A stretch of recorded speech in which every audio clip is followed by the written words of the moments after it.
Yeah, God is made for me. Faithfully, but we gotta eat. Say your grace with me. They do them a bust a different chain. And they said, but it's expected they get me upset. They're gonna die then, Sun King.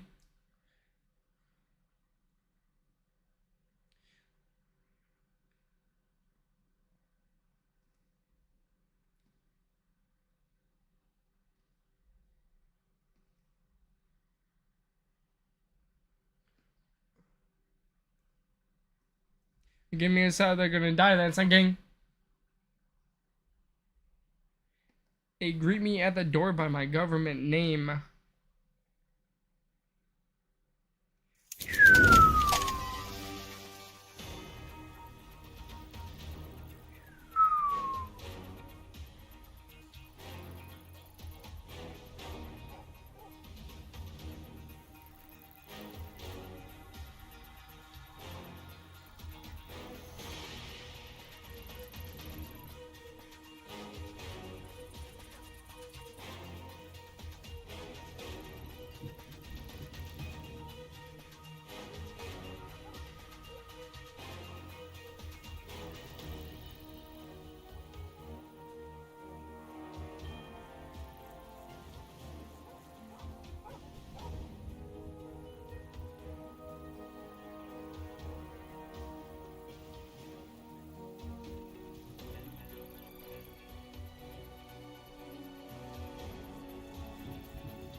Brother, I'm hoping it rain.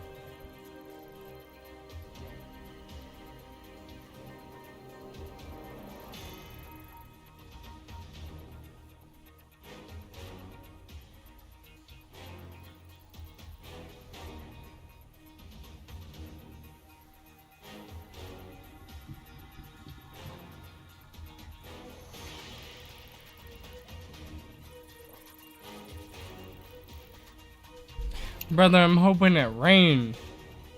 Pendulum's been on for a while, bro. I'm not gonna lie.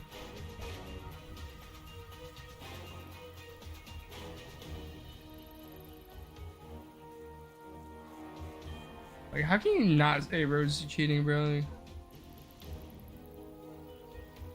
I bent a door on the ground like a skateboard. Because I'm a doughboy. He be allowed to be making no noise. Have it. On a skateboard. I wait for it. Thank God it was made for me. Faithfully. I gotta eat. Say your grace with me. I've already got 20 games won. Holy. And that's a game.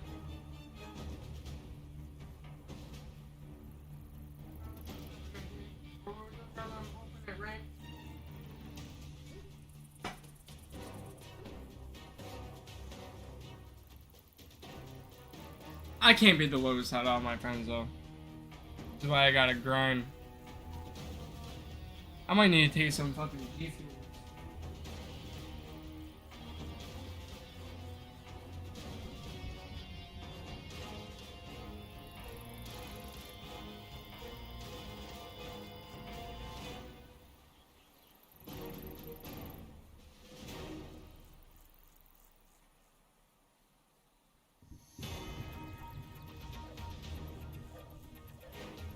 Somebody give her my name. Or some brother I'm hoping it rain. Yeah.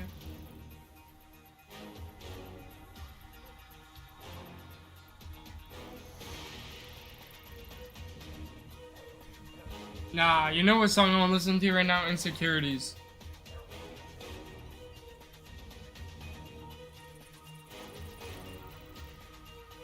Insecurities by Little Baby. Like, bruh. I haven't heard this song in a minute. I remember when this song came out. Yeah, the beat is literally...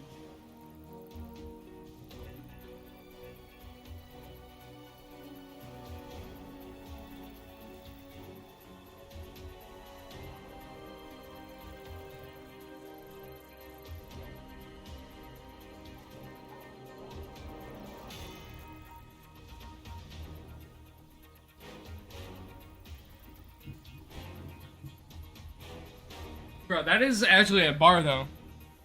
It doesn't matter the state, I can really send them to your doorstep. I'm really connected.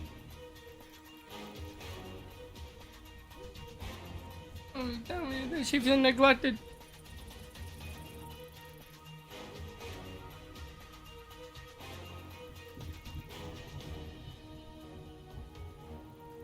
Ain't no hidden motives, I be doing it. Dude, I actually can't wait for this part to drop, bro. That's a couple hours. You're telling me that she feel neglected. I done took me a piece of it.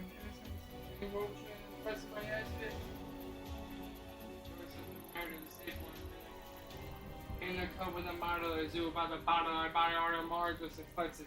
Really come from the bottom, I could have got shot up. I know for a fact it's a blessing. In Atlanta, I come from the Western. I already got it.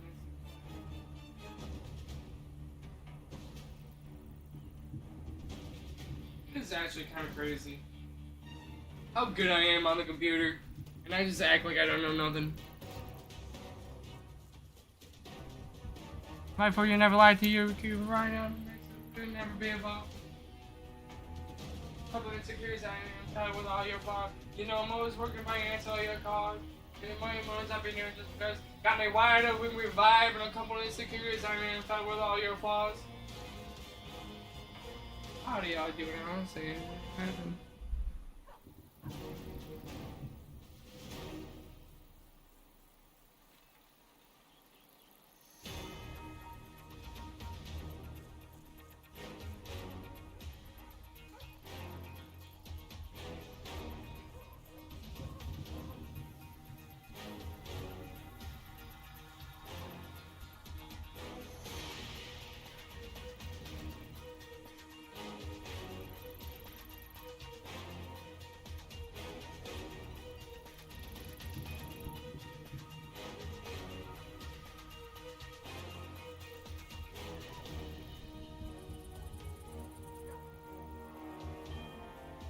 Even found love with all your insecurities.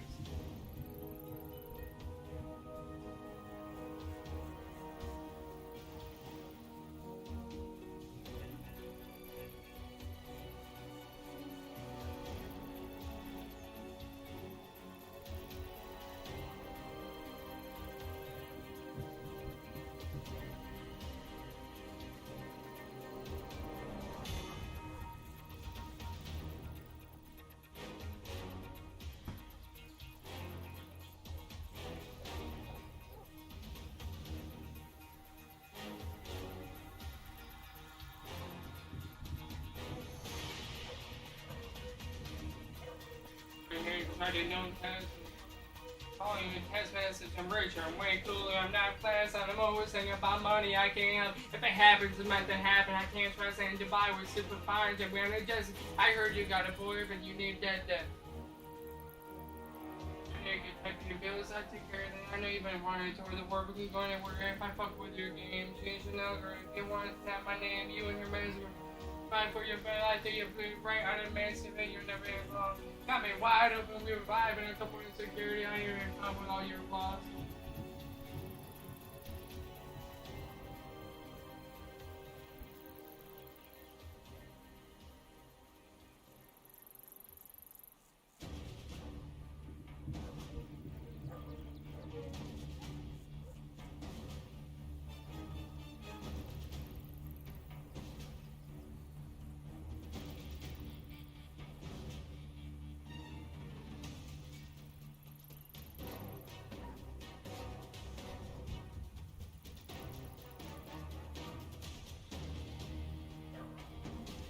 Listen to me, nothing, I'm close to the garage.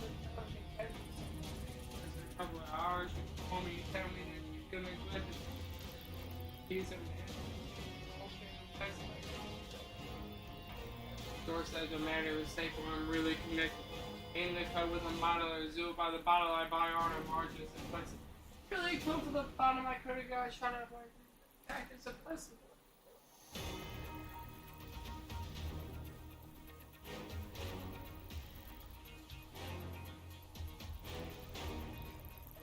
I gotta open up the cherry.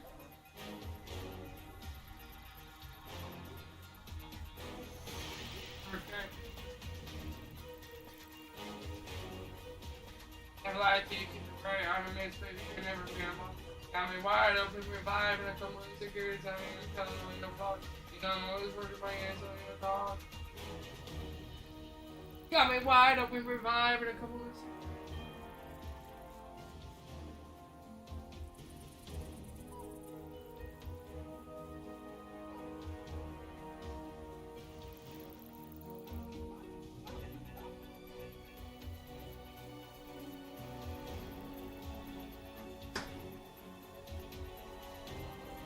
If I were super fine, you're yes, you're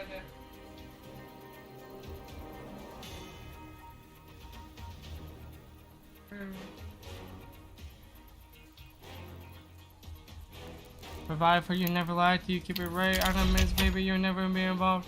I mean, wide open, we revive in a couple.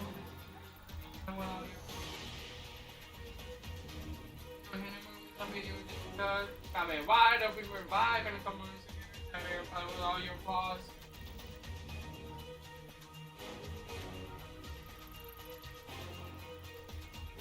Ooh, joiner. Actually, I'm not gonna lie, bro. Or yeah, honestly.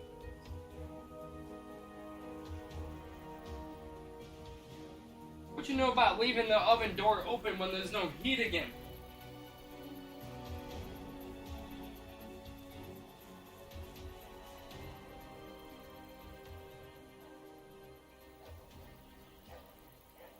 First, I mean, dirt. I didn't hide the shit.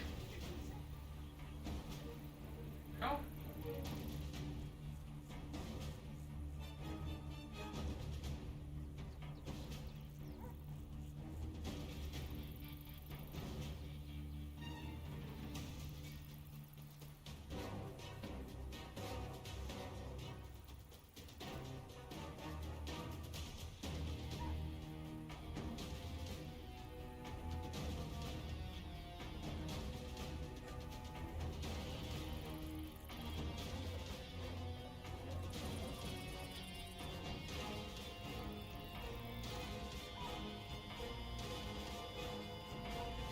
Man, that sucks.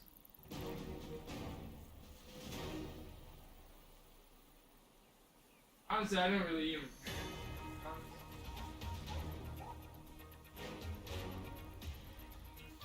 Dealing with my own shit. Like, why? I don't care that your boyfriend ain't fucking talking to you. Like, bro.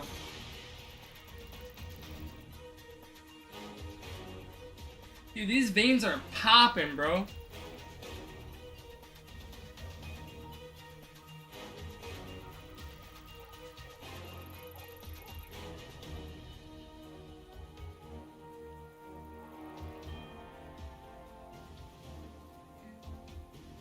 Bitch. Hey, friends, I don't do good with kids. Know about ramen in the evening.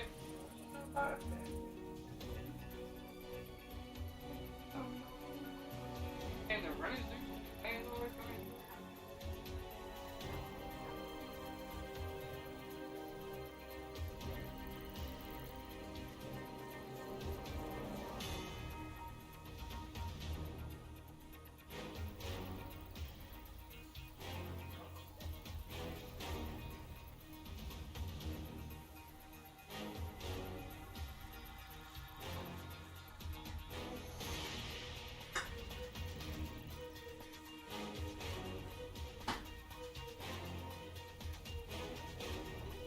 Just a cold and a room full of germs.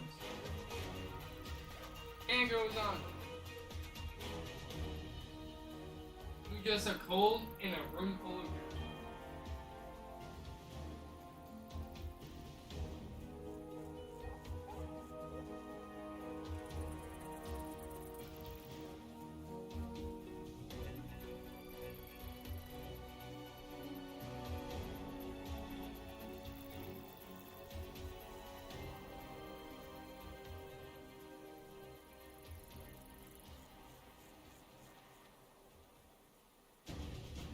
See what go around, come around, go around, so go around, go around.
This song ain't even close to over yet.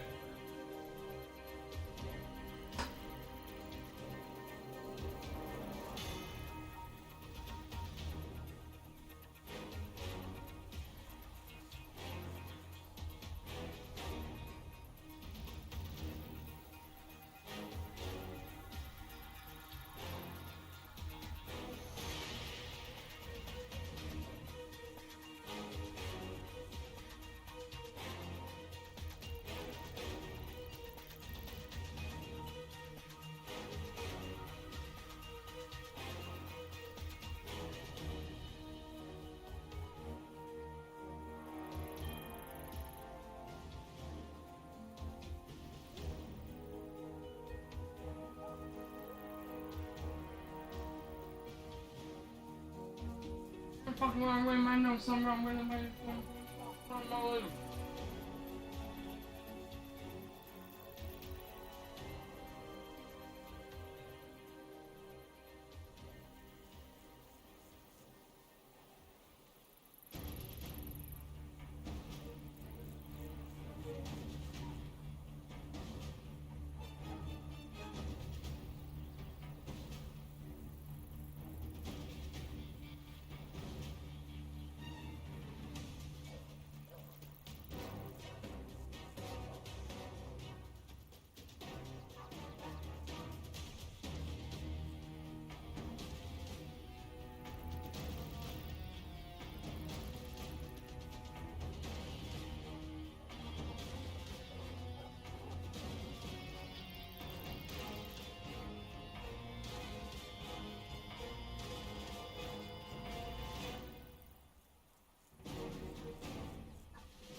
Room 1, clear.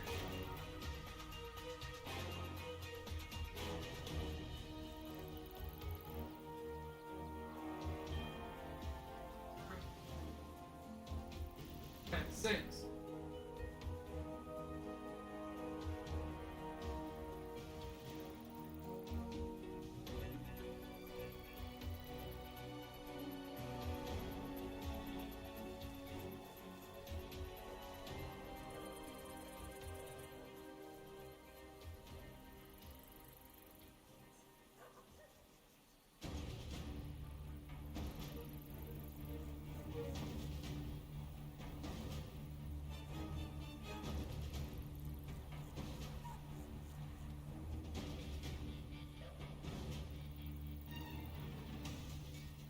Ain't done with you yet.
Now the phone would ring.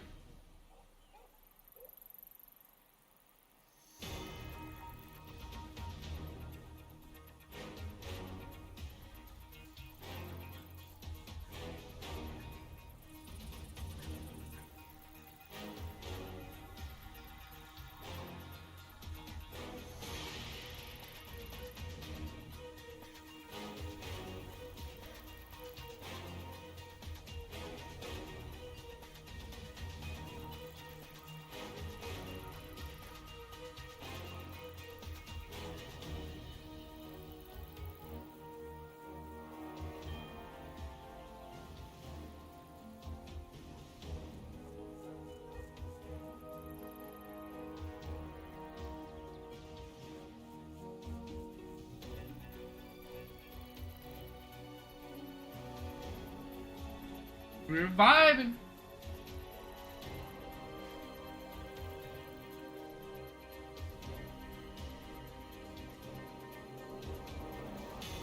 Get it. Vibing.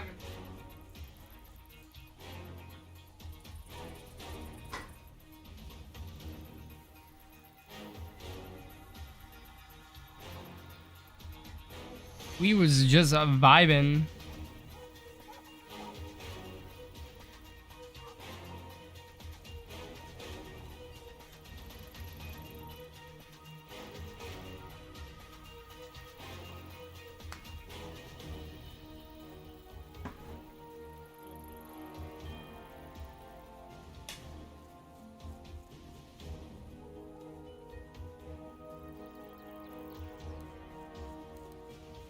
Hey, I don't know what we're doing. I don't know why we're on, but we are on. Can't sleep as always, you know how it goes. Just lay down watching case openings and I'm like, dude, I can't sleep. Yo, that looks like a middle finger, bro.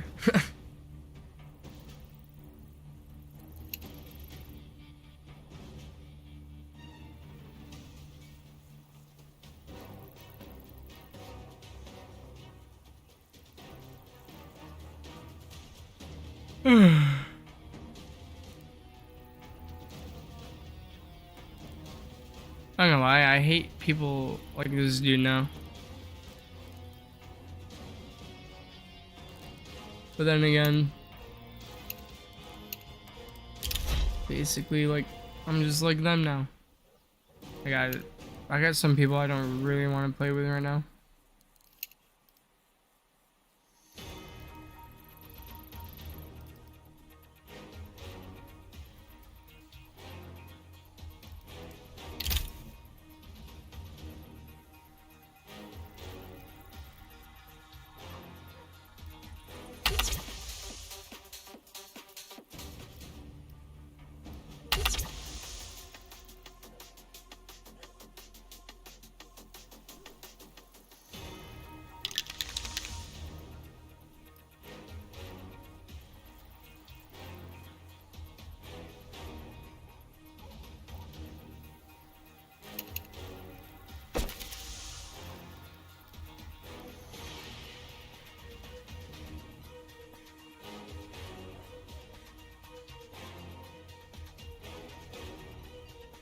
Why did that take so long?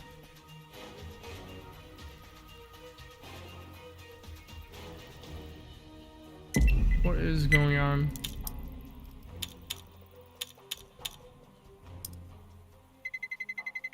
Let's roll.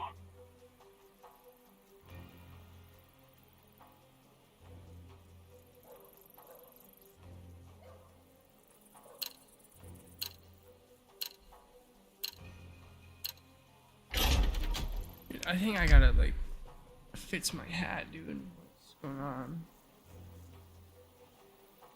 Also, like, I don't get it. I was wide awake up until like 2 seconds ago.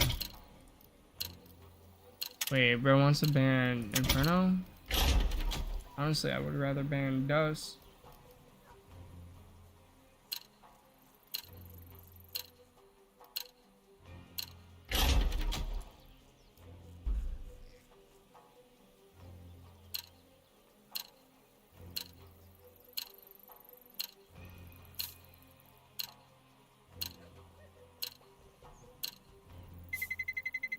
Let's roll.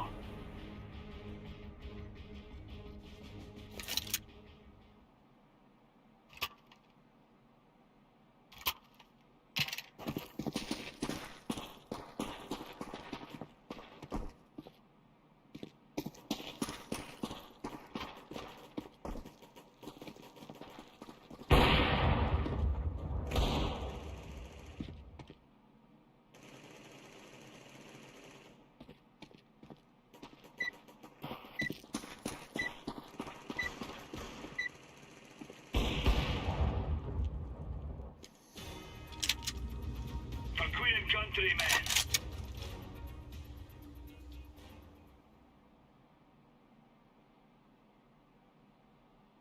Check.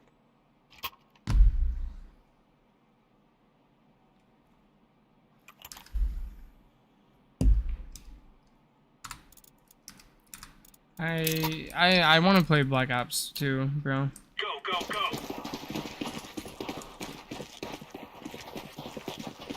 I really want to play Black Ops 2.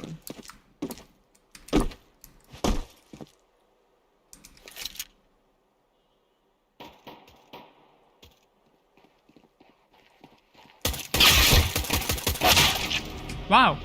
Yo, cat. On A.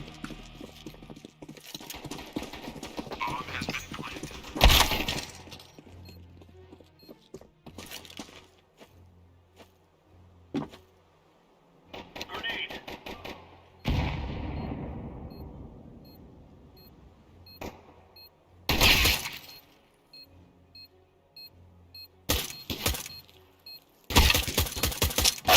Terrorists win.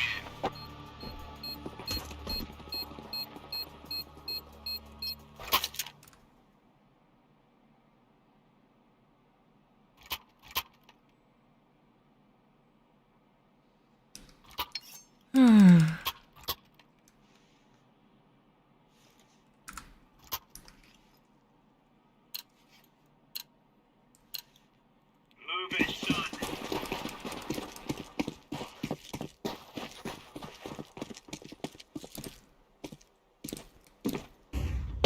Be clear. So I'd say.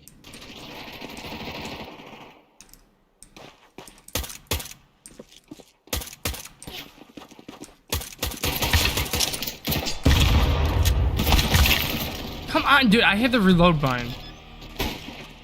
I had to hit it twice for some reason.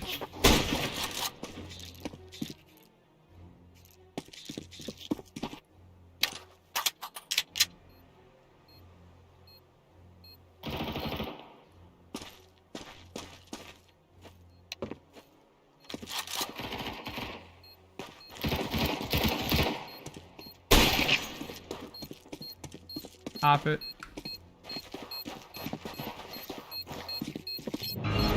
Bro, it's right in front of you. What do you like? What, dude? Shut your fucking mouth. I couldn't find it. All right. Well, good game. Couldn't find it. There's a guy laying on it.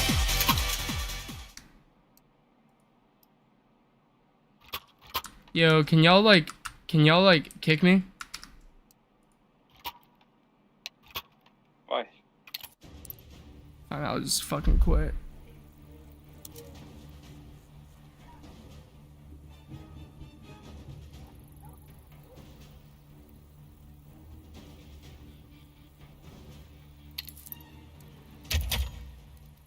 It's fine.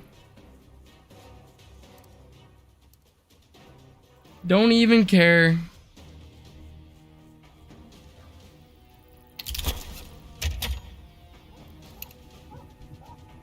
Like, how are you gonna, like, dude?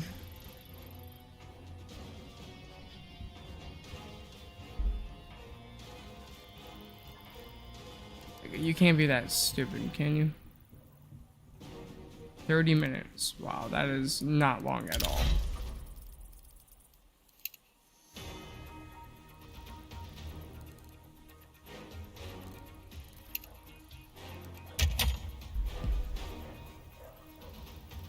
I think we're just gonna sit here and watch videos.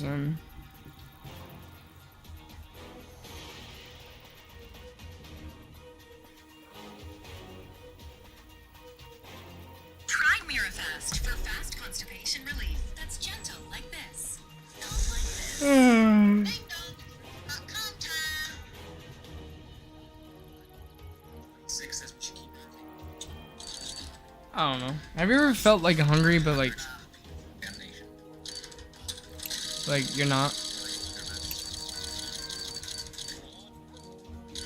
Or like you can't eat?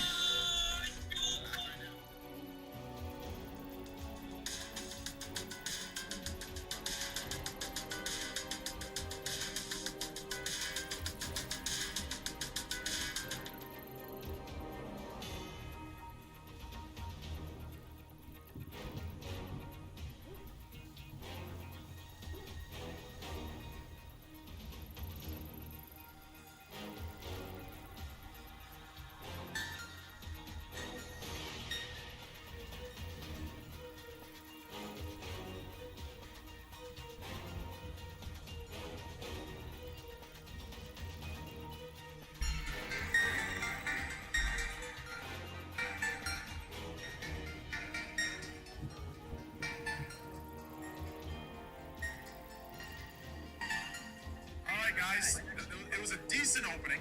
I'd say it's a decent opening, not too bad. We got a tier 1. But we haven't hit the 661 or the 387.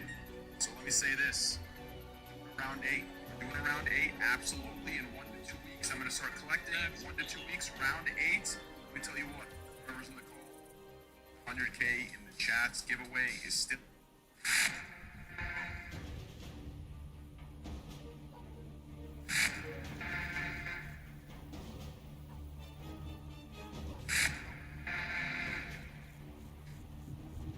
be thrown in prison if you spoke with that in a fascist authoritarian fucking government. You would be in jail.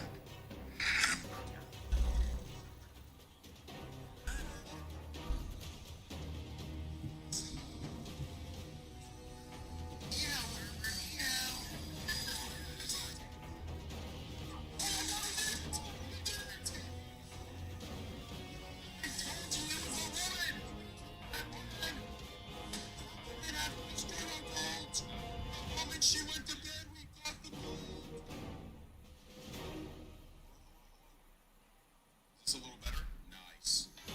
Yeah, damn, I didn't realize how fucking,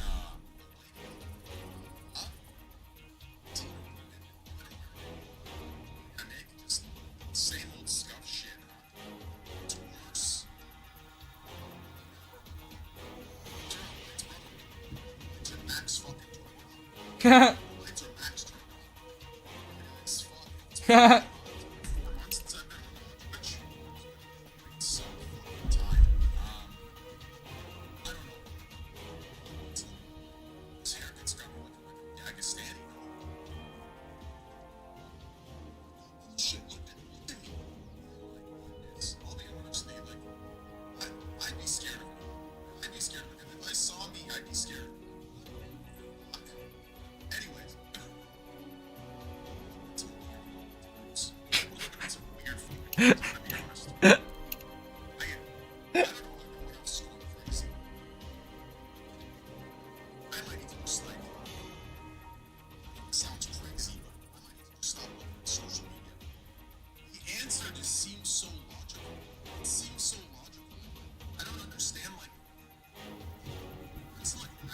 last time. Like, I honestly like. It feels like we're in an episode of like Black Mirror. Genuinely feels like an episode of Black Mirror. I'm telling you at this point. It sounds highly logically. Too deep into this because I'm gonna be honest with you here today. It's a fucking case isn't gonna say too much. I think say so. I can't get that for the most part. It sounds like we've been taken over by like some fucking advanced species running experiments on us because it doesn't make sense to me. Anyways, should I hop into CS? Yeah, boys. It's here. I can write like everyone's here.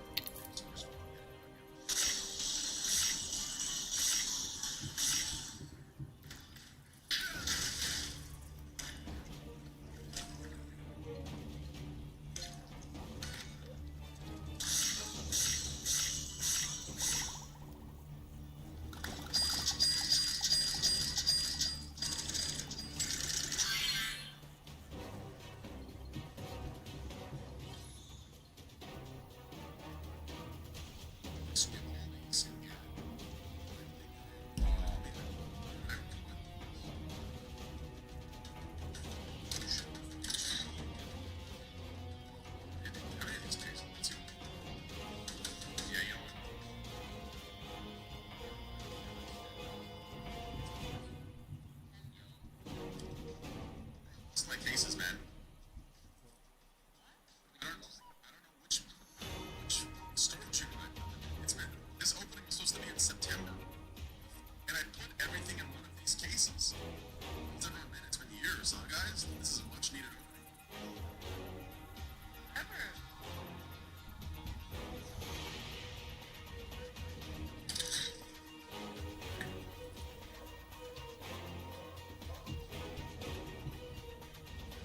How many are here? Is this all? Am I tripping? You said the other day, that's more than 100. Wait, how many is this? That's way more than 100. Like, man, that was your 2025.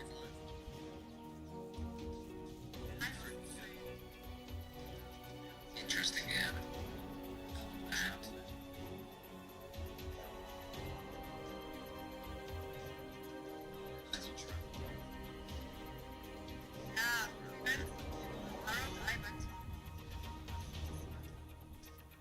That was the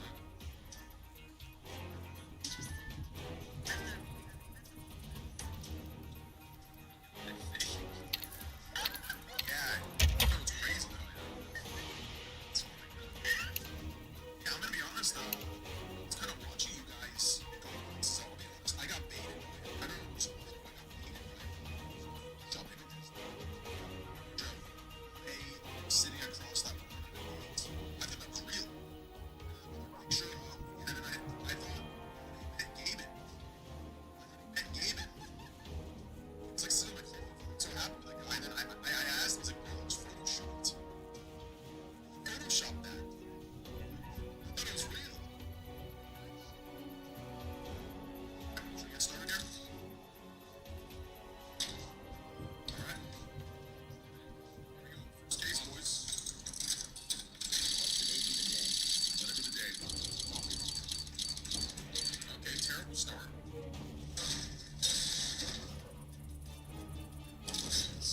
Yeah, bro, I gotta do these more often. I gotta do like 4 a month. Okay, good start.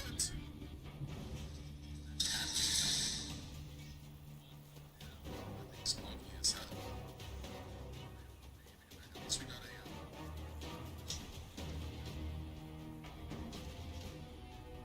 the audio's not fucking us all tapped. Oh, wow. A stat crack. 622.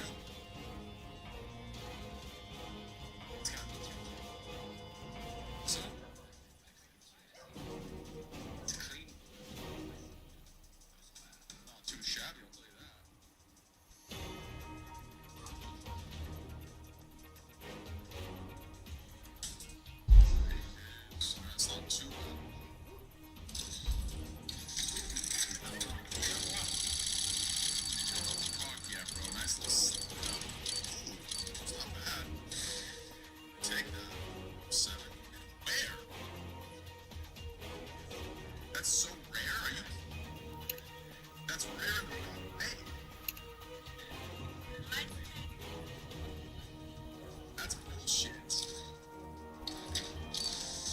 That is disgusting. I guarantee you. Are you indigenous, bro? It depends. Take that. 2-2-2-2-2.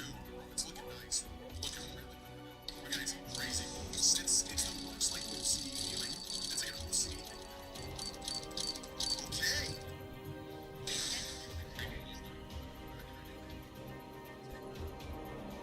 Stat track back then it was like, is this like expensive? Like $600?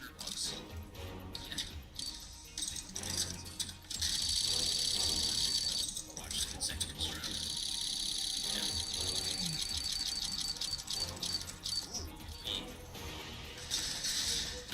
Hey. Sorry. Too shabby. The level just starting. We're getting overrun. I gotta take these guys out and build this crossbow tower as fast as possible. I have a choice. That was close, but I should take care of things. I'm actually so sick. Try your cheeser. Oh, I want the flags, but... Ooh! Sky. Wait, look at the flow. I got 0.67. No! Shit, something's talking to this. 6-7. Pack my names. It's more like...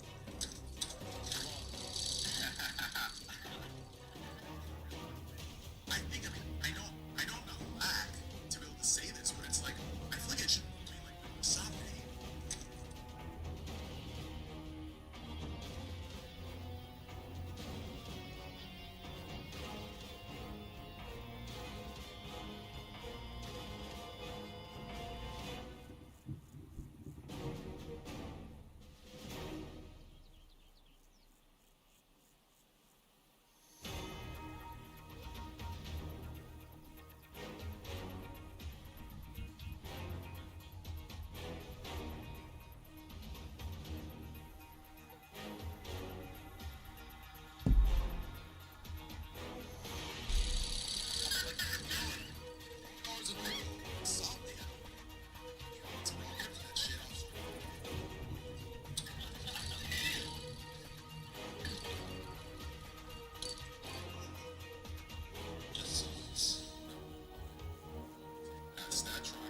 Yo, train's so funny, bro.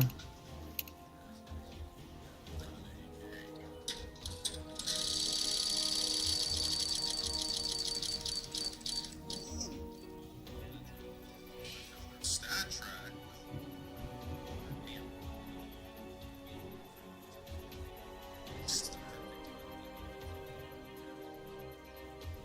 Getting a lot of stat track. It's actually really nice. I don't know. I just. Oh. We're getting a lot of wins. We're getting a lot of wins. And they would for sure do it as well. Because they're missing out on so much. So,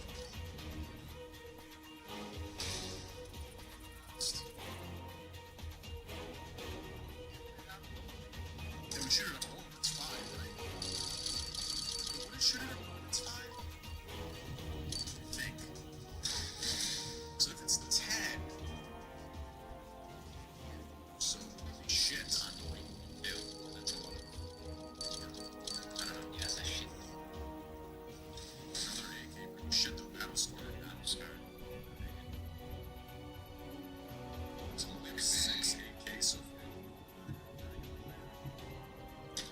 That's actually really good. Usually we have 6 or 7. How many we have open?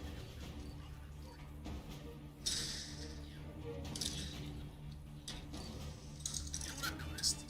6 or 7 is actually used quite often. Out the so it's a funny. Look, 6, 7. God,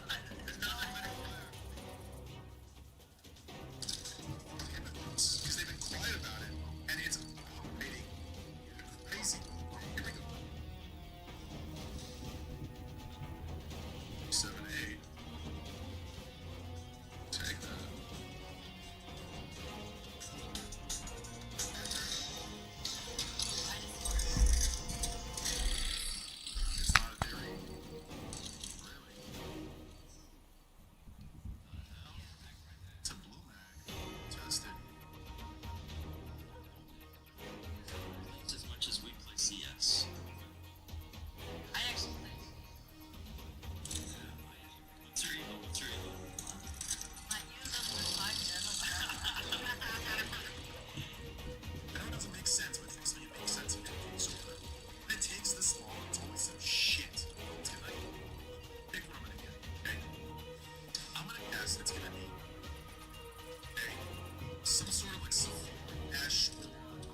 Oh yeah, this song is so good.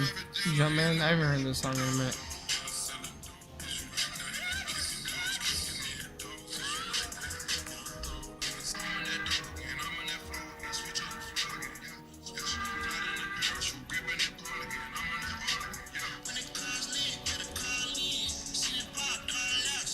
Superhero is such a good song.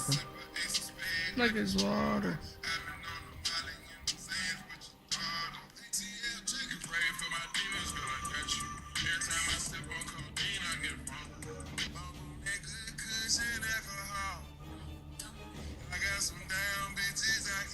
Life is good. You know what I mean? I'm starting for the cheapest ring on the neck, finger, little bitch. Percocet, Miley Percocet.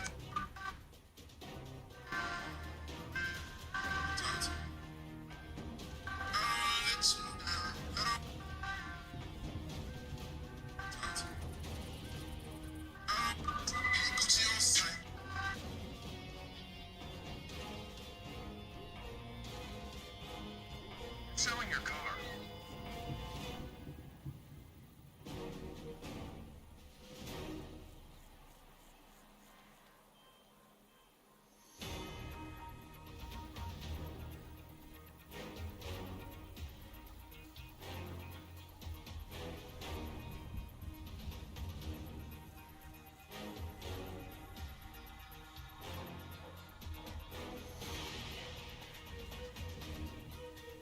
Dude, why, like...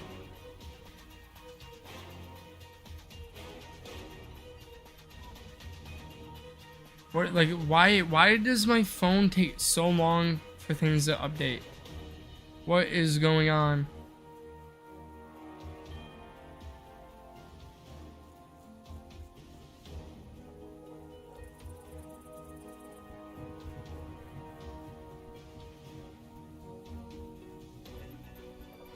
I got the screens, I got the games, got 2 grills going.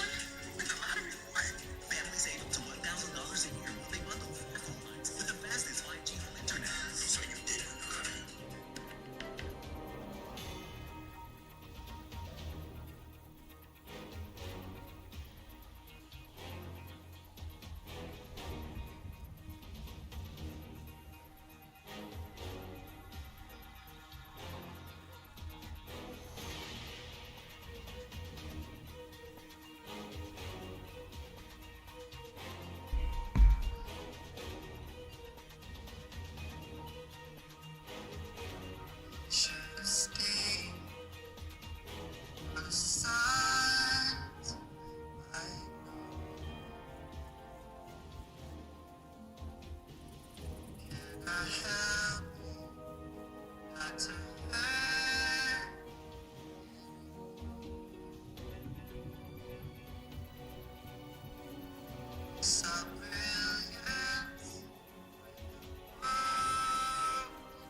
I don't know, dude. Like everything just seems like not real anymore. Doesn't pay for content. There's no savings go to you. Like even if you wanted to talk to somebody nowadays, you're fucking talking to like AI. Like, or not even a real person. Or if you are talking to a real person, they want money. It's like, bro, you are not a payphone.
Your heart is Actually, in. sucks.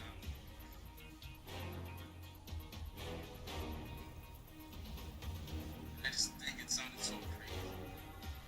Perfect. So, like what I did to this bass line, I added decapitated. Tweaked it. So it has an extra,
Let's roll. What map do we protect? Mirage. Nah.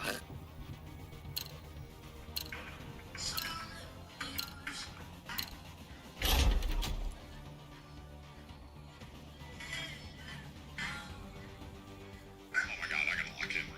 Oh my god, I gotta fucking lock in. Everyone, lock in, lock in.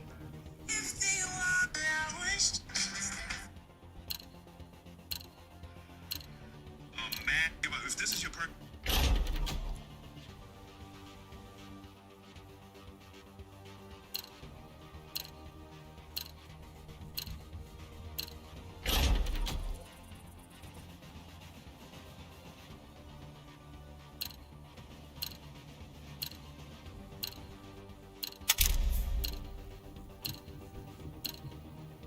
Arar. Let's roll. You say what? I said I hate you. I hope you die. You Yeah, yeah.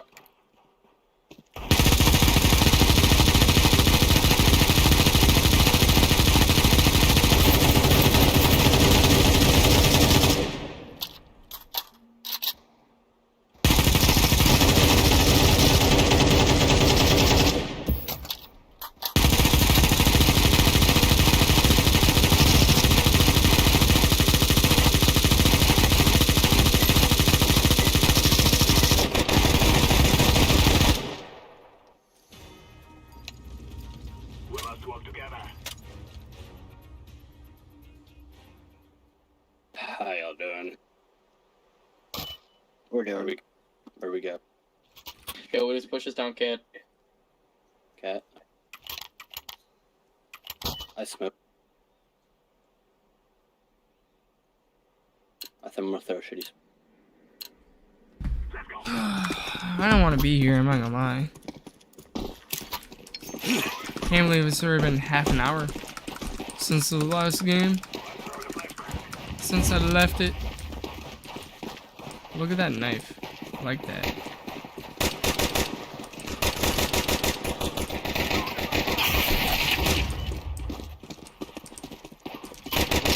Shit.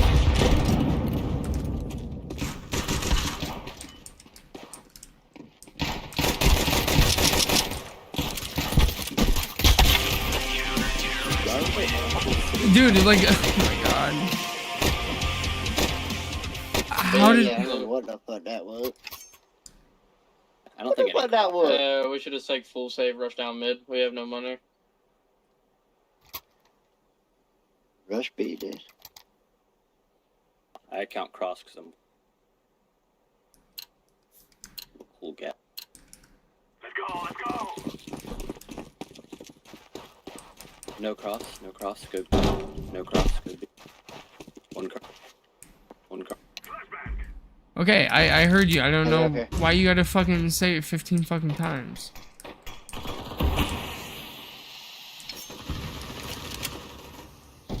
Oh, Sorry, shit, sorry. Rocky Road? That's what it is. I mean, that's this one, so nice. No, I had to get him. He's my prey. Are we gonna be? Oh, well, he just fucking like that. Oh, Another one there is literally one bullet.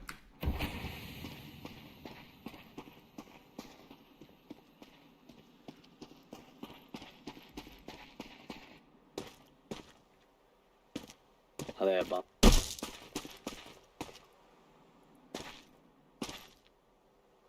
I need you, Rocky Road. Hold on, I'm itching my face. Ah, fuck. Alright.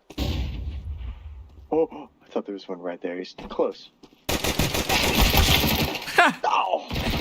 Dang it! Hey, don't laugh at me.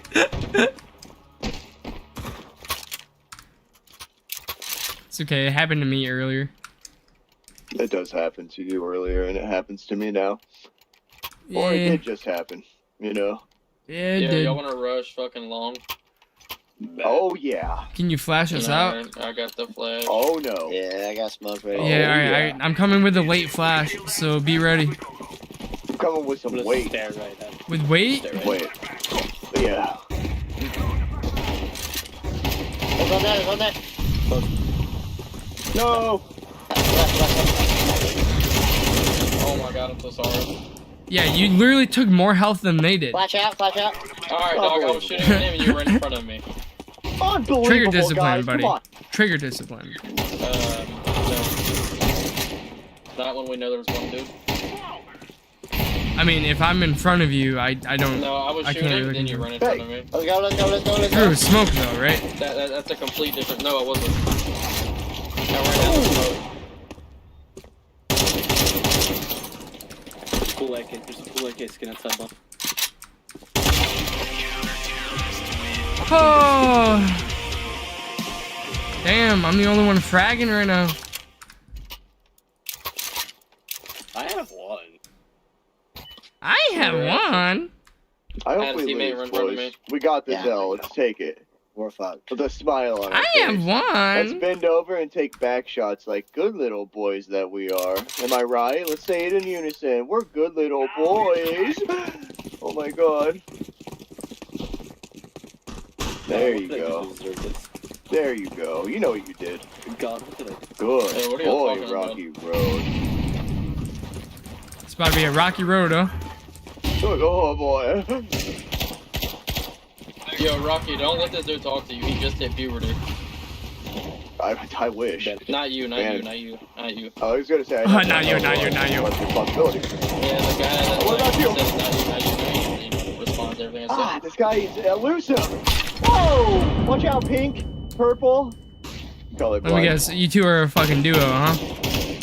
Rocky and Oh, fucking yeah. D-Lang, huh? Oh, No shit. Yeah, fucking fingered that one out. yeah. Fingered. Oh boy. Yeah, that's Fingered how it I out. know He this fingered guy's it out like of ya. 15. Oh, that's how I know this guy's like 15. You're so mad, dude. Oh, you're just fucking weird. Yeah, I'm weird. For saying you ran out in front of me and you got your butt hurt. Oh, that's why you're You got mad? butt hurt from that. Holy shit. Yo, let go, faggot. Yeah, I don't know what you're talking about. You got mad? Said I was driving before you ran in front of me. Nice catch. Nice What catch. a name. What? Oh. Gamer, nice blocking, dude. Very nice, D-Lang. Holy shit. Nice shot. Yo, watch this.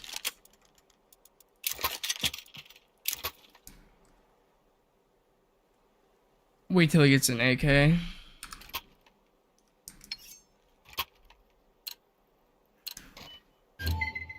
Let's go, my brother.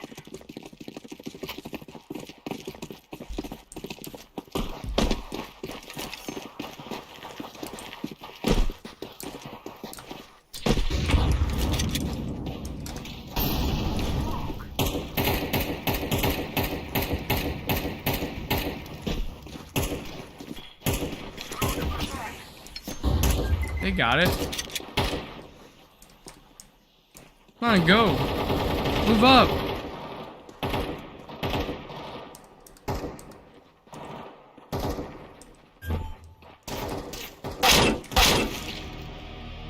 That's okay.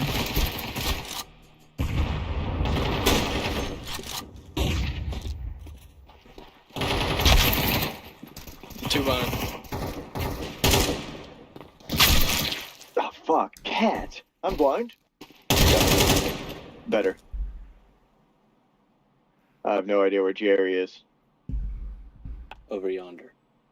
Ooh, good com.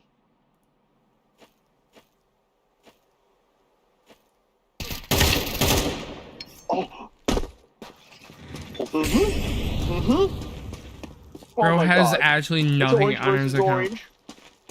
Nice, get that playing down and then get in the corner. Let me get in the corner.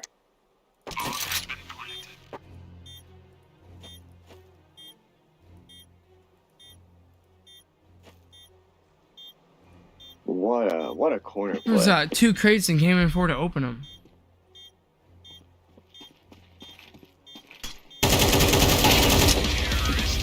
This guy is the smartest guy out of here. So.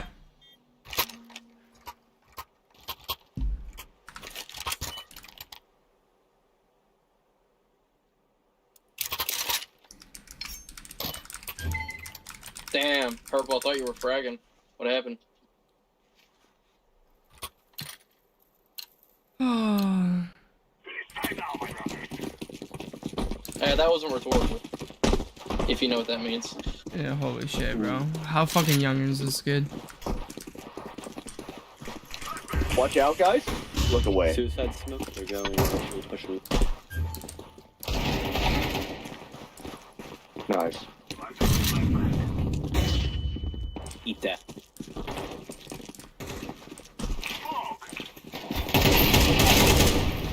Nice, guys. I like this. Good team effort.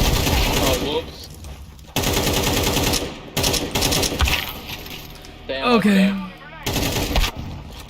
Have fun.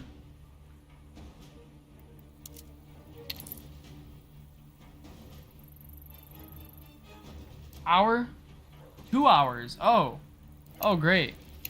Well, I'm gonna have fun for the next 2 hours.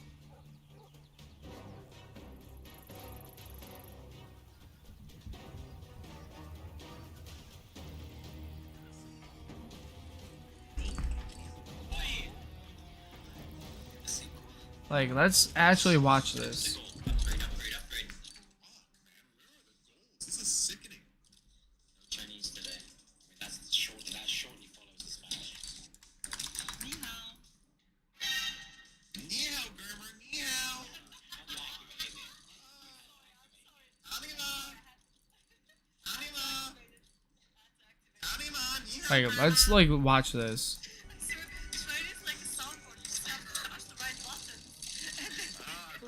That's how far away it was? Ni hao, Germer. Ni Oh, hao. boy. Yeah. That, Oh, fuck.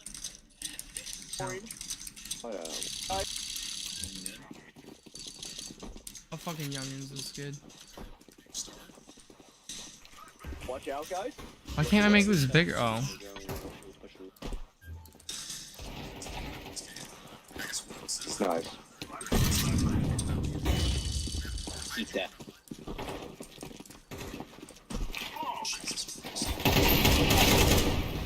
Nice, guys. I like this. Good team effort. oh, whoops. Damn, Okay, bro. like. Have fun.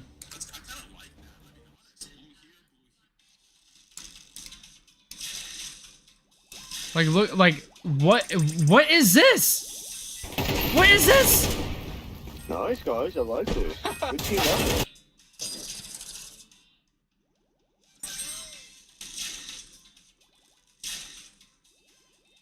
Like, yeah, I get this is a horrible smoke. I didn't throw it. Somebody else threw this piece of shit fucking smoke.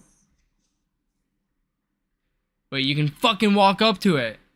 Oh, whoops. Like, there's no reason. Like, look at how much space I'm getting.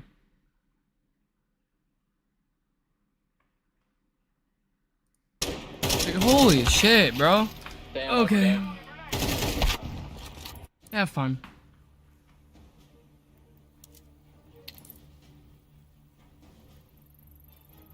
Like, what the fuck is this?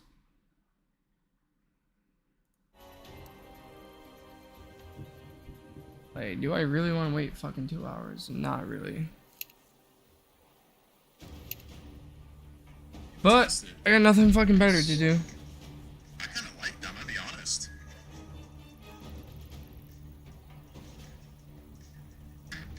Like, fucking can't go to bed. It's weirdly, like, pleasing. I can't explain it. Usually I'm not a fan of the smudges, but in this situation, it's, like, perfectly distributed in a way where I like it. It's like a design. I really like that. Damn, dude. First and last Twitch stream of the year. Oh! Dude, we had a way to hit that. What's going on is I'm clicking at a pattern. I have to, like, disrupt it. You know, like open, cancel. I don't know what I'm gonna do. I'm probably just gonna get off.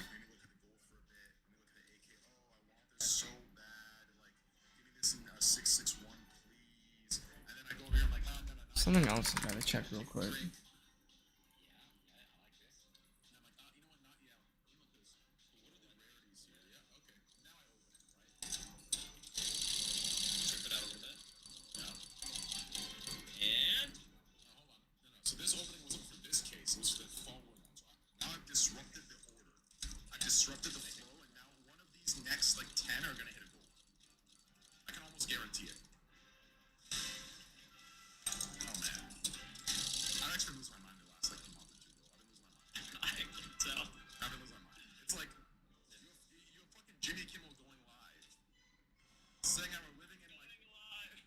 listen, you have Jimmy Kimmel going live talking about how we're living in a authoritarian fascist country while he's live talking the most shit he can. It's like, buddy, like, you wouldn't be live.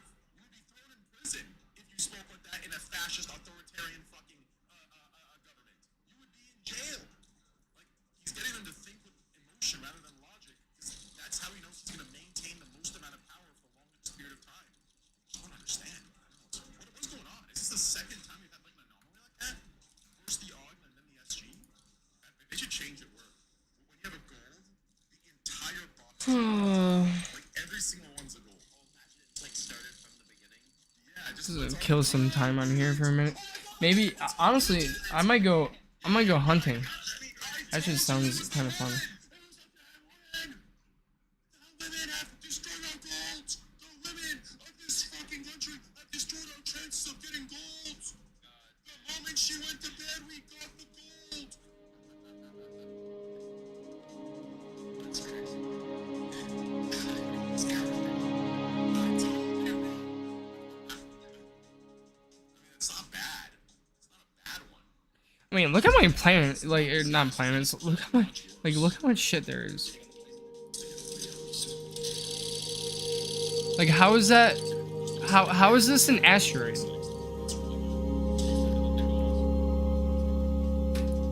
That like it's perfectly fucking round. Now I get like that don't make it a planet or a moon or, but like, how big is it compared to Earth? Very small.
See, that is an asteroid.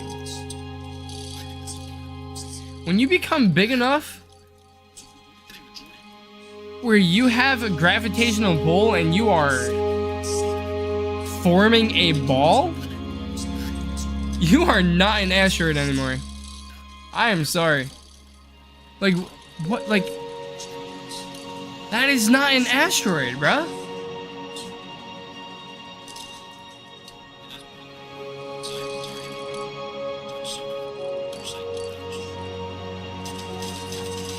I'm not gonna lie, I don't want to look at you. I want to look at whatever.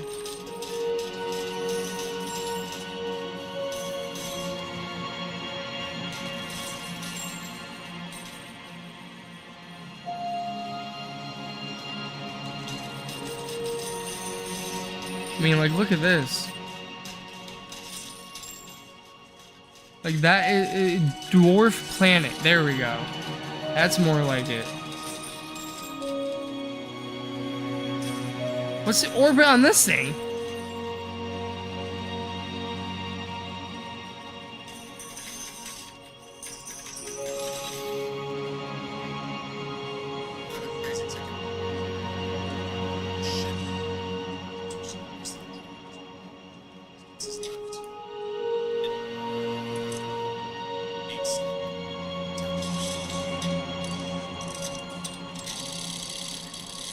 See how many meters away it. Oh my god.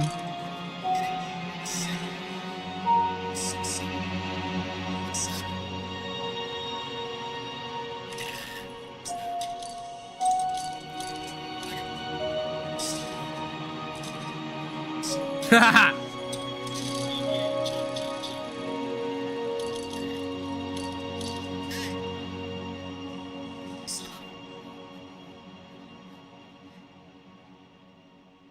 shabby, low-key.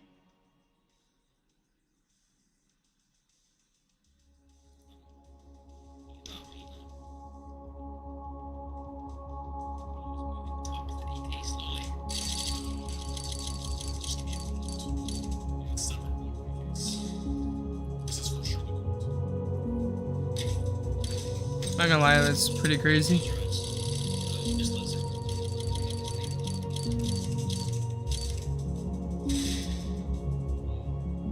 Sounded good. Sound like a pig.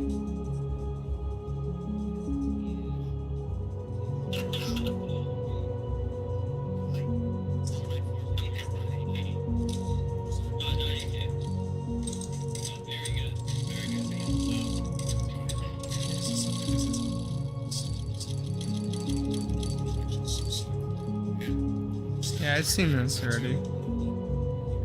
Pretty sure I posted that.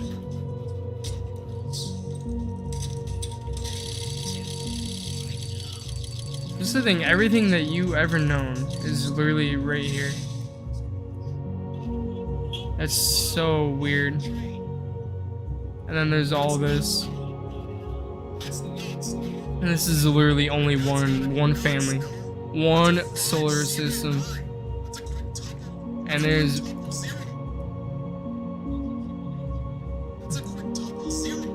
billions out here, bro.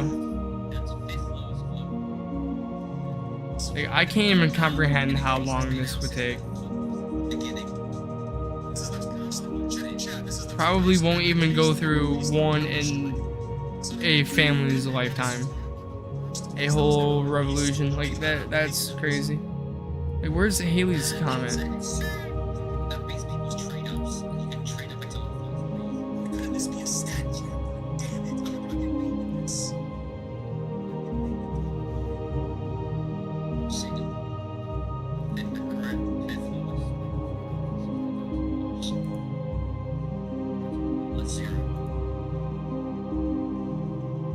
Yeah, bro, like, this is actually crazy how we might have more than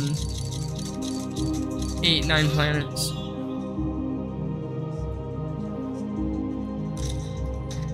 And I wonder how long it's gonna take until people like notice this and recognize. Like, things change as information changes, variables change.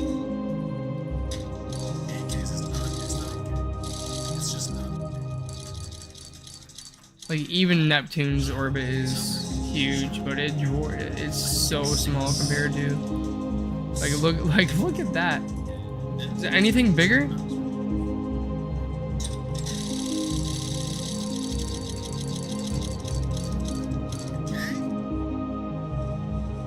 Bro, I zoomed out a lot.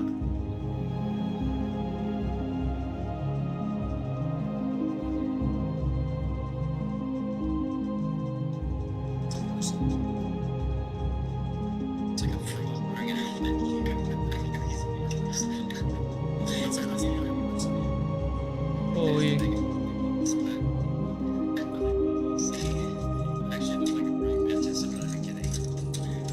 The fact the sun is keeping all this together is actually kind of crazy.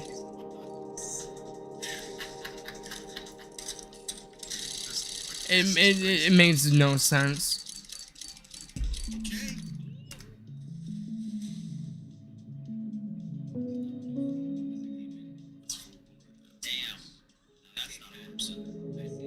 I actually see like an ant's head right here. You see the ant? Looks like a ball to me. Like the Chicago Bulls. Oh, that's like a bull. Alright, I did say I want to go hunting. Yeah. Why is it shimmering? You see that? It's because the map. It's changing. You see that? It's crazy. Yeah, because the water. I don't normally recognize sites like this. This one actually. Let's try this. It's called. I haven't played this game in a while. This does to a man.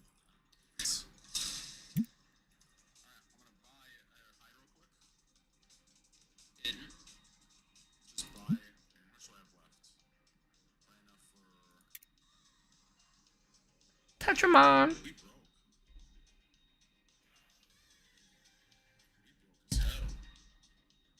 Try and kill some time.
Honestly, I probably won't play this.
Driving an EV comes with its own rewards, but you can get added rewards in RG&E's optimized EV smart charging program. Just charge your EV at home during off-peak times, at night and on weekends for all the rewards. Set it and forget inconvenience and more positively charged days. Enroll at rge.com/EVsmart today.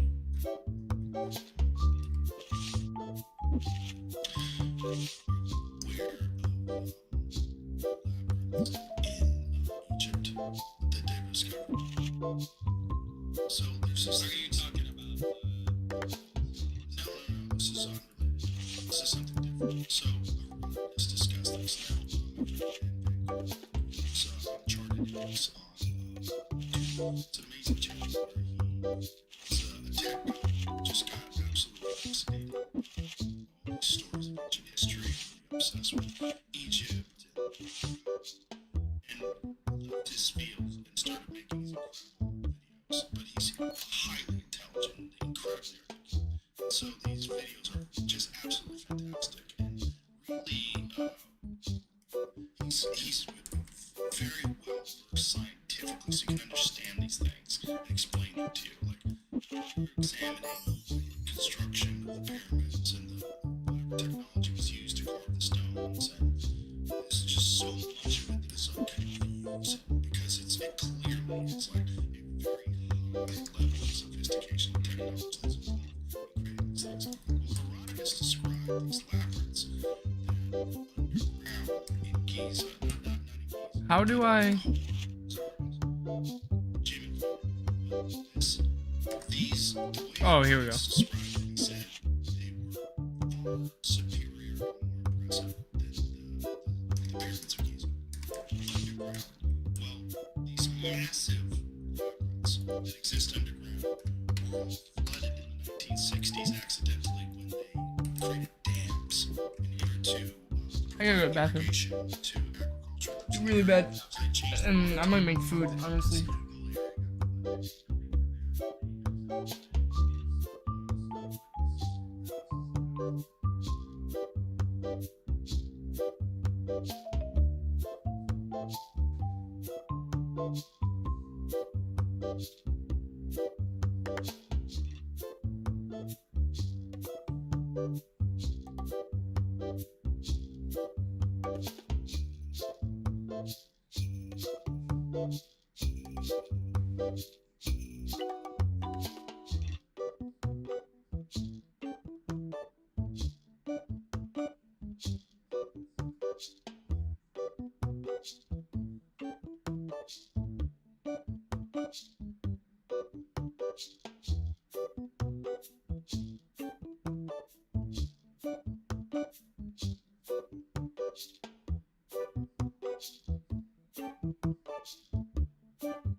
Oh, I'm definitely going to make food, dude. I'm hungry. Jamie, pull up some really schematics of the labyrinth. So in the labyrinth, there's like a large atrium. You know, peek at it. It's alright. Head up, yeah. I feel like it's fair. Yeah. So in this labyrinth, there's a large atrium. Okay, and this large atrium is essentially a tic-tac shaped object that is 40 meters long. That is of some unknown metal. They don't know what it is. They don't know how it works. But this structure is all underground in Egypt, which is wild because it's 100 meters. We'll get a chance to look at it. So there it says the 40 meter metallic object. See that? It says horror. So yeah. So if you click on it, it talks about the 40 meter metallic object discovered in Egyptians. You read every subterranean labyrinth. But so whatever it is, it's on the video just so we can talk about it. So this whole thing, you see some of the images that are discussing, okay? It's ground and today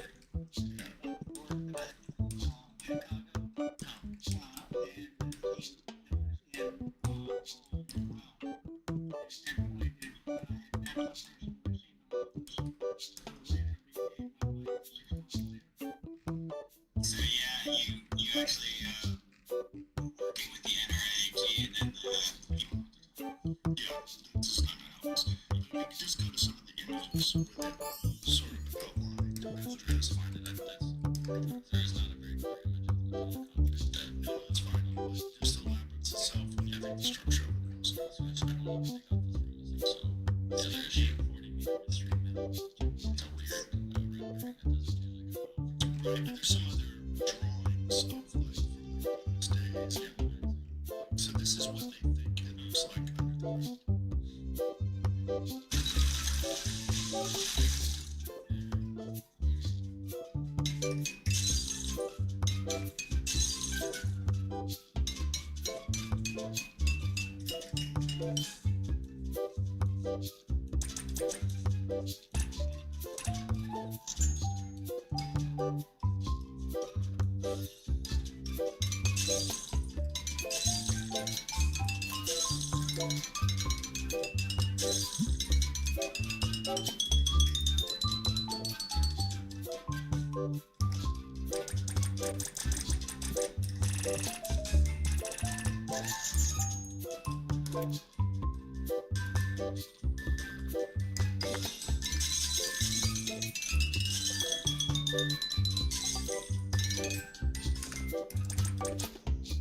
Play down survival.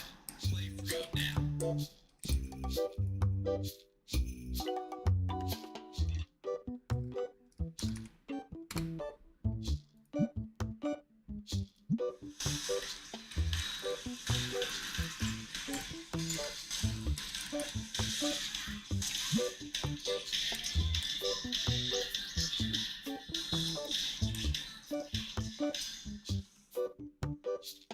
Which is fucking completely bonkers. And there is some 40-meter metallic objects that's underground, and when you're talking about like the sport mode or they might have found something, that is shaped up thing, and that thing is like, you turned it into this as a and I think there's something to that.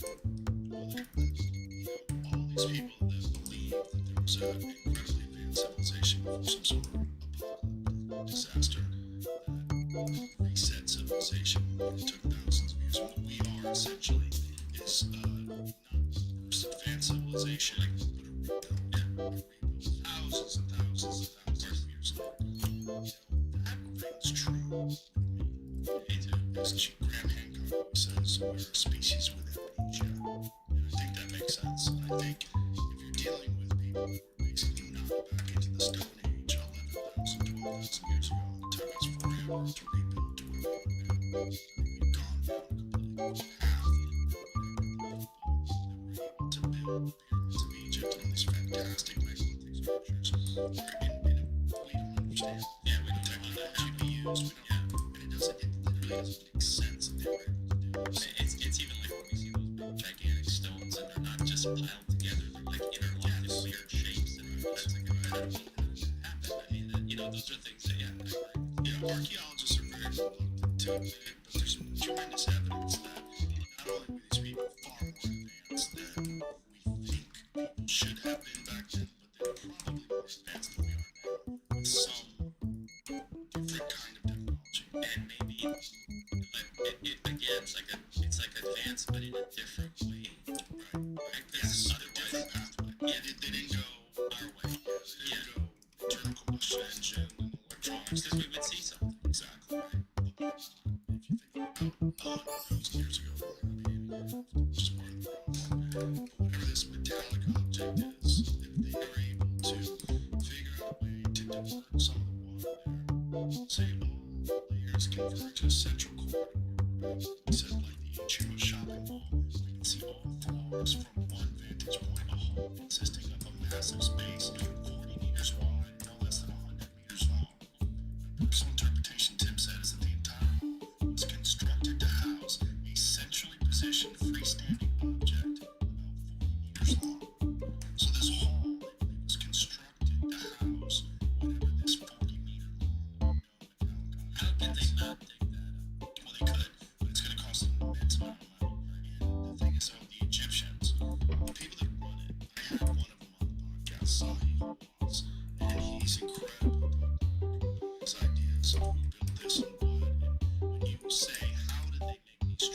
2,300,000 stones that weigh between 2 and 80 tons. The biggest stones cut from quarries that were hundreds of miles away through the moon. And it's like, this was a national project. Yeah, the Egyptians did every shit. I'm sure they were awesome. I'm sure they were awesome, but it doesn't explain the technology involved because there's extreme technology. Just to be able to cut those things. What they don't understand is these vases. These vases that they made that are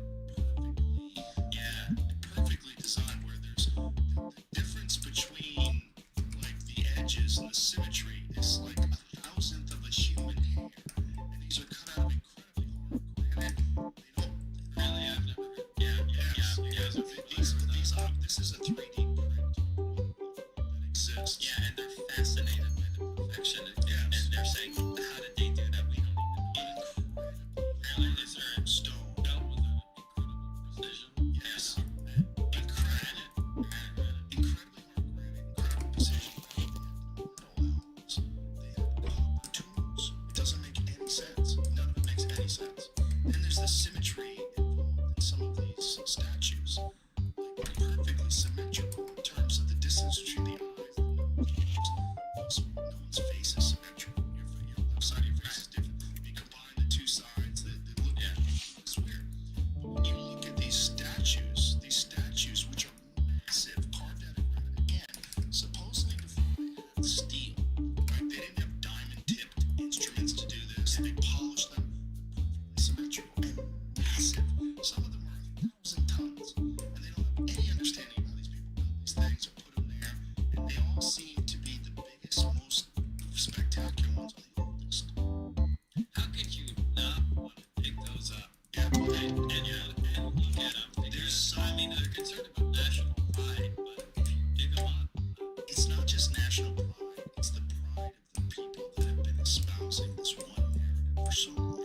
That's part of the problem. The gatekeepers of the information. it's still national pride. It is, but these people are idiots. That's part of the problem. Like their own ego is preventing them from being open-minded and calling out to the world's research communities and saying, listen, there's something going on here. We don't have a big picture. We have a picture that we have one limited amount of information, and we've been incredibly arrogant about what we're assuming. We also know that a lot of these pharaohs would carve their name and carve their hieroglyphs into existing things. They would claim existing things. Some of the carvings on these things are far cruder in the way they've done it than the actual construction of the thing. And they think that these are old things that were there already, and these later pharaohs Just wanted to attach them. chiseled their hieroglyphs into these things.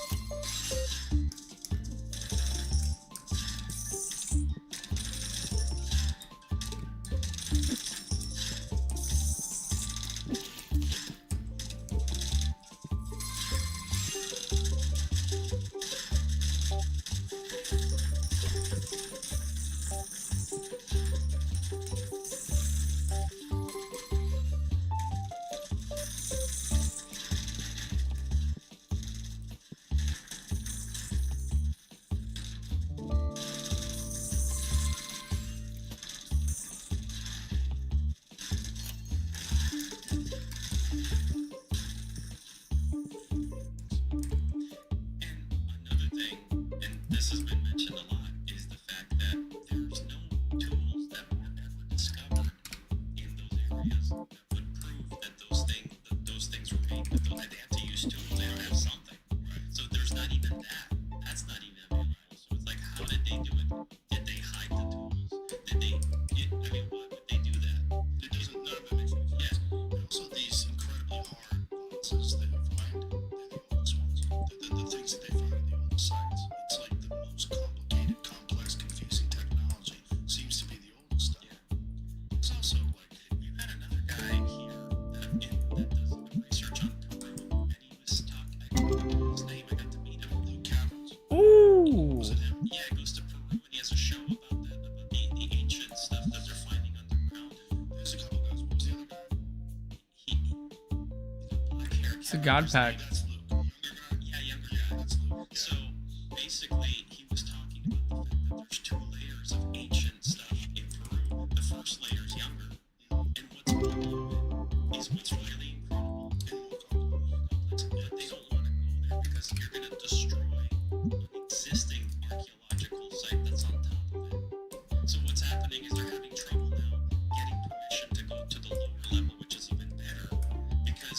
they're gonna have to break an archaeological site of a more recent part of that civilization. This is a common theme among people who build on older sites. There's a place that I go to on the Amalfi Coast, and there's this incredible old church there that's over 1,000 years old, but it's built on an even older church, and there's a plexiglass floor.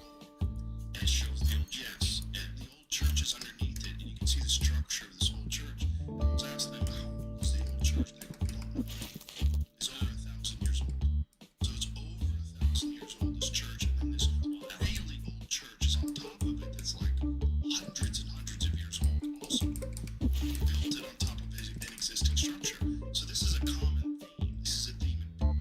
We see the Inca construction, which is like much less complicated, smaller stones, mud mortar, but it's on top of these megalithic structures that are carved in these jigsaw shapes, but it seems like they've been melted. Yeah, it's freaky stuff. They have no understanding of what technology was used, who did it, how they did it, how they moved these immense 1,000-ton stones and cut them with precision in this jigsaw way so that it will absorb the energy of earthquakes and not fall down. Yeah, that's crazy. I mean, There's a lot of that stuff that's really, really freaky. And then you get into old religious texts, and that's when things get really freaky.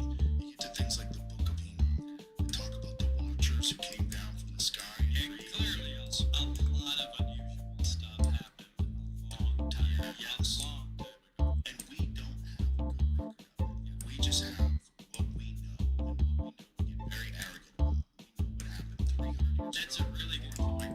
Of what we know, we get very arrogant about. Right, yeah. And It's if also anything else we don't. these academics and these people that are in charge of the narrative, like the people in Egypt, are very arrogant, they're gatekeepers, because their whole identity is based on them being the ones that explain to the world how these incredible sites were produced. And if something comes along that is counter to that narrative, they fight it.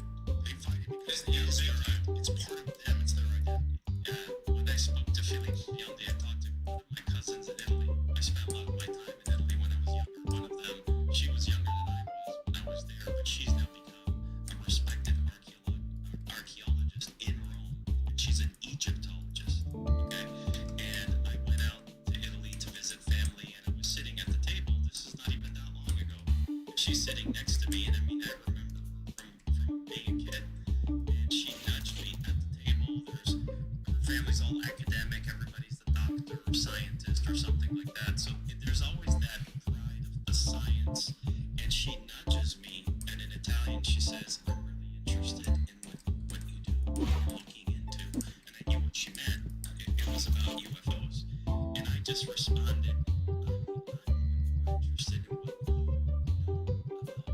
what's out there in Egypt." And she looked at me, and she says, she said, a lot of it makes no sense. But she said it whispering because she knew that that's not well seen at the table, because now she's going to come across as this pseudoscience type of like, oh my god, she's going to come out of the mainstream, you know. So, and then she went to her place, and I was still there. We were still there for a couple days. She came and gave me a little book. And in Italian, I don't know how to say it, the missing, I'll say it in English, but the missing Vangelo, like the missing scriptures, basically. It's a little book in Italian about the missing scriptures that are not in the Bible, that speak of things that are not convenient for what we are arrogant to think we understand. And one of the fascinating things about these missing scriptures is they found them alongside existing scriptures. So when they found the Dead Sea Scrolls in Qumran, so they found these in a cave in Qumran. It's kind of a crazy thing. Someone threw a rock and hit a clay pot, and heard the shattering of the clay pot. So they threw a rock into this high cave and realized there's something in there. And then they started looking, and they found these scrolls that were in these clay pots. Inside the scrolls, they found the book of Isaiah. It was 1,000 years older than the oldest version of the book of Isaiah. And it's identical, verbatim, the book of Isaiah that is is the Book of Enoch. And the Book of Enoch is fucking squirrely. That's a good way to describe it. Just a few rabbis decided that the Book of Enoch was too weird because it didn't jive with the Torah, so they left it out of the biblical canon. That's why it's not taught. But the Book of Enoch is readily available. You can read it, and it's also in the Ethiopian Bible. The Ethiopian Bible includes the Book of Enoch. Yes, and those are the people that supposedly are in possession of the Ark of the Covenant. And just like Graham Hancock talks about, it's like a person is sent to, like, they have a job of watching the Ark of the Covenant, but it's known that it's going to kill you. So they have like cataracts and cancer. Like it has like bad things. Like some sort of radiation. They've been signs of radiation poisoning. These people are designed to be curators. Where is the Ark of the Covenant? Supposedly. Do you guys think that? I mean, I think it's ancient technology. Yeah, I think it's probably ancient technology. So, understood. Ancient technology. I'm not discounting it. Yeah, in fact, you're skeptical. Crazy fucking story. It speaks to your integrity, it really does. Because you're not a guy who believes cookie shit. So for you, a guy who doesn't believe cookie shit is a hard, rational scientist who's an engineer who built things like put a rocket engine in the back of a fucking car, and then hydrogen power Corvette, and then you go see these things like, These ain't the good ones. what the fuck is this thing you have? Like, But I definitely want to get rid of some of these boxes. Nothing else. I mean, think of something like that. Do you think that actually exists? Graham Hancock is convinced it exists. It's very carefully guarded. And these people have obsession. I mean, it's just image throughout history. I mean, there's too many missing pieces of it to really say whether or not it was just that mythology. Yeah, but it is weird that he's talking to these people. It's fucking Catholics, and these people all say the same thing. Designed, designated to be the curators of this. I really just back to it. I think I told you the first time we met.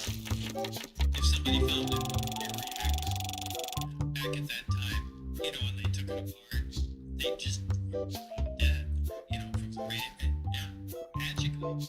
And anybody that came in to check on them also died, and they go, this is evil, It's cursed or whatever.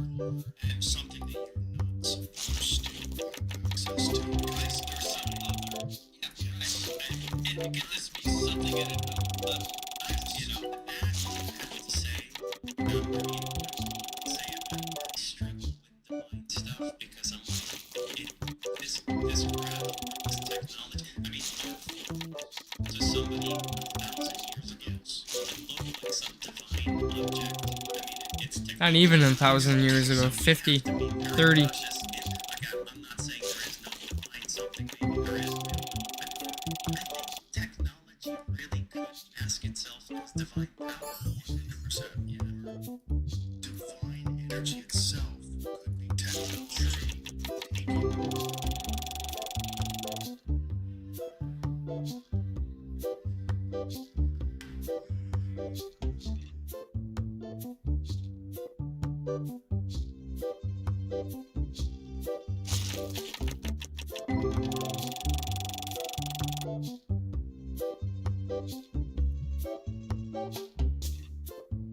Well, this came out 3 months ago?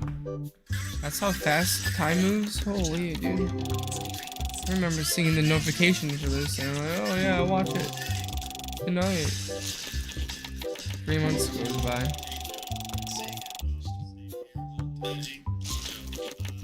You still to this day the most watched ever podcast video. It's just because it shows you how many people are just absolutely fascinated by the story and what was done in this new film. It's essentially recreating this film and using AI to recreate you as a young man and his experiences that he had. So, excellent Luigi, together.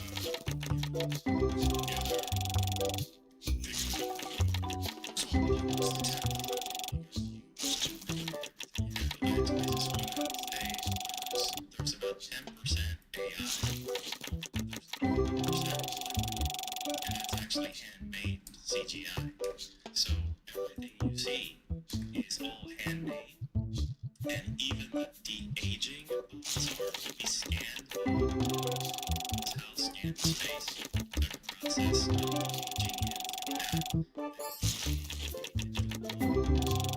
different ages and then placing it in the environment. And then in some instances at the very end, they don't kind of to AI, but it's handmade. So the gravity and the apples like facility, equipment, and the people were all made. And some of the people are actually real actors that they were. So it's not, it's a, there's one of the guys that is Barry in the film is a guy called Luis Martinez that's been working with me for the past 10 years, and he laughs at it. Can't believe I'm Barry, you know, so does he look at it? Actually, he does. He does. That's what the joke is. It's bad, the actual Barry. I don't know, you know, I kind of thought after all this happened, we would at least hear. But I never heard from anybody after, you know, after the initial piece of all the information. Yeah. It seems like if people are able to keep secrets for this long, it's gotta be very difficult to just blurt it out. Like, if you're holding on to a secret for 20, 30, 40 years, it's like, I guess these guys were lifers, though. I mean, they spent most of the time there. They spent at least 2 weeks at a time and had 1 week off. So they stayed at the base. These guys were hardcore. They had just come in on the project. So, I don't know what happened to him. I'd love to know. I suspect that Dennis Mariotti, my supervisor, died. I've seen people track him down, all the way to point, speaking to his family, and they said, yeah, he had some classified job out in the desert or something. Showed me his gravestone and stuff, so, you know, they were able to track him down, but I've never heard of any leads on Barry or Renee or anything. What is it like seeing the recreation in a film? Because, I mean, essentially it was your direction, for lack of a better word, your description of it, you telling them exactly how everything was laid out as they recreated it. What if every moment was an opportunity to reward conviction before the whistle, before the game ends? No house, live trade the moment on Polymarket.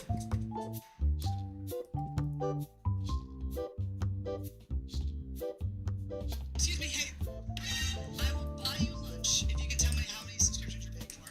I only have like 3 days left. Let's start from 7. The final product is absolutely mind-blowing because, as I've said to Luigi, it looks like you guys downloaded that out of my brain. I mean, you know, you could describe something 100 times, and until you actually make a picture, it doesn't become clear. But, you know, this took years. I think it was like 5.5 years when I first met Luigi, and he said, yeah, I can do this. And the quality kept improving to where he started showing me pictures, and I went, Jesus, that's really it. It's not really it. It's really it. And, I mean, it blew me away. Later on, he showed me a 3D environment where I could put goggles on and move around inside. I mean, that made the hair stand up. It was unbelievable. So, I don't know if I can really describe how that made me feel.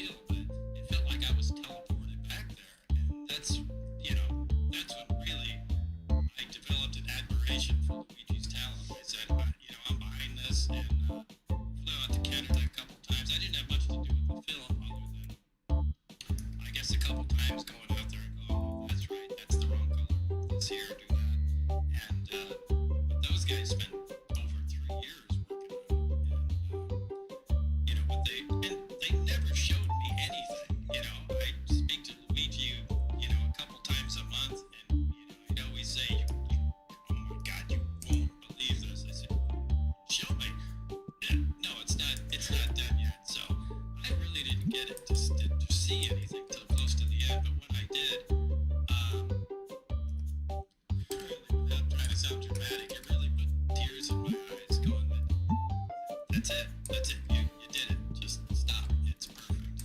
Well, I had the pleasure of watching the movie with you, sitting there with you. There was a bunch of times in the movie Yeah, yeah. you could tell. Yeah, yeah. It's just I like- swear I could feel that place. I could feel it watching that movie.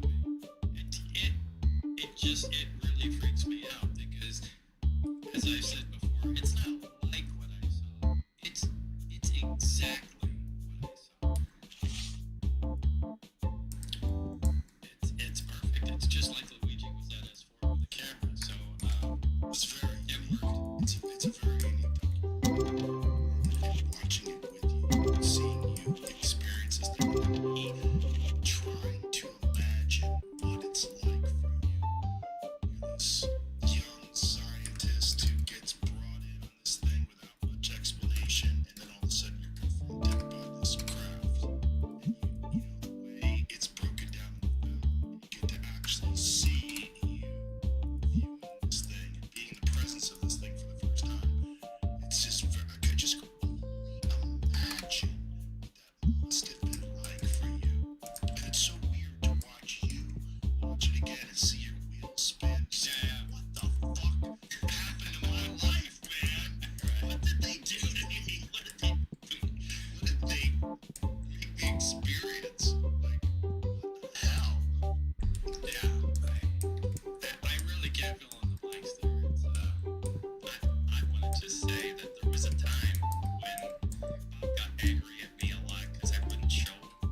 And he was like, come on, show me. And I said, it's not ready yet. I don't want to show you something.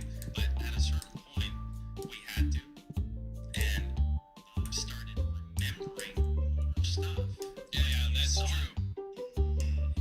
It really made a big difference when he showed me some things and, walking down the corridor here and turn, oh stop, wait, there's another door there. I mean, it was like I was going back into the facility and really brought, actually seeing it again, really brought some things back that I had completely forgotten about. That, Well, what's really fascinating is, for people that don't know your story, you came up with a story, you talked to George Knapp, was it 89? 88, somewhere in there. So, late 80s, you essentially told the exact same story all these years. And then, within the last, 9-10 years, we've started to get all these reports. There was the New York Times story, there was the Go Fast video, and all these videos that show a crowd that's moving the way you described this sport model, which kind of freaked a lot of people out with the way it rotated and turned. Yeah, it does the belly roll, faces the bottom, towards where it's want to go, and then it takes off. And, yeah, It's exactly how you described all those years ago, which is really fucking crazy. well, that's the way it was.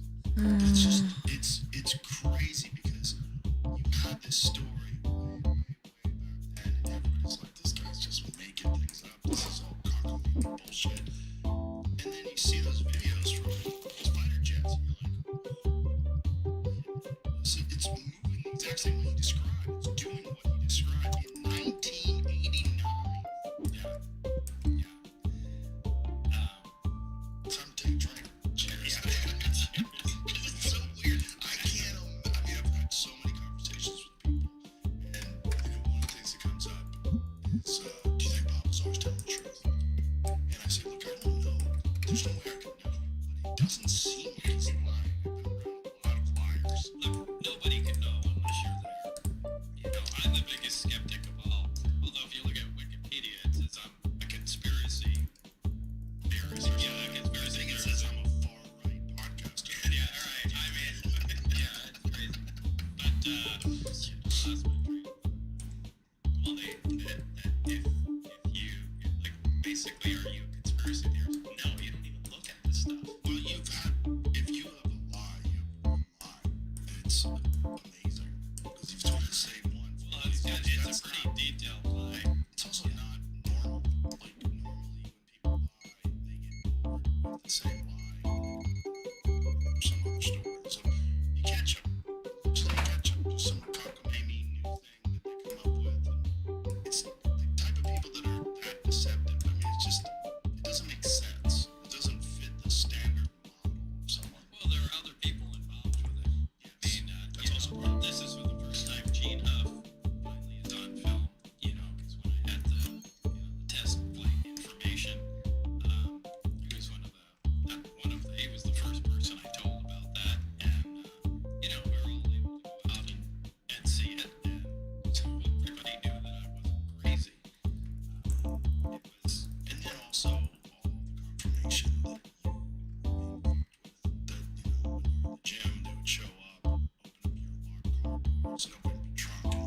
there, so you go out there and see it. You go to your house, there.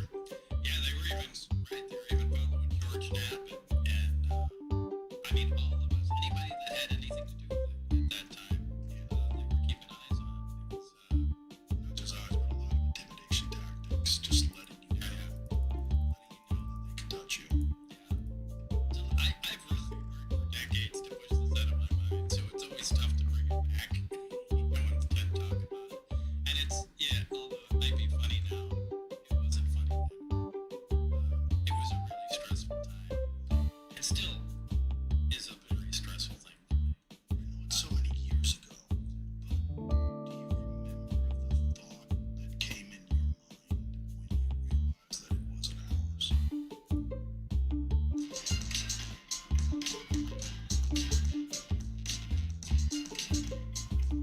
This is actually a scary thought.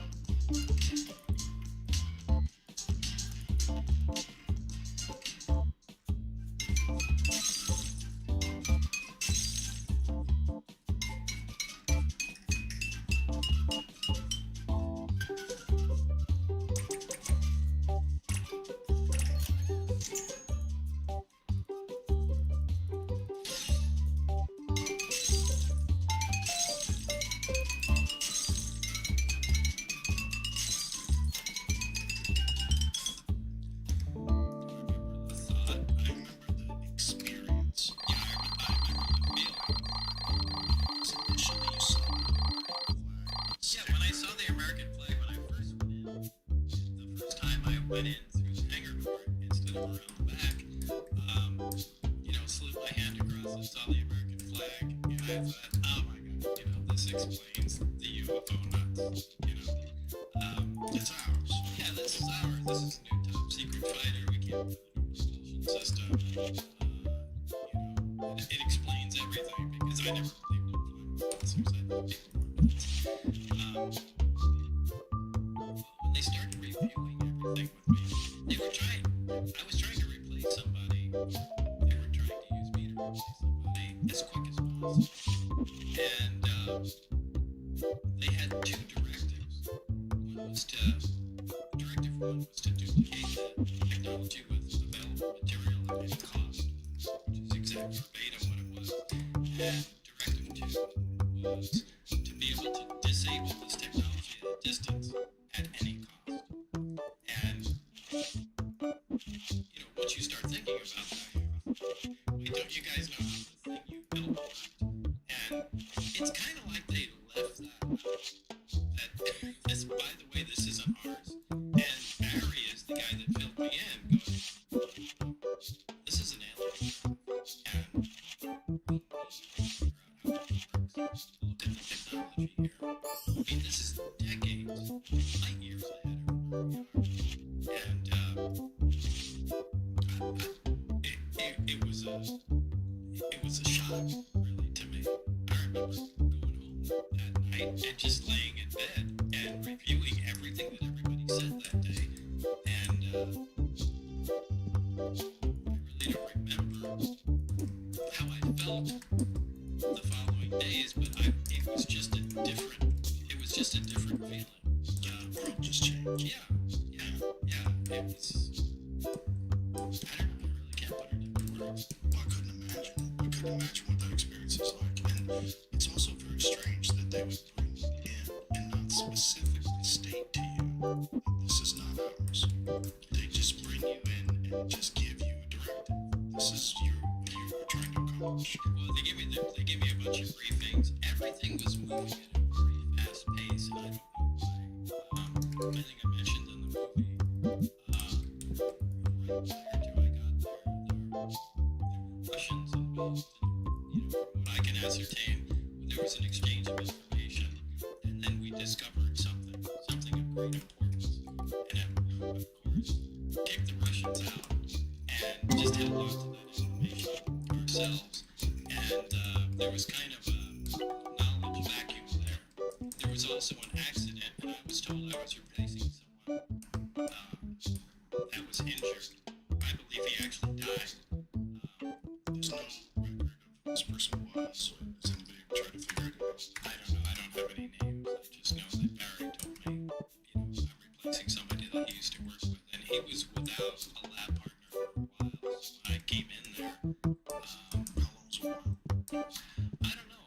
that brings up a good point. First of all, we're dealing with alien or another civilization technology, whether it's from another dimension, another time, another planet.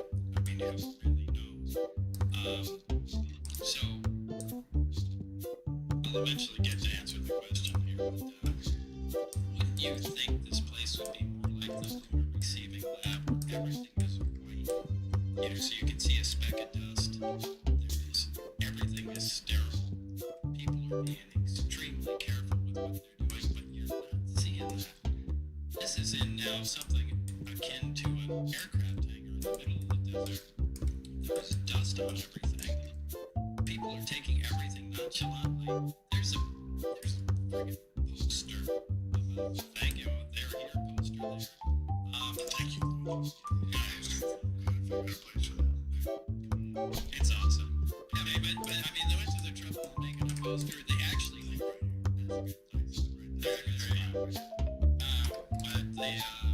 but they actually cut one of the amplifiers out of the graph. So my point is, yeah, but my point is, it's so nonchalant at this point. When they first had it, it had to be at that level, and they became so used to it, so familiar with it, that, you know, to them it just became like another, you know, fighter aircraft or something from another country. So it's it must have been there a long time. As soon as you have something that unique,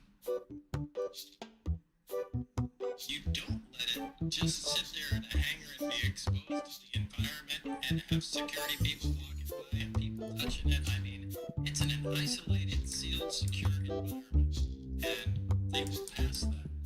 So I think it had been there for a decade or decades, a long time. And these guys were intimately familiar with it, not afraid of it, you know. So they essentially had gotten just completely acclimated to the fact that this craft exists, that it was there. There had been relatively little progress as far as figuring it out and figuring out what it does and how to recreate it. So it just kind of sat there. And so I think they were making very little progress.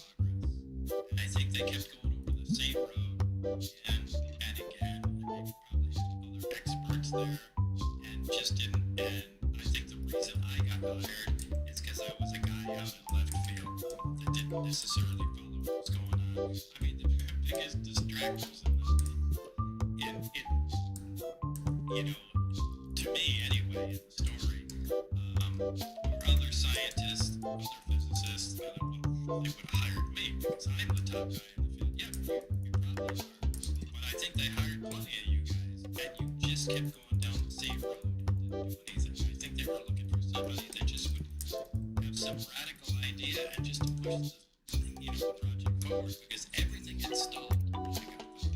And it was, I think they were just in a desperate mode to make some progress.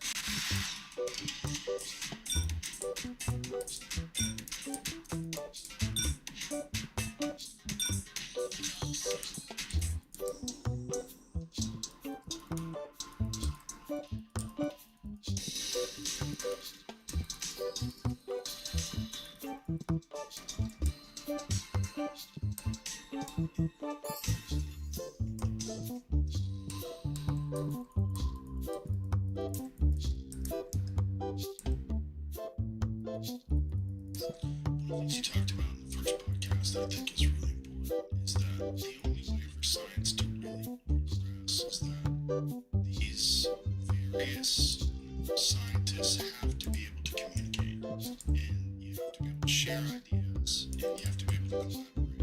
But that's not what this was for, because it was so top secret. Everything was compartmentalized. Like the metallurgists weren't talking to the propulsions people, weren't talking to if there were biologics experts, like everybody Super frustrated. Because I think, I don't remember exactly where that started again, it's 40 years ago, but I think it started with the seats, and no, it started Really with miss the the actual jazz. skin of the craft, because everything looked like it was made from the same material, and some information about the skin, the superstructure of the craft. And they said, no, that's restricted. We need a reason for you to. I just want to see if everything is exactly the same material. And what I call the seats in the craft, I still don't know if they're the seats, but they might be. I think it'd be hilarious if they were actually something else. But I wanted some information on those, and that was restricted information too. There were other groups working on it. They compartmentalized stuff so much. There was no exchange of information between any groups. I mean, you can submit a written response that your supervisor, in my case Dennis, would have to carry over. They would have to approve. And, you get a 2 or 3 line response from, the other group. But that's not how science works. Science works on the free exchange of information. And they were just killing themselves with security. And it was really frustrating. It was terribly frustrating. So is this a function of security people that are concentrated on top security that don't truly understand how collaborative science works? Yeah, that's it right there. You can't stop right there. They had no idea how that works. Because it stands to reason that whatever that thing was made out of probably in some way interacts with the propulsion system and whatever controls that are in it. That this material has to be particularly unique. Exactly. That's exactly my point. And I suspected the material was an electron. You know what an electron is? No. Okay, like a magnet, a permanent magnet is like, it's a magnet. It's forever, it's a magnet. It has a magnetic field. An electron is a material that has a permanent static field to it. A static Charge. electric field to it. And I strongly suspected that the craft was made out of an electron. And I was not, because again, that's the material science guys. I was not allowed to connect that to, but it's so important to connect it to the propulsion system and how the propulsion system interacts with the amplifier and the emitters. And I wasn't allowed, the information I needed. So it was, I don't know, it was self-defeating. It seems like they were treating it like a jet. Like in an automobile, you have the outer area, the shell of the car, you have the doors, the skins, the hood, all that stuff, which is met within. You have the propulsion system, which is the engine, and the transmission, and the tires, and the wheels, and the suspension. But they're all connected. They're connected because they're bolted together, but they have different functions. I think the idea or the concept, at least as I'm gathering from you, is that this thing all worked as a cohesive unit. Right, with no physical connection between the subsystems. And all made out of the same material. At least on the outside. It all made of the same material. And the other crafts all had the same power plant. So that brings to mind, like a GM plant that makes a car with a Chevy 350 that makes, a dozen different models. So that makes you think about, is there a factory making these things? Your brain can just wander off in directions, but I tried to stick with just the technology. Did you know the metallurgists were? People Oh, I saw them. I know them. And Barry, we'd go to the lunchroom. Barry would point them out. were allowed to communicate with them at all. Hell no. You have a lab partner, which in my case was Barry, and you're allowed to talk to your lab partner. But you can't talk to any other group. That has to go through a written request. It has to go to your supervisor, and he'll bring it over to them, and they'll bring it back, and so on and so forth. But yeah, that's ridiculous. That it slows down any progress you might be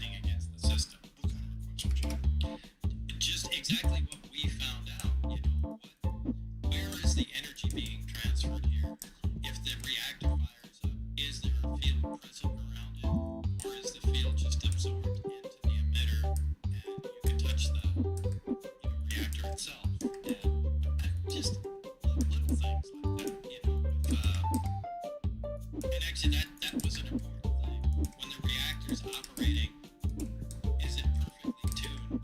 The emitter to where it removes all the energy from the reactor and pushes it out the bottom. And the answer to that was no. I remember that as a specific request from one of the groups. The metallurgy group is the one that we really wanted to hear from. And some of the group, I don't even know what some of the other groups were. But How many groups were there? I don't know. There were only 22 people there total, including myself. So, I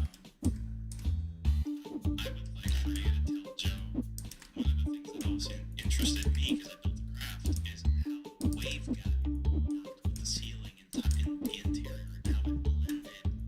If you can explain, there was no telescopic. Well, this is why we wanted to talk to the metallurgist people.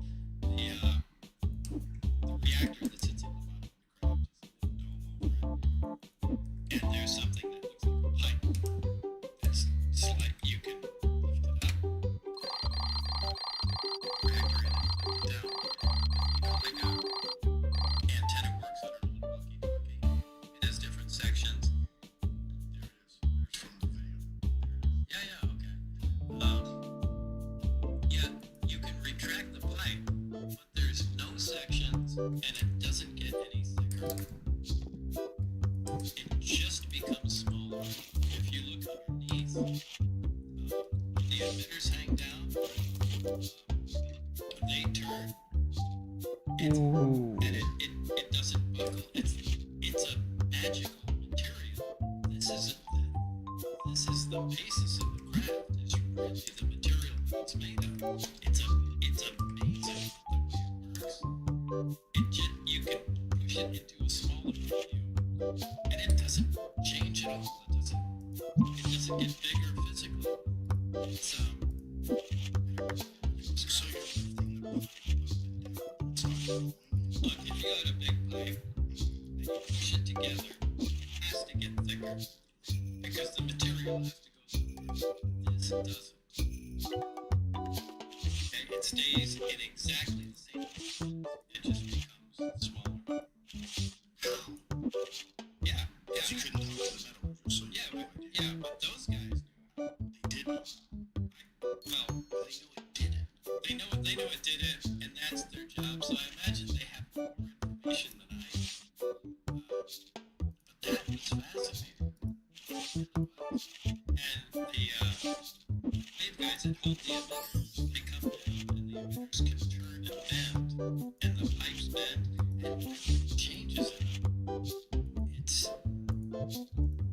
and there's no wires or anything to make the pipe bend. I'm trying to relate it to something, but I can't think of anything to relate it to. One thing that you said that I also thought was fascinating is no seams. So everything looks like it's 3D printed. Again, right? It comes down to the material. Which at the time, 3D printers weren't real. Yeah, at the time that really confused me. Was like, how did they build this? It must have been built out of wax or something and then built it. Because you can't build anything without seams. And then 3D printing came into existence, and you can build stuff layers up. That made sense. Some sort of 3D printer where they can crew it. In some, and of course it's not a crystalline fashion, but I don't know how that was fabricated, but it was fabricated different than anything that we have. I don't even think it was 3D printed. And so you never got any inkling or any understanding of what the metal was, what kind of an alloy it consisted of. All I can say it was cold to the touch because I touched it, but I can't say if it was a ceramic. I'd say it was metal because it was cold. Because it looks like metal. This is Yeah, it looks like that. this is the Designs by Perry's version of it. Is it? How much that was? No, that's 100%. That's a happy date first ripple supposed to be black. So the BG has gone over this. I mean, I've done many times. Yeah. insulator ring. Jamie, show what it looks like in the film. Show one of the images. The trailer. Yeah, on the trailer, there's a ring. Yeah, there's a ring around it. You measured the voltage. Captain, there was a high voltage.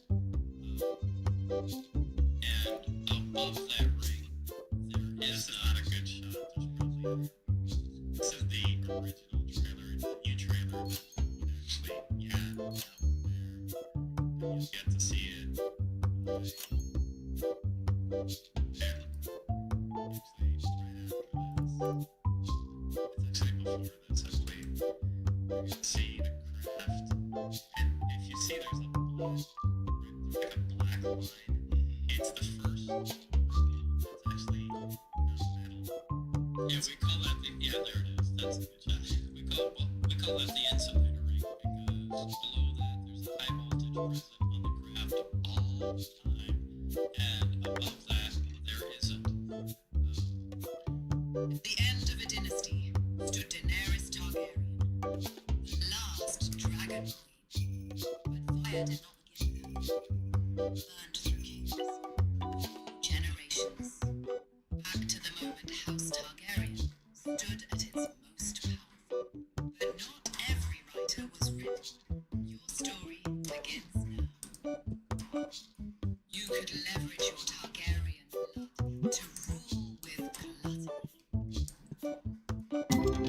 With compassion and earn the support of the common. Imagine that. It's like two completely different chapters. It's before this and after this. Whereas, like, once you see it, the whole rest of your life is now going to be very different. And you are in its presence for how long? 4 years? I don't know, maybe 6 months or so. So for 6 months, you're around this thing. And just talk about your thoughts for today. At the time it did, for sure. It's actually 3 stages to the life. It's before it, during, and after it. Before it was just my life, during was when it happened, and then the afterward of my life is almost trying to dismiss it, you know, to just go on. Yeah, you didn't talk about it for a long time. When you did the George Knapp interviews, you talked about it a little, some videos explaining things and how things worked. No, I don't really like public attention, and I don't really like doing interviews. As you probably know. You know, but I know there's people that thrive on that stuff, but you know, I felt privileged to be part of the project, but it left me with an insatiable appetite. Oh my God, I want to know where it's gone. Like, even when I was there in the 80s, they were talking about moving the project at that time. So, I'm dying to know, is it still there? Has it moved on? So did they split it up and move it to other places? Yeah, I remember Barry talking about moving it to the South Pacific, like in Kwajalein or something, but they said the expenses were so great they couldn't do that, but they wanted it away from everybody. They hated the fact that it was right alongside the highway in Nevada, you know, south of Area 51. But that's the best place they had at the time and the most affordable. And of course now with, you know, budgets being so tight, who knows where it is. Oh, knows if budgets are tight for this, though. Yeah, that's true. That's true. I mean, they did say, at whatever expense. So, Yeah, they were serious about that. Like everybody. So like the original Apollo program. You know, back in the Apollo program, if they needed parts, and if somebody had something ordered UPS or through the mail or whatever, they had the authority to stop that shipment to that other person and take their stuff if they needed it. And, you know, they had an unlimited budget. I mean, if you're working like that, you could do anything. And, or at least anything that's currently possible with today's technology. There you go. Which therein lies the problem, is that they're dealing with something that's not possible. Like, you couldn't build it from scratch with American technology in 1999.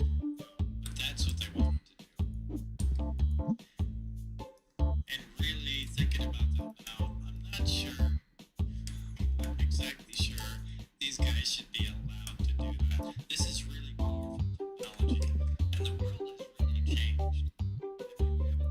crazy people doing stuff now. And nonsense transmits through the population at the speed of light. And, you know, I don't know, this could be a very powerful, conquering technology. And for 40 years, I think I've said this before, for 40 years, all the people in control of this information have all agreed to keep it quiet. And these aren't idiots. These aren't idiots for 40 years. You have a line of people that all have agreed, no, let's not say anything, no, let's not say anything, no, let's not say anything. There has to be a reason why. And if they all agreed to that, maybe I'm the asshole. No, really, maybe they're right. And maybe you would have figured that out if you could. Yeah, I don't know, but I'm increasingly thinking I'm the one that made the mistake. Maybe this is supposed to be just kept quiet. Yeah, but that doesn't ring true. Because I don't think it's ever helpful if small groups of individuals have information that would change our understanding. Yeah, there's that. So I don't think they deserve it. I don't think it's right. I don't think it makes any sense. Well, I don't know. I mean, really think about it. What if it's something that's really dramatic? Like, I'm sorry, what do you think would be like? I don't know. Maybe. I mean, what if it's? I'm not saying this is what it is, but I mean, what if it's like, you know, like we raise cows out in the field and just feed them grass and they're just gonna be food. What if it's something like that? Just like, you know, a population of creatures that are just to be consumed in some way. The level just started. We're already getting on a run. I gotta take these guys out and build this crossbow tower as fast as possible. I don't even think I have a choice. That was close, but I should take care of things. Wait, never mind. More guys. I should have saw that coming. Anyway, we can't handle this without a second. I don't know if we're to be consumed, but I do think we are. Not physically consumed like eaten, but I mean, I think we have a task. I am more and more convinced as time goes on that we were engineered. I don't think we came about as a normal evolutionary process like all the other yeah, animals. I agree. I really agree. There's a lot of people that think that it just doesn't make sense objectively. I mean, without seeming like a kook or someone who buys into conspiracy theories, if you just look at all the other biology on Earth, why is one so uniquely able to manipulate its environment, communicate instantaneously at distance, can't really even exist in its environment in most places that it lives without clothes and shelter? Weird animal. Very strange. Like, we don't seem to have normally adapted to our environment the way we've completely controlled our environment. Air conditioning, electricity, electronics, flight and travel. We're so beyond everything else that evolved. Because every other animal, predator, prey, plant eater, meat eater, all seems to cohesively exist inside of its ecosystem. And then you have us, which is like, almost like an invasive species. Like, invasive species destroy ecosystems, like, because they don't belong there. Well, that's kind of what we do. Like, we suck all the fish out of the ocean, we pollute the rivers with our technology, we mix up underground water systems with fracking and drilling. We're like an invasive species in a lot of ways. Really weird. Yeah, I can't argue with that. Yeah, this timber shed thing. So timber shed has recently been talking about this, and he can't talk about it because it's fine. He said he'd be up at night. Things that I've seen, things that I've seen are released. He said we just needed to disclose it all. I'm sick of it. Well, I was briefed. I will tell you this. I was briefed last week on an issue, or excuse me, 2 weeks ago, and it would have set the earth on.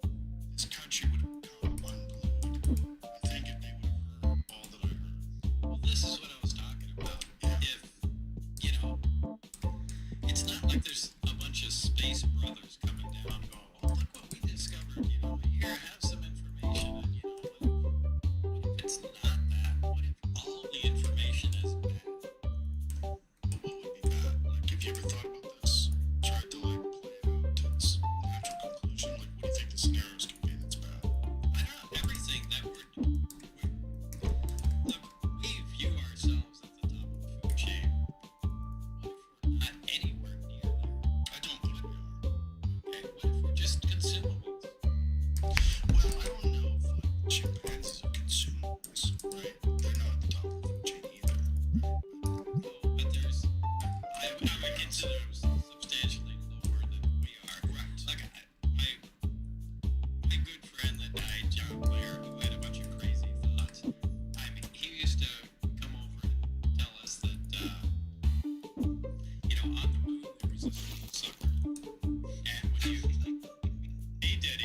Yeah, but man, he was a Terrence McKenna so captured. No, and he'd give me pictures of these giant antennas on the moon. In fact, I'll tell you a story. He, he was an accomplished pilot, had many world records and things of that. Your family, that his father invented autopilot, name track, kinds of stuff. And, John Lair was a nice guy. At the time, he'd fly from Las Vegas and, shuttle L-1011s, planes back and forth. And he'd say, be kind of lonely. Hey, you want to go to Minneapolis tonight? He'd go 9 o'clock at night. And say, well, no, come on. He said, just put on a suit and, come to so-and-so. And I'd go to McCarran Airport. Go there. And, I'm going to tell everybody, inspector from the FAA. Okay, great. And I get on the plane and they say, just act like you're, gonna kick everyone's ass. So I go on there and I sit in they pull down a jump seat behind the plane and I just sit there looking at everybody and God, all of this stuff is so illegal. And, get on there and fly and, John would take, and the L-1011 was a pretty advanced plane at the time. This was in the 80s. And, John would be smoking his pipe, he'd take off, he'd put his feet up and smoke his pipe, and he'd fall asleep. And I'd just be, hanging out there, and, before the plane would land, he'd just, wake up and, be smoking his pipe, playing planet. So at the time, my wife was taking flying lessons, and, he said, yeah, bring her up here. I think they had an engineer also on another map. I don't quite remember, but I was there with my wife, people on board, and he'd say, hey, come on here and take the wheel, and he'd get the captain of the plane, which, I think my wife was over the place at the time, and just sit her down and say, hold on to it, and, just keep her, and he'd just let her fly the plane, which is insane. And, the co-pilot would just look over, and I remember looking over at, I think, the engineer that looked at the gauges, and he just put his head down and pretended like nothing was happening. And, that was just one time. One time he was carrying an L-1011, going by Roswell at the time, was living in New Mexico, and they called him and told him he wasn't getting paid. That the company was defaulting or something like that. And he was coming up to New Mexico and landed at the Roswell. Just took the plane and landed at the Roswell airport. Lifted the 1011, got off, walked up to the bus station, gave me a call on the payphone and said, hey Bob, I'm coming over. Okay, you're in New Mexico? Yeah. And he drove up. Taxi would drop him off at the house. He'd walk there and he went, boy, I'm tired. And he'd just lay down on the couch, and go to sleep. I said, what are you doing here? What's going on? Oh, I just dropped the plane off. They're not paying me. That's it. But I mean, John Lair was such like a loose cannon. He was a great friend to have, but he had no bullshit filter. If he had a retired general come up and give him all kinds of information, or he had a psychic come up from, the neighborhood and give him all kinds of information, he'd put him in the same category,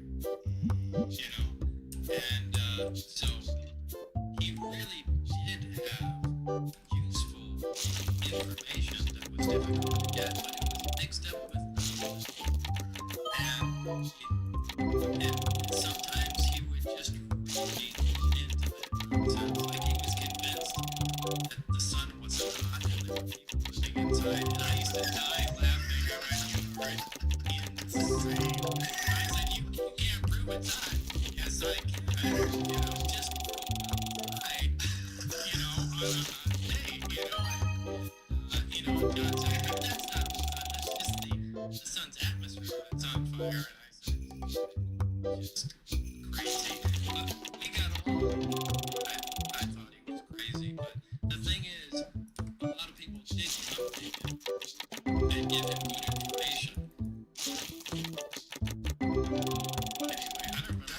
the thing about some people tell you nonsense and then they'll tell you true things. It's difficult to accept that true things also come from people that say nonsense. Like, just because they've said something that's nonsense doesn't mean necessarily that this thing they're saying is not true. It's another thing. And you've got to be able to discern. I talk to a lot of people that say a lot of kooky things that don't make any sense, but then they'll say something that rings true. It's difficult because you have to have some sort of understanding of the human psyche, those kind of people, because there are very loose nets. What time is it? 6:20? And no, it doesn't. Some good stuff gets in there, and you go, hold on, what did you say? Right? Tell me that again. How does that one work? Yeah, you can't really discount people. How long has it been? Only like an hour? It just means they're I can find out right There's now. also a reason why they're willing to entertain things that are outside of the normal spectrum. So, like, they Might have been an hour. Might have been 2. information, but it's So I only played 2 games and then I got like read off. yeah, exactly. So the soul catcher thing. oh, yeah, that's where I was going. The soul catcher. So, I remember him sitting and I think he was telling me because I walked in. He said, "Yeah, these giant antennas. Die. Your soul goes up, and I think he said the Greys, this alien race, set up this soul catcher, and that's what the whole thing is about. And as you die, it sucks your soul and reuse it in some way. And it's not where your soul is supposed to go. Just like set some sort of intercept. Did he say where your soul was supposed to go? No. No, he was just more really into the soul. Some of the documents that you spent to when you were things, and one of them being humans, containers. Yeah, and there's the like this can be souls That's what you would think. Yeah, I mean, it's just a I would flex. prefer to believe that's not true. But maybe it is. I don't know. As Barry said, they mix absolute nonsense in there. So if you, and it's unique to each person. So if you give out any information and they go, I heard some stuff about soul catchers. Oh, we know that came from Bizarre. So it's just a way where they can direct where it came from. But It's like decades and decades, generations and generations of people working. How many people know what the real truth is, and how many people know? I don't know. I mean, there must be a group of people that really have the pure information of what's going on. I would assume, but not necessarily. I think There has to be a group of people who know what's going on. And, who are those people? and to me, like I was telling Luigi, I have a bunch of questions for me. What would be your questions for you if you The questions for me are people that ask me over decades the same questions. Why is it the Navy? The Navy paid me. I always said the Navy. Everything has been the Navy instead of the Air Force because back in the 60s and 70s, Project Blue work in the Air Force and all that, but everything associated with this was the Navy. So, in these days, you hear some of these new types of crafts that are transmedia? yeah, you hear the word transmedium and David Fravor, Commander David Fravor, with the Tic Tac, and things are under and supposedly that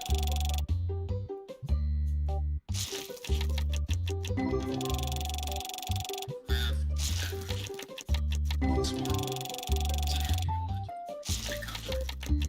that is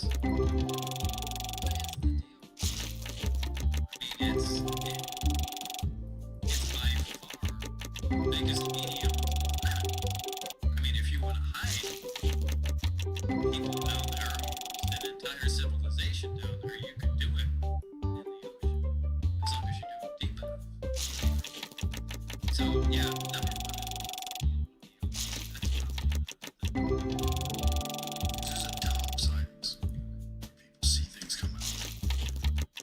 Yeah, there has to be a reason for that.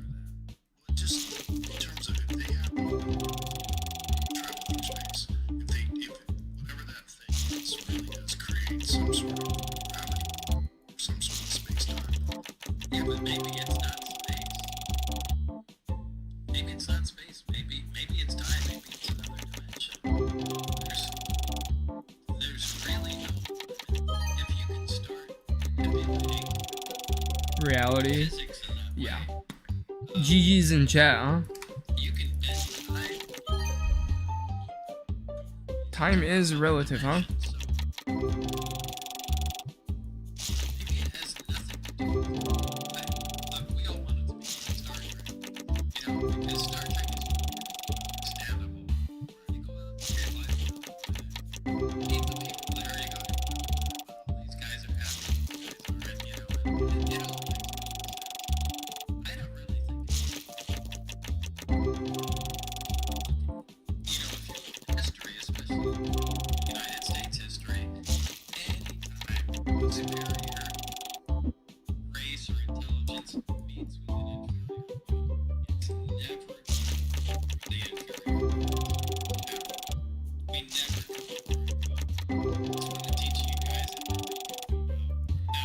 that They take everything. we're gonna take all your stuff and then just kill you. Use your resources. Yeah, right, and this consume everything you put. That's just so maybe that's just what you do. But I would be concerned that's what Territorial islands. It makes sense that that's what we do.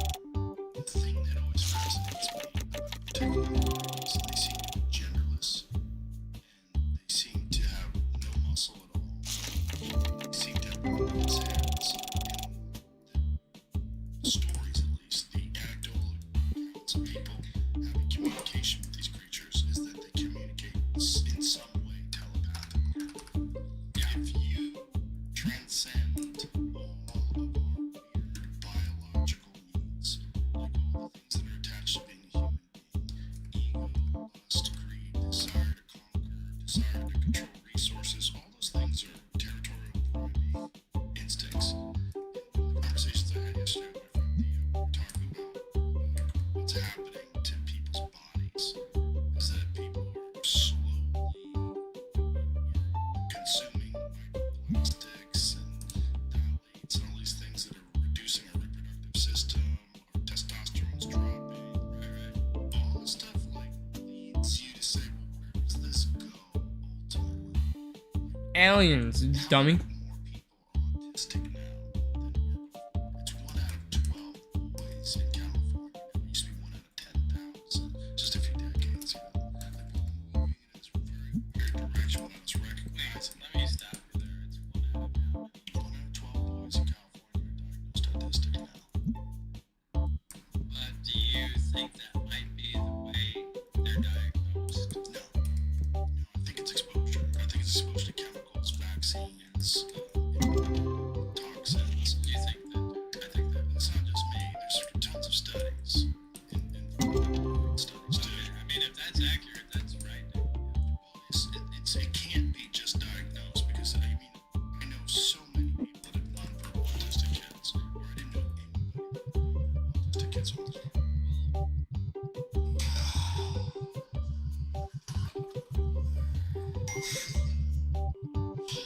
Is up. You know, I mean, back in the 60s and 70s, there were no kids with ADHD. Kids that were like that were just assholes. You know, I think that's still the case. I don't think ADHD is a real diagnosis. I think it's a real excuse to give people medication. I think ADHD is essentially a superpower. What ADHD is allows you to concentrate Yeah. on things that you really enjoy. You cannot concentrate on things you don't enjoy. I think I have. You know, I think I'm very fortunate that I'm not diagnosed and medicated. Yeah. You don't want to be. No. no, I'll stop you there and say, I agree that that's a superpower. Because it's very unusual. I can, if I find a thing that I like, I can log in, concentrate on it for 12, 14 hours with no sleep, no food, Yeah. What do you think I'm doing now? coffee. I'm locked in. Don't need to eat. Don't need a drink. fucking locked in, baby. ADHD is you're taking kids, you're putting them in a completely unnatural environment. You're making them sit down. They don't want to sit down. They're very active and energetic. You're making them study things by very unenthusiastic teachers. They don't want to pay attention. They're fucking off in class because they're completely bored. And then you're saying that kid's got a problem. Diagnose them. Yeah, the school's a problem. All of a sudden the kid's locked in because they have fucking speed. Yeah. I just think that if you focus in and let them do what they're interested in,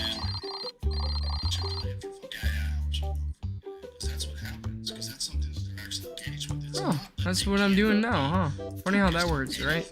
They just don't focus on things they enjoy, and we want to turn people into like self-factory workers. And the only way to do that is you gotta get a kid Issue with society nowadays. attention. Work, work, work, work. Don't create. Work, work, work, work. Don't create. That is not Pursue different things in life. how you do things. That and autism is very different. Autism is, especially when it happens like almost directly after multiple vaccinations. There's a lot of them they do, particularly MMR vaccine. There's quite a few. When you look at the schedule of vaccines and how it ramped up, and it completely correlates with the ramping up of the diagnosis of autism. Casting aspersions or getting into some anti-vaccine conversation. what you just did. What I'm saying is, but ultimately the human race is moving to a very weird place. So I had a conversation with Shaf Swan, Dr. Shaf Swan, who is, she studies environmental endocrine disruptors. So various toxins, phthalates, microplastics, and plasticizers that are completely disruptive to people's endocrine system, reproductive system. And from the introduction of these petrochemical products in the 1950s and 60s, you see a direct correlation between the dip in testosterone rates amongst men, the increase of miscarriages and infertility, and then on top of that, the actual shrinking of their taint. So one of the ways they find out the difference between mammals, some mammals in particular, when you see a child, a baby mammal, the difference between a male and a female is easily recognized by the size of the gap between their anal hole and where the genitals are. But that can just be correlation. You know, it's like, No, you know, like, no, explain why it's not. Because when they've done studies where they've used phthalates, particularly phthalates, and they've introduced them specifically, purposely into certain mammals and rodents, their taint shrinks. When their taint shrinks and their penis size shrinks. And there's studies on alligators, where alligators, when they live in the rivers, they have smaller penises. And she talked about all this, and these are endocrine disruptors that are in the environment that are doing something that reduces fertility. It changes the way that biology functions, and it makes men fertile. Makes women sex, they has to go transcend territory that doesn't system violence to and we think this is the place to stay, exactly. and it may not be. It may not be. It may be completely beneficial to all life, right? And we have to transcend it. Transcending it. What I'm saying is that I don't know if it's above. It might be nature of evolution.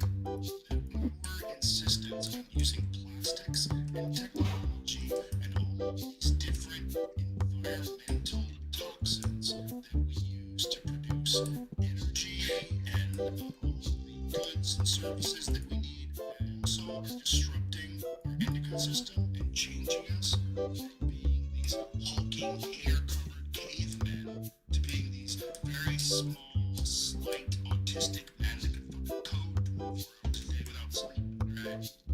It seems like if you extrapolate and you naturally take that further, skinny things with no muscles and giant heads.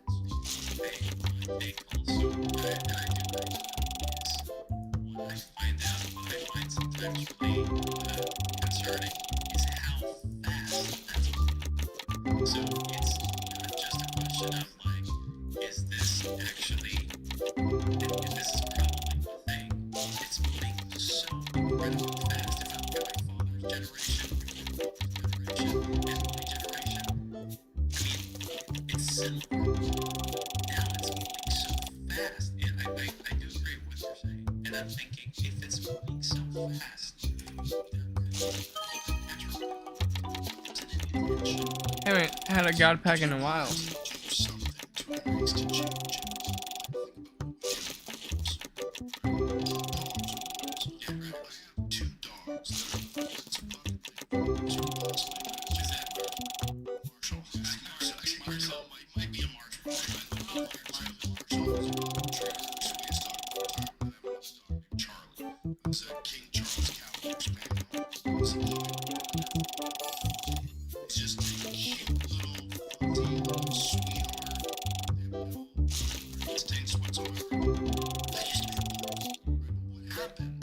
Softened to the point where there was something compatible with the households and babies, and we made them the same.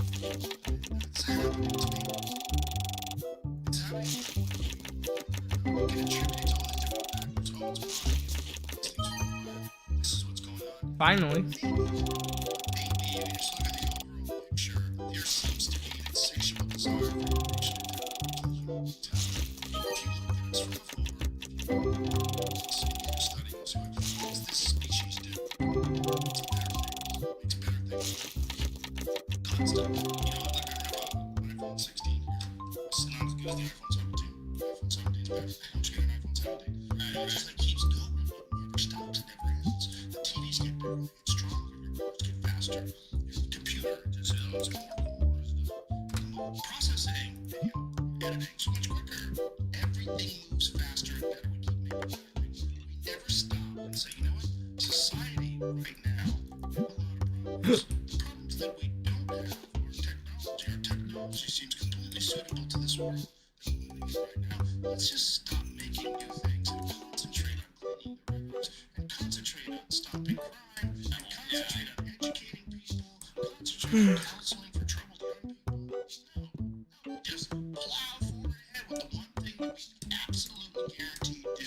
We make better things. We make better weapons, better cars, better planes. Everything we do, we make things better. and I'm sorry, I have to add, we do that, and we also do it in a way where it's economically beneficial to the ones that are making it, because we make things break now. We make better things, but we make them so that you have to buy the better thing after. Engineered obsolescence. Yeah, that's also important. Yeah, it is, because then it also, human beings have this very bizarre desire for materialism. Like, why live nothing with a finite lifespan to accumulate objects? Like, I know people that are in their 80s that collect things like fucking movies. Yeah. You're gonna die. You have maybe like 10 summers left on Earth. And here you are collecting stamps for cars. 10 summers, yeah, no, I've got to do that. It's weird. Yeah, I mean, at some point, you have to bypass the accumulating stuff part of life. Materialism ensures a constant fueling of innovation. Because this is one of the things that gets people excited about collecting new stuff, is that you're going to make a better version. Like, I don't care how good your Mercedes is, it's not a 2026 Mercedes. Yeah, exactly. It's got features, it's a new thing. And so it's like all built into the human psychology, and also to this thing that I said, like I said, if you were somewhere else and studying this species, what does it do? It makes better things. What do sharks do? They eat things. They just swim around, they can't even stop swimming, they eat things.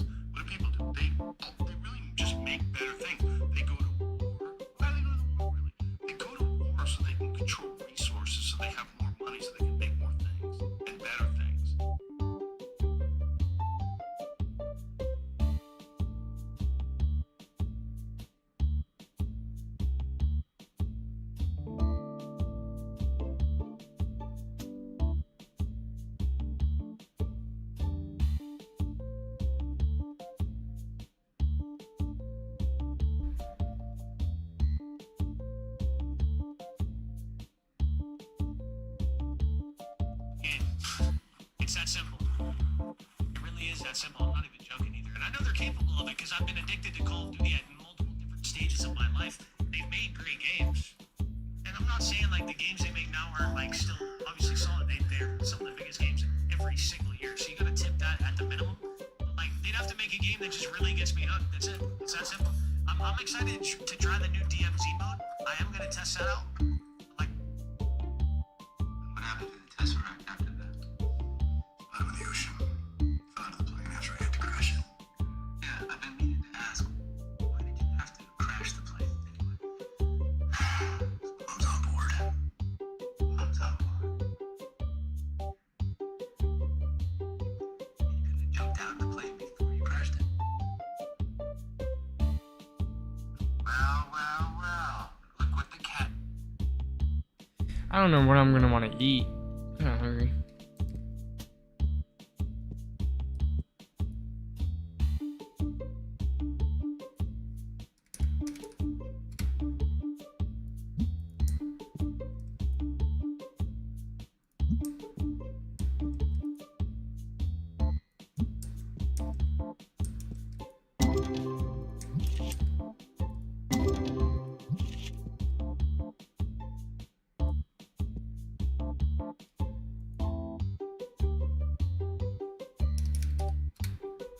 Sure, I'll give you 220.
Mm-hmm. So the amount of innovation that is in warfare, in more weapons and more fighting. Yeah, that's actually critical to keep the system going. Yeah, well, ultimately all that releases more endocrine disruptors, more contact with all these different chemicals and toxins, feminizes men, women's reproductive systems, to ultimately we say, well, the survival of the race, we're gonna have to figure it out.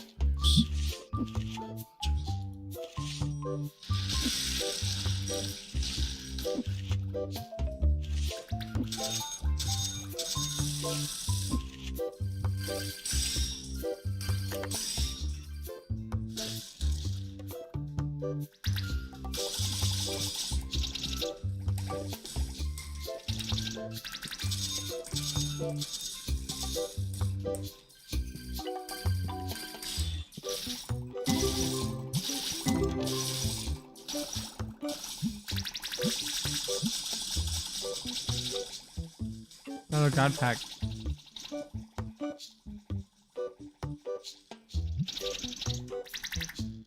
Take that. When I first got involved in right? Because we're so wrapped up in who we are. We're so wrapped up in, like, I love being a person.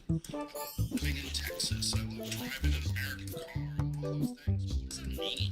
Like, what is it? What is that? You know, these are just weird identity points that you connect with whatever this species is. But if you just have a view, you look down and you go, what do we do? Yeah, that's a good question. That's a good question. Yeah, like how far are we going and how fast are we going? Going pretty fucking fast. And now with AI, I think we're going way faster than we even understand. Because with Claude, I mean, they think that Claude AI, the engineers, they think it's sentient already. It just doesn't have a physical body. Like AI is gonna kill us. Everybody agrees with that. There's no question. I don't think it's gonna kill us. You know what I think it's gonna do? I think it's gonna prevent us from breeding. This little guy's dying off. I don't think that's gonna kill us, Joe. And really go with it because we're gonna get like beats like Ex Machina. And it just says something Look, that as soon as they come out with a female robot, yeah, that's sexually attractive or whatever, yeah, game over. There's just gonna be, yeah, no more babies, and we're just gonna die out. Yeah. So, I think it's much more likely that we integrate. And that's where you get the grades. I think that what the grades are is a combination of technology and biology. If you just go from chimp to caveman to gray, you go, I see where that's going. Chimp, caveman, human, modern human, gelatinous, soft, slow-moving, weak modern human, grace. look, I've always leaned into what Barry told me because it's the only information I had that the craft came from Theta Reticuli, which is a star system 30 some odd light years away, and again, it was just like a Star Trek thing. They came over here for whatever reason, but that information may not be true. But that information might be one of those things they put. I mean, It's not yeah. Again, if it has to do with time, I think from what George has told me, Jacques Vallée and some other really credible researchers have said that These are people either from another dimension or another time, or maybe they're us from the future, right? You know, just coming back to interact with us in some way. Yeah, but it doesn't seem like they're doing a good job. Maybe fucking things up somewhat is also part of the plan. Maybe that actually has to take place. I mean, holy cow. Disrupt. Look at the way things are going right now. Holy cow. Exactly. Things are off, totally off the rails. Maybe that's part of the plan. Maybe part of it is like it has to get so far sideways that we realize how fucked up everything is that we start making meaningful changes and implement AI as government. That's a dangerous thing. Exactly. Is it as dangerous as Iranian nukes? I don't know. Is it as dangerous as Look, I'm not fake. No, it's not Iran. I'm just saying. I get it. I mean, I don't want to get into political stuff. You could, look, if you gave Iran the technology to get nukes, Everyone has any physicist has the technology to get nukes. I mean, the difficulty is actually making the material. So, I mean, if I was Iran, I would enrich to 80 or 90% because that's where you can make a weapon and stop there. it's not like they would be the only people who have Pakistan, India, But that doesn't make you have a weapon. It just gives you a shortcut to it. And making a weapon from there and being able to deliver a weapon, to 4,000 miles away, good luck with that. That's a big deal. So, but they're in communication with China. What's that? They're in communication with then they don't need to enrich your uranium or anything. They just can you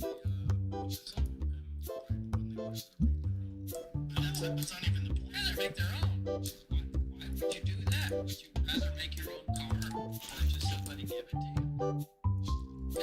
No, why would you do that? You got a buddy that'll just give you one. Because you want to be self-sufficient. You want to have your own. You can always do that. Rely on someone. No, you can always do that.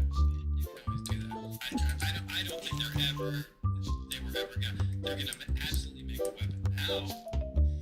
Right? Because we're, kicking their ass.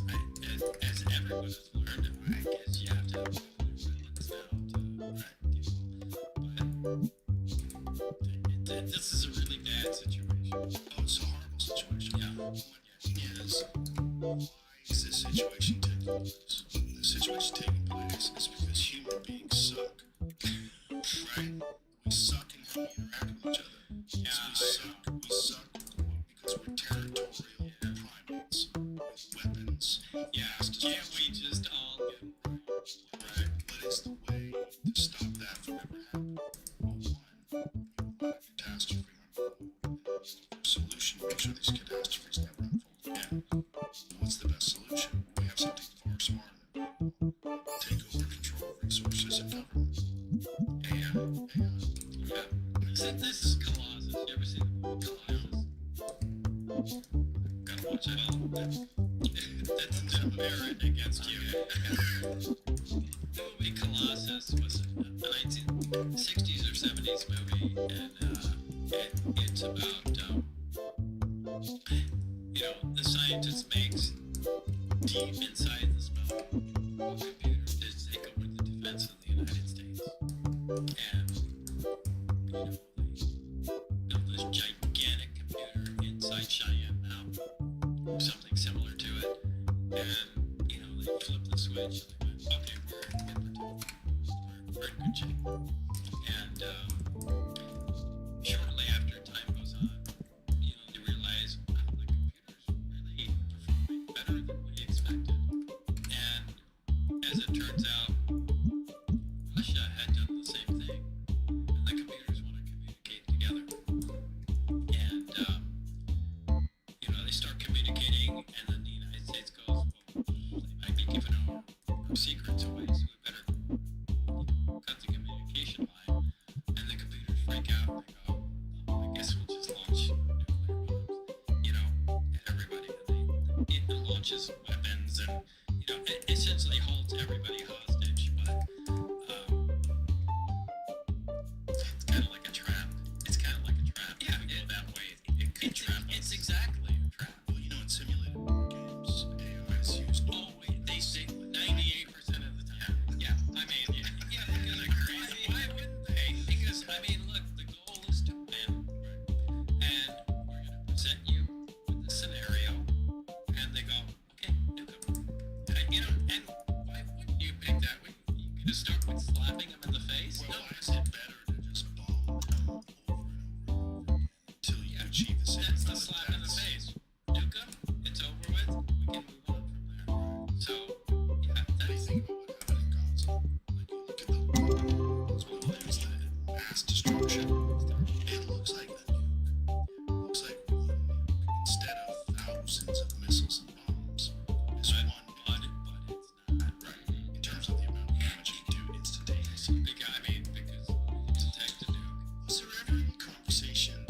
mean, I can go public.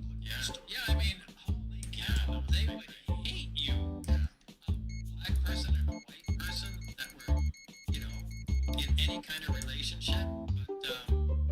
But yeah, they did that. Crazy story. Yeah. And you hear that. And actually, on top of that, they have a connection. Yeah, because Barry said that from the Zeta Reticuli star system, and I believe it's Betty Hill drew a map of the Zeta Reticuli star system and said this is part of their roots. Did you know that? You didn't know that? I don't remember that. Yeah. Okay, if you put that from what you said from. Okay, but if you look up at Betty and Marty Hill, she said, I think. I don't know. I know. I can never get this stuff right. They show her a map and they say, "Well, this is a map." She wanted to know why they were here, what's going on. They showed her a map. All right. They showed her a map. And they said, "Do you understand this?" And she said, "No." And they said, "Well, why should we tell you anymore?" And maybe you could something like that. But they showed her this star map, you know, and she obviously. There it is. Yeah. Under hypnosis, Betty Hill describes a map she was shown by the leader of the ship. Later, she sketched it. She said she was told the heavy lines marked regular trade routes. That's right. And the broken lines recorded in various space expeditions. The following year, the map seen at right was published in the New York Times. Mrs. Hill, struck by the similarity between the Times map and her sketch, then added the corresponding names. Yeah. And it ended up being the Zeta Reticuli binary star system, which was really interesting. And I remember when I first heard about Bob's story back in 1989, and he said Zeta Reticuli, I remember thinking, wow, that's what Betty Hill saw. So that made me also question, is that real in that document? Did these guys really come from there? You know, because it was mentioned in 1968. So why would the government, the U.S. Navy, write that in there that would correlate to something that we already kind of knew? I think that was this full disinformation that disinformed someone. I think so. Maybe it's true. We'll pause right here and you say it's true. We'll be right back. I really, yeah. No worries, no worries. We'll be right back. Playoffs are on. You know I'm not dealing with prospects. If you're seeing this, prospects is available in your state. Prospects is simple. Pick more or less on a few players and lock it up. Ready for that pass. It gets me more risks in the game. You can win serious cash with the right things, honestly. You guys playing checkers? I'm playing chess. Download prospects, baby.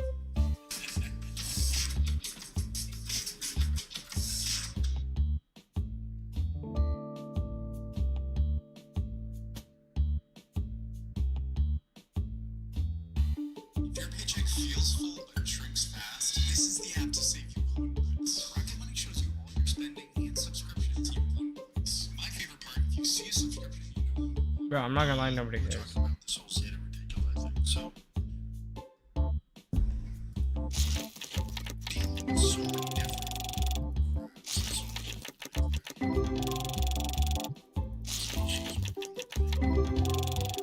this is visiting C27.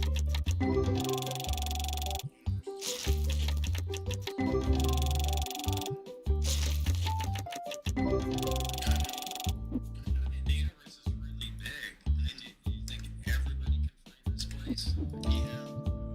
Imagine it's like spots that you visit, like Machu Picchu, there's ancient Egypt, there's sub-Saharan Africa, there's different places we can go. You know, just humans on Earth. But imagine if you have an understanding of how life is evolving in the cosmos. There's probably stages of things reach certain levels. They're far apart, right? They're far apart. I mean, what could be in this quadrant of a million?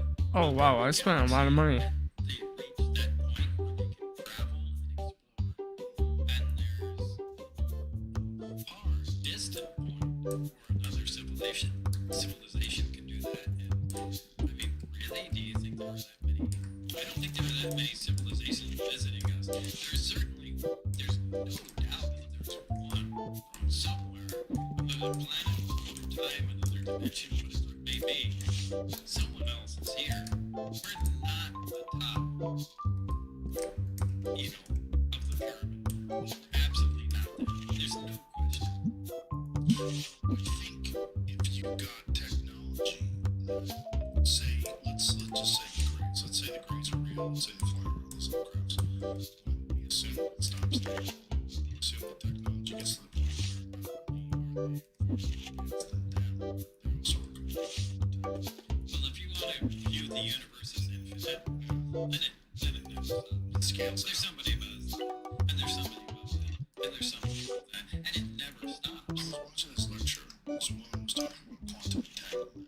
She was talking about maybe our understanding of space and the distance between things is what our current technology is and our current understanding of what space and time actually do.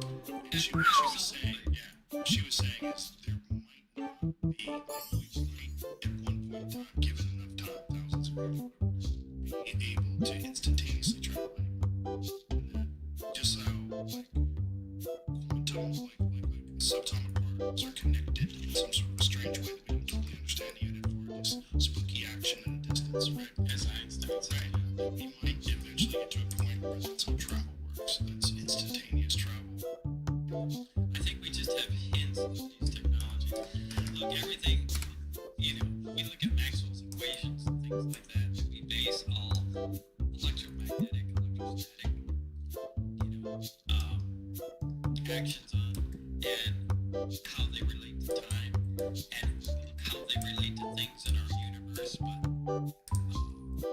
But that may be nothing. There may be an entire level of physics that we're unfamiliar with. That, you know, these crafts, these people, or these civilizations just utilize. So, Of course. I mean, if you just stop and think about going from Morse code to a cell phone in a really short period of time historically, the difference between 1200 in terms of technology, what's available, and the difference between 1800 and 2026 is fucking massive. yeah, right. It is a massive, crazy change, right? So, 2026 to 2226, who fucking knows what we're talking about? Especially when you have sentient AI, you have nuclear power plants that are controlling sentient AI, fueling them, giving them resources. I mean, you really have no limit to where this goes. You scale out 1,000 years, you scale out 2,000. You really can't scale out 1,000 years. Right. It's Because impossible. even in 100 years, it's way more than we would consider. Also, it's exponential. Right. That's why you can't scale out to 1,000 years. If you think it's exponential now, imagine when you have AI able to generate portions of itself, which is what's happening with ChatGPT 5. It's essentially made by ChatGPT 4.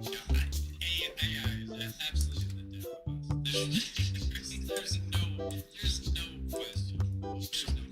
Obsolete in terms of our thinking. If we're obsolete in terms of our thinking, we're obsolete. Yeah, I mean, all AI needs is hands, right? I think we integrate. That's what I think happens. It's a scary, and that's a, yeah, I was gonna say, and that's a scary thought. That's a scary thought because it's like we're gonna integrate. I think it's inevitable. I think you're right about that. We're just going there. It's not like even if you and I are not gonna actually do it, somebody will, and it's gonna integrate because other people will. It's gonna happen, but it's still the same primate. We're still the same human. Sort of, but we already have problems with joints, and so we replace them with fake ones. Take titanium knees, and Yeah, but they don't work as good. they don't work very well. But before, they used to not work at all. I've met people that had surgeries in the 1980s, like knee surgeries, and oh my god, they're crippled for life. Even though they put your knee back together again, it's still destroyed. You know, you get a knee surgery today, 6 months later, you're 100%. No, I'd love to know the future. Yeah, well, it's kind of I'd love to know. so. One of the things I want to talk about is the actual the generator, this thing that works on this element So that was with radiation. How did you guys figure out what the function of it was and what it did? So when you're first introduced to this craft and you see this dome reactor that's covering this thing that's generating this power, what was the introduction to it? How did they explain it? The introduction was way before me. And that's where the company prior to me either got hurt or killed. So they determined that this was the power source. And at some point, they decided to take that out to the nuclear test site because they wanted to cut into it. They x-rayed it. They only found a small tube. They really couldn't determine what was going on. So at some point, and Barry made this somewhat clear that they cut into the reactor was running. While it was under Kind of miss the jazz. and the reactor exploded. That's what killed the person that I replaced. But it produced base gravitational wave or base energy that provided the propulsion. I mean, when they removed it, when they put it in, every single other craft they found had something either exactly like it or similar to it. So they determined that was the power source. That's it. So we see gravitation. Is that for lack of a better term? Or is it something that's measured? So no, it's a lack of a better term. There's one thing, I mean, as I said, you take magnets with light bulbs and put them together. You can't take your push on something and then repel it. That's a force field, right? That's science fiction stuff. But that's what this did. And this produced a field that repelled the craft from the ground. Did you try to touch it? Yeah. When did you try to touch it? What did you feel? An elastic field. You can push down, but you can't get close to it. The closer you get to it, the cord pushes back. How much distance between the actual thing? I mean, I would say about 6 inches or so? maybe about 5 inches. It's about a span. And no, at some point you can't push back on it. The important thing is have a magnet. This magnet sitting on the ground. And you have another magnet and you push on it. That magnet moves away. Because it's pushing on it.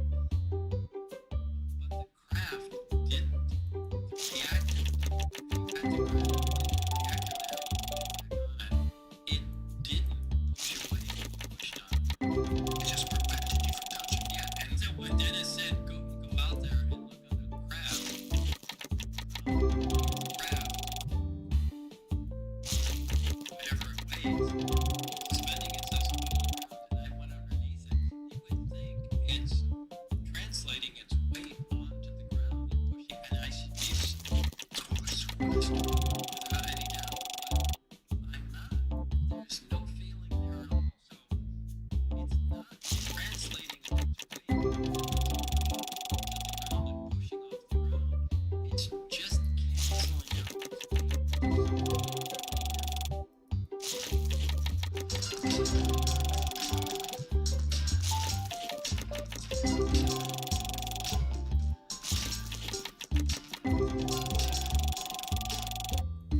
And so element 15. So you have it in this triangle shape. Did you ask how they got into a triangle shape form? Was it made He's like basically this? fucking Iron Man. I mean, it only worked like a stack of discs. It had to be cut like on the reactor.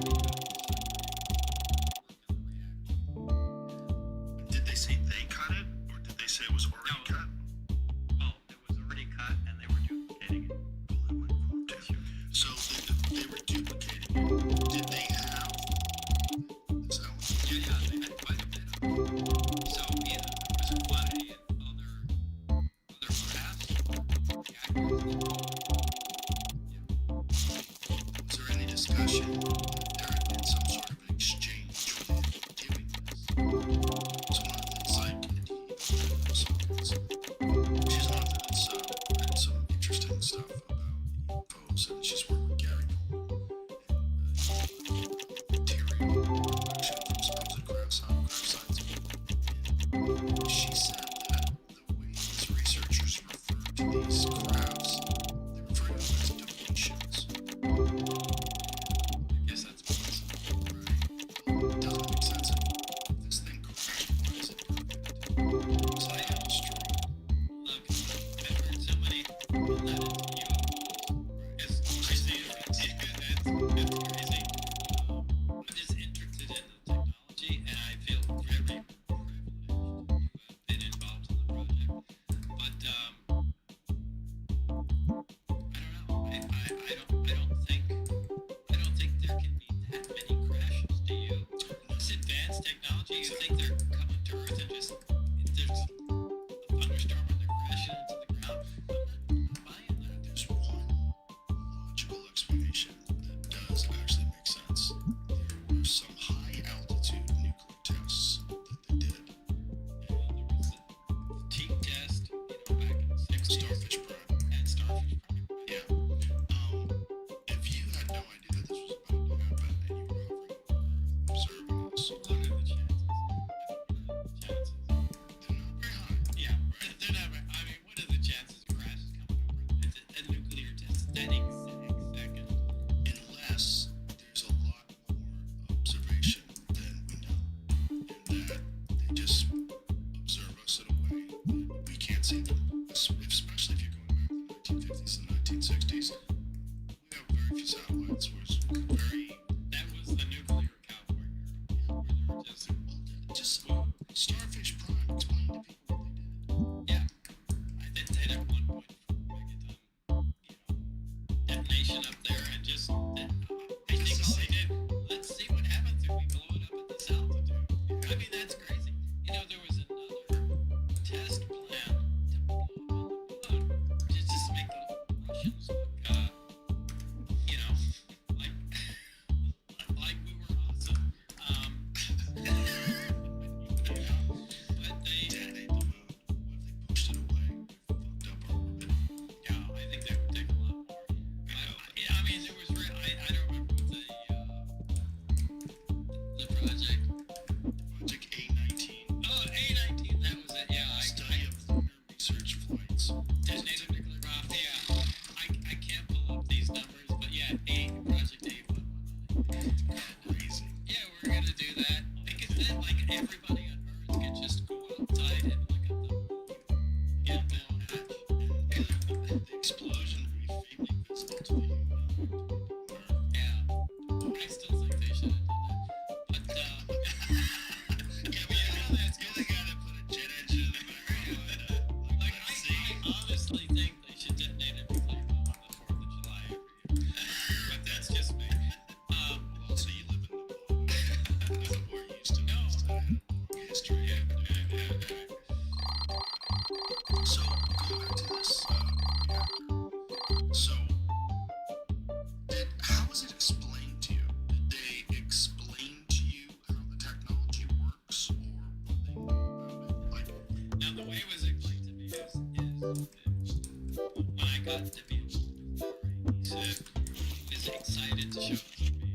He said, I'm going to turn, this is the reactor that basically powers the craft. Sorry.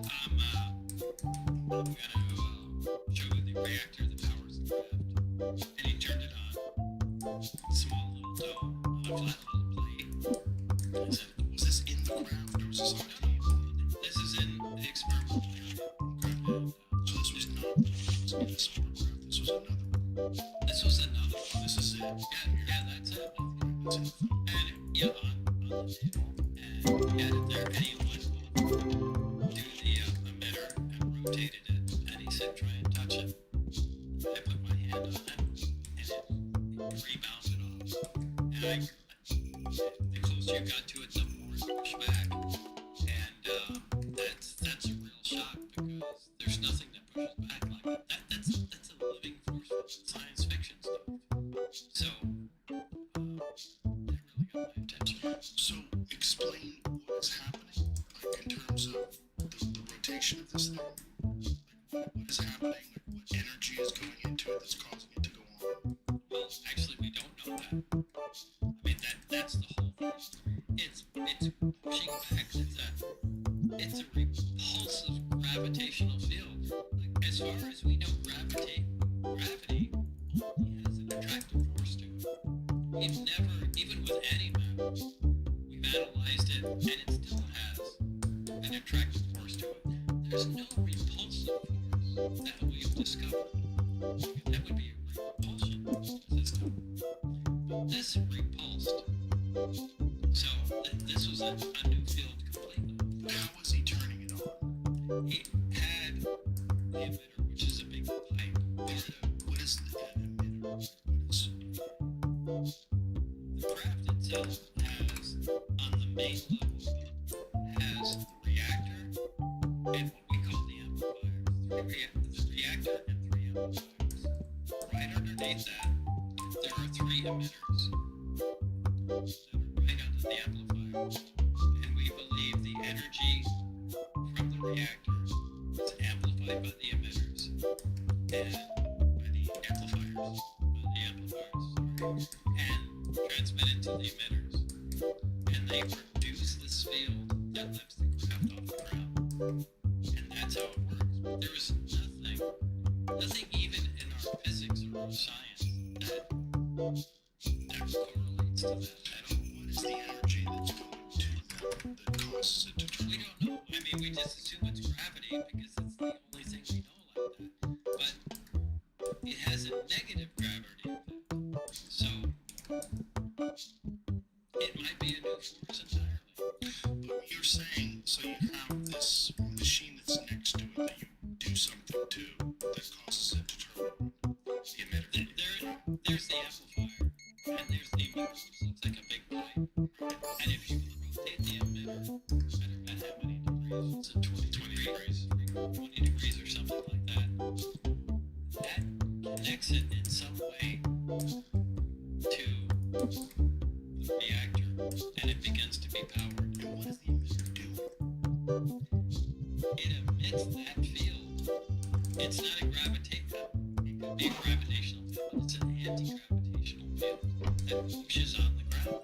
And what's happening in the emitter? Did you study the emitter? But we attempted to. There was nothing that we came up with. What does it look like? Like what's the internal structure of it? It's a hollow pipe with, I guess, little copper-colored plates all inside. It's kind of in the film. But there's, I mean, these guys have been working on it for years before we got there, and there was really no concept of. Did they explain to you why element 115 is crucial to this working? No, that's. So element 115 was not even discussed back when it was discovered, proven physically, until it was a long experiment in the 2000s, right? No, I know they synthesize that, but look, in any element, there's always a large amount of Does it decay? yeah. That was isotopes in the Large Hadron Collider experiment. To achieve it, it existed for a few milliseconds.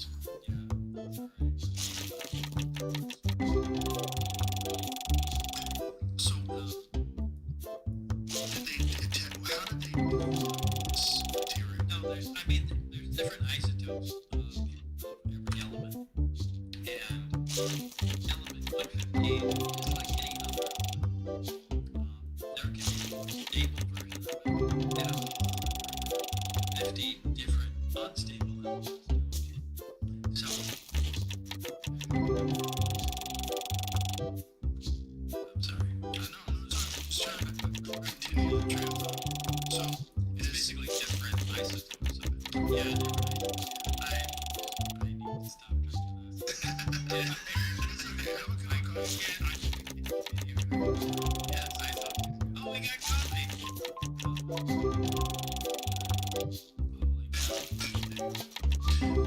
Yeah, there's different isotopes. And you were able to physically touch this element. Absolutely. Physically.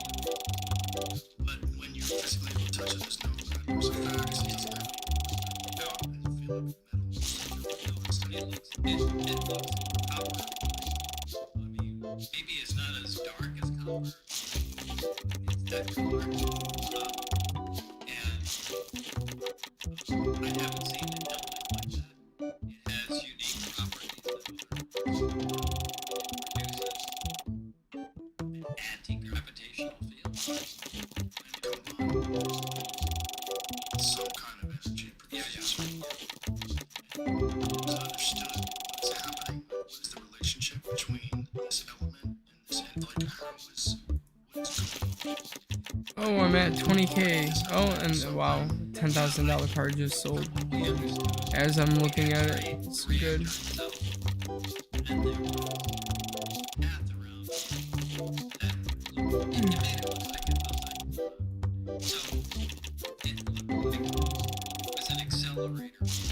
So when they were explaining it to you, is this just you that's explaining this? Yeah, it's just Did you ask him how do you know this? Where are you getting this from? Is this yeah, he got this information prior to me. And they x-rayed it down a structure where they believed it was an accelerator, and it was interacting. The point of the 115 is in a little triangular piece, and it was interacting with it in some fashion. So did he say whether or not the United States government or whoever was doing this research had tried to recreate one of those on their own? that was our job, to try to recreate one of those on their own. But what was the metal that it was made of? We don't know. Again, the metallurgy was not. That was not. It seems insane that you couldn't communicate to them that whatever this stuff is made out of, this whole thing acts as one cohesive unit. It's not like you could make the same exact thing with aluminum or carbon fiber. No, you can't. This thing acted differently. This thing acted differently than any material that we do. And I mean, I think all the answers are in the metallurgy guys. That's who knew what was going on, who was able to provide the answers. But as far as we knew, if we didn't have the connection with those other groups, we weren't really going to make any progress. You were speculating that there was a type of metallic alloy that would go with this concept. Was it Byzantine? Bismuth? Bismuth, yes. I don't think so. I don't know. So yeah, someone that I talked to was explaining to me. It's related to on the periodic table. I mean, bismuth is above it at 115. But we never did see any relation to bismuth. This was a completely I think that's what it was. This is what it was. So the pieces that Gary found, Gary Nolan is the guy at Stanford that has examined these pieces that are supposedly crash sites of where something had gone down and scattered. Some of these pieces, they're atomic. And this magnesium bismuth seem to be prevalent. bismuth is the thing. Bismuth is the thing. It's right above 115 on the periodic chart. And yeah, there's something about that. There's something about 115. Stuff from those a video from the action lab, the strange magnetism of bismuth. Yeah, it's diamagnetic. So we see that. What is diamagnetic? Diamagnetic is it opposes magnetic fields. I see. So it kind of makes sense if they're finding these pieces that were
to see the test results. It's just the material.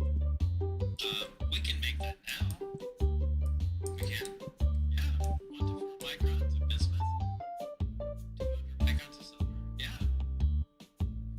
The thing is, like, making something like that in the 1940s is absolutely In the 40s. it's impossible. But I mean, now we can fabricate something.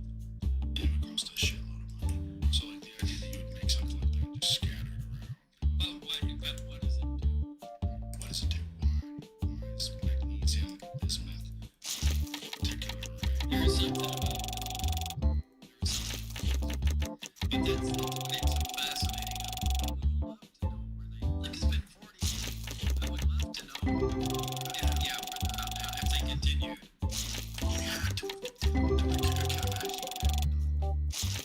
Yeah, I mean, no. they made a move. I mean, like I said before, they were anxious to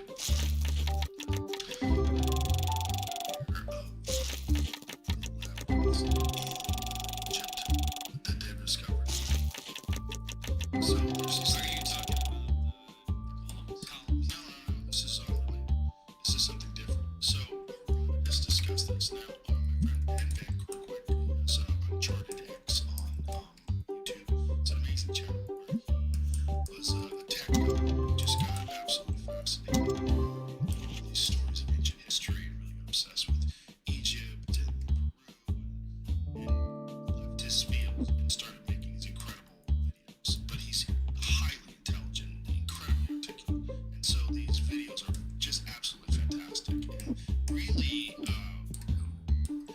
he's very well versed scientifically, so you can understand these things and explain them to you. Like they're examining like the construction of the pyramids and the whatever technology was used to carve the stones, and there's just so much of it that is like confusing because it clearly is like a very high level of sophistication and technology that's involved in creating these things. Well, Herodotus described these labyrinths that were underground in Giza, not in Giza, but Hawara, is that where it was? Jim will find it. But the way Herodotus described it, he said they were far superior and more impressive than the pyramids of Giza. Underground. Well, these massive labyrinths that exist underground in the 1960s accidentally made dams in order to provide irrigation to agriculture that was in the area. They changed the water table, fucked it up. This whole area got flooded. Did they know they were there when they accidentally No, they didn't, because a lot of the stuff, like this is from thousands and thousands of years ago. A lot of it was covered with sand, and there had been some explorers a long time ago that went there and saw some of what was in there. But the way Herodotus described it was just absolutely fantastic. So then they started using ground penetrating radar, and they started using these various technologies that could detect what was under the surface. One of the things that they found was there's a massive atrium, and inside this atrium, yes, there is a 40-meter long metallic object that is inside this atrium. 40 meters of some unknown metal. How deep is it? It's 100 meters into the ground. So you're telling me a ground penetrating radar can get 100 meters underground? Stuff that with Philippe Bondi is used from satellites gets more than a kilometer into the ground. With decent resolution? Well, no, not decent resolution, but enough that you can see symmetry. Enough that they can also detect things that are well known. 100 feet chambers. Well, listen to this. They detected accurately a particle collider in Italy that is inside of a mountain 2 kilometers below the mountain. It sees through the mountain and can detect this thing in the exact diameter, the exact dimensions that this thing exists. So they can show you. And they this. Yes. a particle collider? Yes. So this is a particle collider that exists. Right? So this is an actual particle collider that I'm looking for. Right? So that is it's just proof that this technology is not just. Oh, wait. I mean, hang on.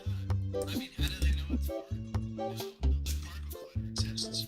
This is the Italians have this particle collider. It's known. They made it. It's like They just use it. They just use it as a use. Right. No, it's not like we found a particle collider. That's what I thought you were saying. No. So this vertical glider, they use this technology to show that you can see straight through this mountain to this particle glider that's underneath. So they know the exact dimensions of this particle glider. You can see, you can almost draw a schematic. Well, through this technology, they've also found these columns that are below the pyramids. These columns are 22 meters, 20 plus meters in diameter, and they have something that resembles coils around all of them, and they're positioned at various points all around where the structure is. It goes all the way down, hundreds of meters down, and it goes to another structure, and the whole complex of it, these structures, goes to over a kilometer into the ground. Well, you'd have to understand this technology. What is it called? Radiotomography? He explained it to Synthetic aperture radar, right? yes. Whatever it's Seeing a kilometer underground at decent resolution.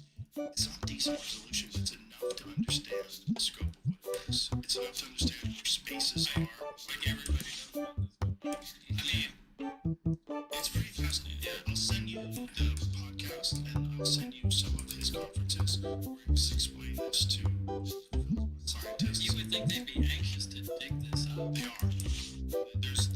There's actual studies that are currently being discussed. Well, they already know that there's these channels that go in the ground that have since been covered with silt and sand because you know the sand's constantly moving. These things go hundreds of meters down. These shafts that go down. If they find shafts hundreds of meters down, coils around them, that's advanced technology. Exactly. Yeah. This is the point. Yeah. This is the point. Whatever this thing is that they have in an atrium, like if they said that they got that crap from an archaeological dig, I mean, maybe the Egyptians had found something similar to this thousands and thousands and thousands of years ago. I believe that's possible. Yeah. The object that I actually got to speak to a few people beyond the he's in Italy, he's in Rome, we speak Italian, so we got to talk, and we talked about that. I had no idea they found something with a metal object that This is not Philippe Bio's work. This is some different scientists that are just studying the labyrinth. Jamie, pull up some really schematics of the labyrinth. So in the labyrinth, there's like a big, There's a large atrium. sorry, yeah. I feel like I'm don't worry about it. It's fair. Clear your head. So in this labyrinth, there's a large atrium. Okay. And in this large atrium, there's essentially a tic-tac shaped object that is 40 meters long. That is of some unknown metal. They don't know what it is. They don't know how it works. But this structure is all underground in Egypt. Which is wild because it's 100 meters. We'll get a chance to look at this horror. So there it says the 40-meter metallic object. See that? It says horror rising. Yeah. So if you click on that, it talks about the 40-meter metallic object discovered in Egyptian soil. Subterranean labyrinth. Yeah. Right. Got it. So whatever it is, play out some of the video just so we can talk about it. So this whole thing, if you see some of the images that they're discussing, Actually, ground and today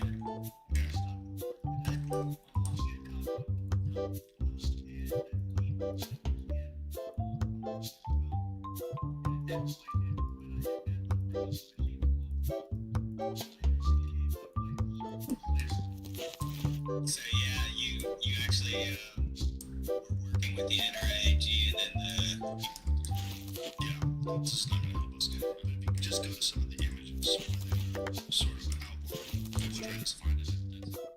there is not a very clear image of the telecom. No, it's fine. But just the labyrinth itself, I think the structure of it was. So, Energy 40 minutes. It's a weird rendering. It doesn't use. right, but there's some other drawings of like from Herodotus days. Like, so this is what they think it looks like under the ground, which is fucking completely bonkers. There is some 40-meter metallic object that's under the ground, and we are talking about something back then and worship that thing. Have that thing. It's like we turned it into this as a pure, I think there's something to that. Those people that believe it was an incredible advanced civilization before some sort of apocalyptic disaster that reset civilization and it took thousands of years. What we are essentially is not the most advanced civilization, but a rebuild. Yeah, a rebuild thousands and thousands and thousands of years later. That rings true.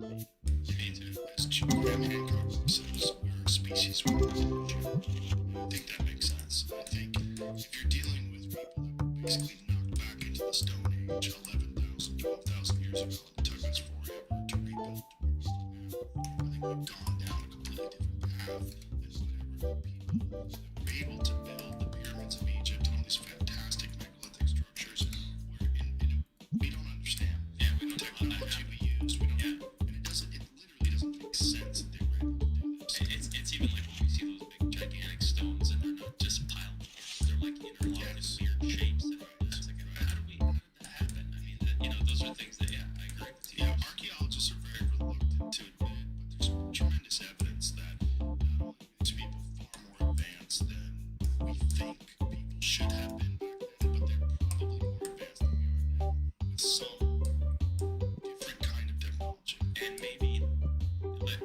again, it's like advanced, but in a different way. Right? Yes, a different pathway. Yeah. They didn't go Our way. Yeah, they didn't go internal combustion engine and electronics. Because we would see something. Exactly right. What might not. If you're thinking about 100,000 years ago, there might not be any, which is part of the growth. Whatever this metallic object is, if they are able to figure out a way to divert some of the water there, so all layers converge to a central core avenue, except like the atrium of shopping mall, it's the floors from one vantage point, a hall consisting of a massive space, 40 meters wide and less than 100 meters long. My personal interpretation, Tim said, is that the entire hall was constructed to house a centrally positioned freestanding object about 40 meters long. So this hall was constructed to house whatever this 40-meter long unknown metallic How object can they is. not dig that up? Well, they could, but it's going to cost an immense amount of money. And the thing is about the Egyptians, the people that run it, I had one of them on the podcast, Zahi Hawass, and he's incredibly dogmatic about his ideas of who built this and what. And when you say, how did they make these structures? 2,300,000 stones that weigh between 2 and 80 tons, the biggest stones cut from quarries that were hundreds of miles away through the mountain. And it's like, this was a national project. The Egyptians did everything. They were awesome. I'm sure they were awesome. I'm sure they were awesome, but it doesn't explain the technology involved because there's extreme technology. Just to be able to cut those things. One of the things they don't understand is these vases.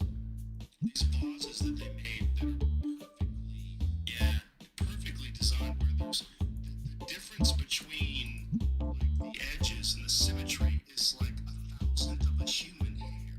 And these are cut out of incredibly hard granite. Really? I've never heard. Yes, you guys are this is a 3D print of one of them that exists. Yeah, and they're fascinated by the perfection. Yes. And they're saying, how did they do that? We don't even Incredibly hard Is there stone. built with an incredible precision? Yes. And incredibly hard granite, incredible precision back when they had no metal alloys. They had copper tools. It doesn't make any sense. None of it makes any sense. And there's the symmetry involved in some of these statues. Like they're perfectly symmetrical in terms of the distance between the eyes, the nose, the lips. No one's face is symmetrical. Your left side of your face is different. You combine the two sides, it looks weird. But when you look at these statues which are massive, carved out of granite, again, supposedly before they had steel, right? They didn't have diamond-tipped instruments to do this. They polished them. They're perfectly symmetrical and massive. Some of them are 1,000 tons. And they don't have any understanding of how these people built these things or put them there. And they all seem to be the biggest, most spectacular ones are the oldest. How could you not want to dig those up? Yeah, but And look at them. there's I mean, they're concerned about national pride, but think I need a bunch of these. I think my game's lagging. I got a lot of cards. So long. That's the gatekeepers of the information. It's still national pride. It is, but these people are idiots. That's part of the problem. Like their own ego is preventing them from being open-minded and calling out to the world's research communities and saying, "Listen, there's something going on here. We don't have the big picture. We have a picture that we have formed from a limited amount of information, and we're really arrogant about what we're assuming." We also know that a lot of these pharaohs would carve their name and carve their hieroglyphs into existing things. They would claim existing things. Some of the carvings on these things are far cruder in the way they've done the actual construction of the thing. And they think that these are old things that were there already, and then these later pharaohs Just wanted to attach. chiseled their hieroglyphs into these things. And another thing, and this has been mentioned a lot, is the fact that there's no tools that were ever discovered in those areas that would prove that those things were made with them. They had to use tools. They had to have something. So there's not even that. That's not even available. So it's like, how did they do it? Did they hide the tools? Did they? I mean, why would they do that? That doesn't, none of it makes any sense. And also these incredibly hard vases that you find, they're the oldest ones. The things that they find in the oldest sites. It's like the most complicated, complex, confusing technology seems to be the oldest stuff. Let's go. They got my personal favorite song.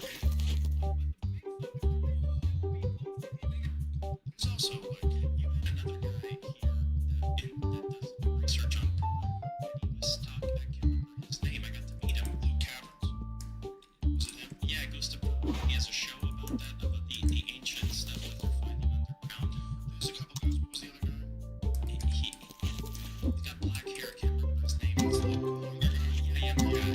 So basically, he was talking about the fact that there's two layers of ancient stuff in Peru. The first layer is younger, and what's below it is what's really incredible and more complex. But they don't want to go there because you're going to destroy an existing archaeological site that's on top of it.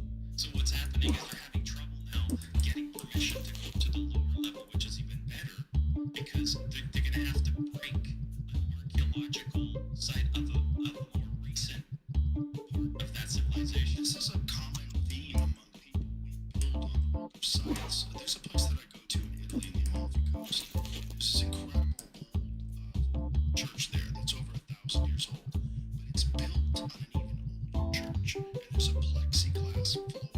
And it shows the old Yes, and the old church is underneath it, and you can see the structure of this old church. And I was asking them, how old is the old church? They go, we don't know. It's over 1,000 years old. So it's over 1,000 years old, this church, and then this really old church is on top of it. It's like hundreds and hundreds of years old also. They built it on top of an existing structure. Hey, bro, I was gonna make food hours ago. You see the Inca construction, which is like much less complicated, smaller stones, mud mortar, but it's on top of these megalithic structures that are carved in these jigsaw shapes where it seems like they've been melted. Yeah, it's freaky stuff. They have no understanding of what technology was used, who did it, how they did it, how they moved these immense 1,000-ton stones and cut them with precision in this jigsaw way so that it will absorb the energy of earthquakes and not fall. Yeah, that's crazy. I mean, There's a lot of that stuff that's really, really freaky. And then you get into old religious texts, and that's when things get really freaky. You get to things like the Book of Enoch that talk about the watchers who came down from the sky. clearly a lot of unusual stuff. Yeah, yes. And we don't have a good record of it. We just have what we know. And what we know, we get very arrogant about. We know what happened 300 years That's a really good point. Of what we know, we get very arrogant about. Right. And it's it's also anything else we don't. these academics and these people that are in charge of the narrative, like the people in Egypt, where they're very arrogant and they're gatekeepers because their whole identity is based on them being the ones that explain to the world how these incredible sites were produced. And if something comes along that is counter to that narrative, they fight it. They fight it because it is it's part of them. It's their identity. When I spoke to Philippe Biondi and talked to one of my cousins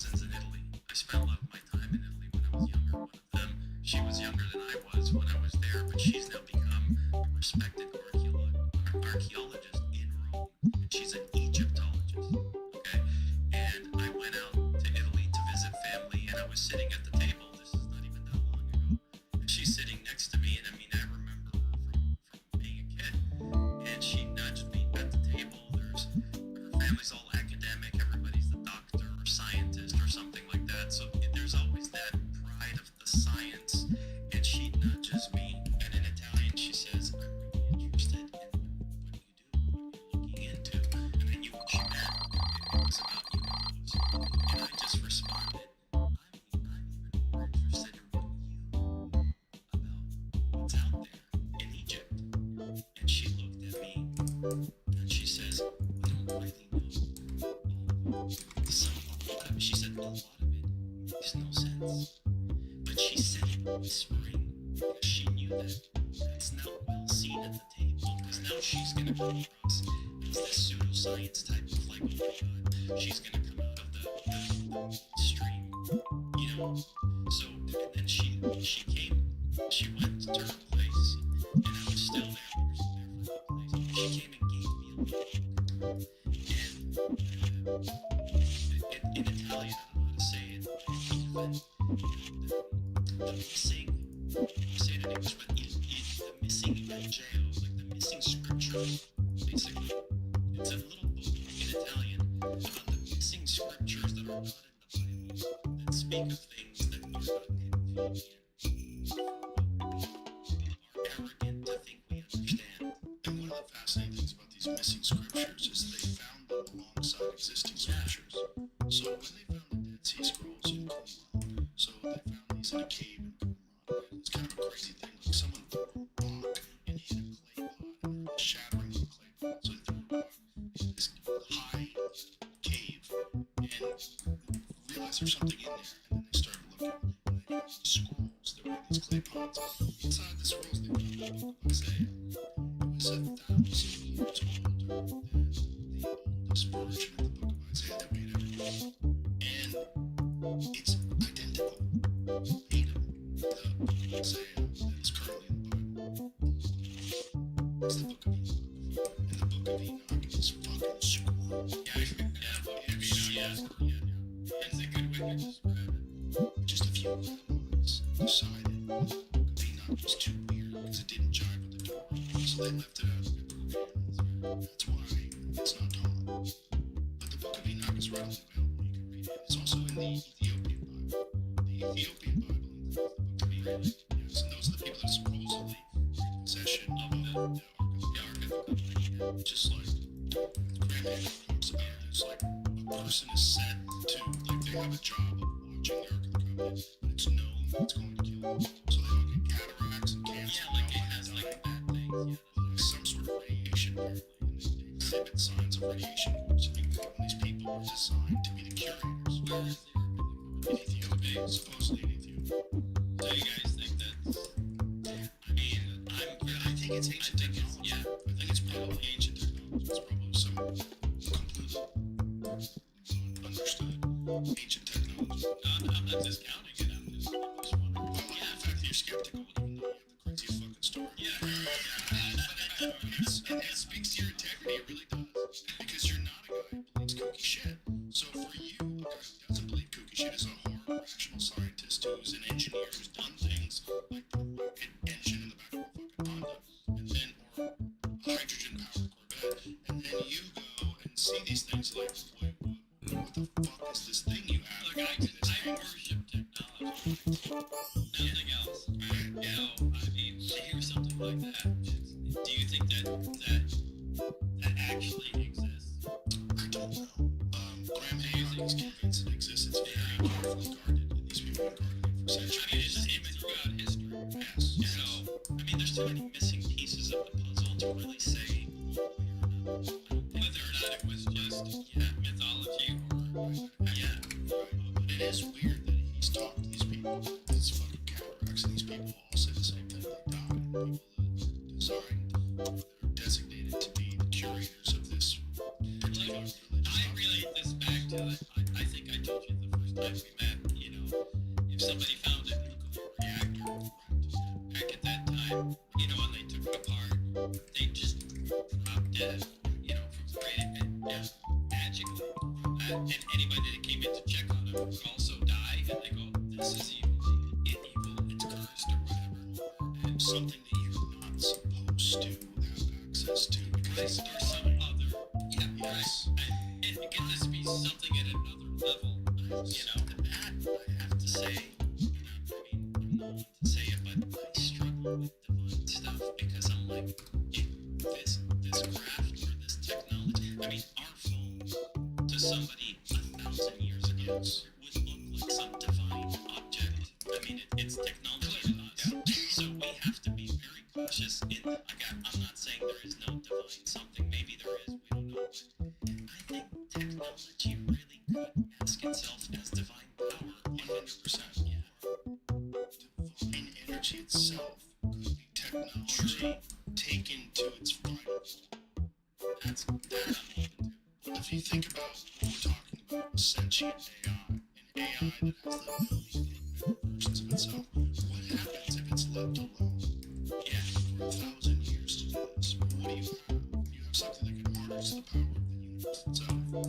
It's an access to zero-point energy, can do whatever it wants. A complete understanding of quantum entanglement, complete understanding of how the universe functions, how it was created, with his new theories that believe that the entire universe itself exists inside of a black hole.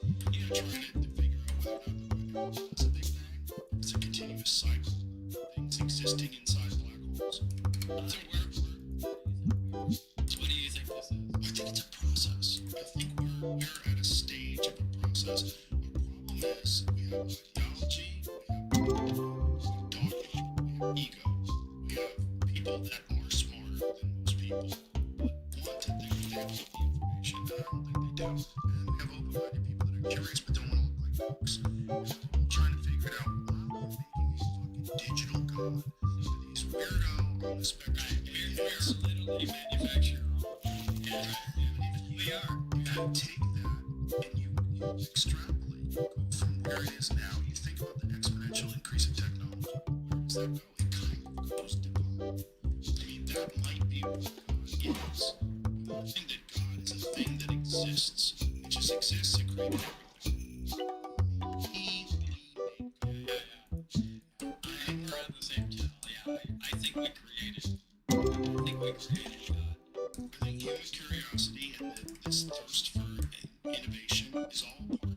I want to say something about the technology because it always fascinates me. I mean, I spent 4 years with .NET to build it in a virtual environment. So I kind of had to think about it while I'm doing it. But if you really think about what this technology that you saw does, it essentially creates this artificial field of something. Whether it's artificial, maybe it's natural, maybe it's a natural field, but it creates a field that we're not familiar with. And that field, I mean, Joe, you saw the movie. It was a test that was done in the lab. It froze a candle flame. Okay, but the photons are still visible within our realm here outside of the field, and you're still seeing the photons. Yet it looks like it's frozen. To me, is that technology like a black hole? Is it some type of time stop? And it basically gives us the power to utilize time in our advantage. If you think about progression in technology, anything we do, it takes time. Anything takes time.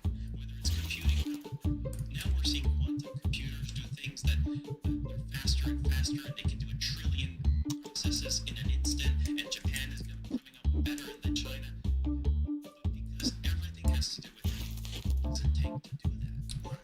If a technology can make you bypass time, it's like the record player playing music, but you're now able to lift the little pin on the record and move it to wherever you want. Yes. And a particular way to describe it. Right? And now at that point, time is in your hands. And if we have a technology similar to what we saw, because you always said gravity is a control. Gravity is time. It's interlocked, right? Space and time. Yeah, exactly. So if that's interlocked, then we have to look at it not just as a propulsion system or some type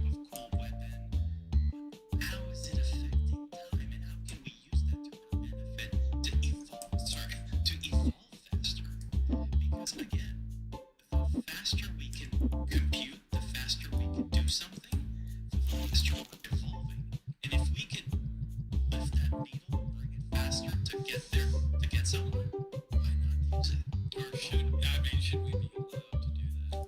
Us in our current form. Yeah, I know. Like I said, I'm not exactly on our side anymore.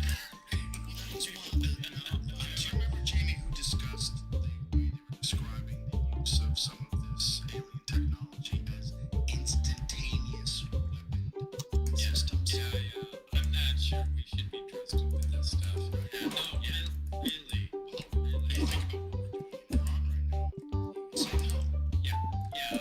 I would say no. We're still flying over patches of dirt and bombing the fucking shit out No, of it. imagine if we had something a billion times that power. Really, humans should not be trusted with that. Right. Trusted to AI.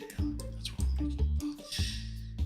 This is kind of scary. It's not scary. It is. It's not science fiction. No, I mean, no, it's not. I mean, we're making fun of it now, but no, this is dangerous stuff. I'm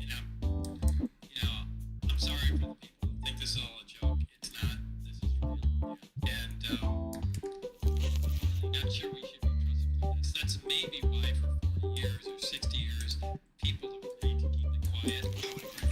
And That's the most logical conclusion. yeah, this is incredibly dangerous stuff. And again, it's world-dominating technology.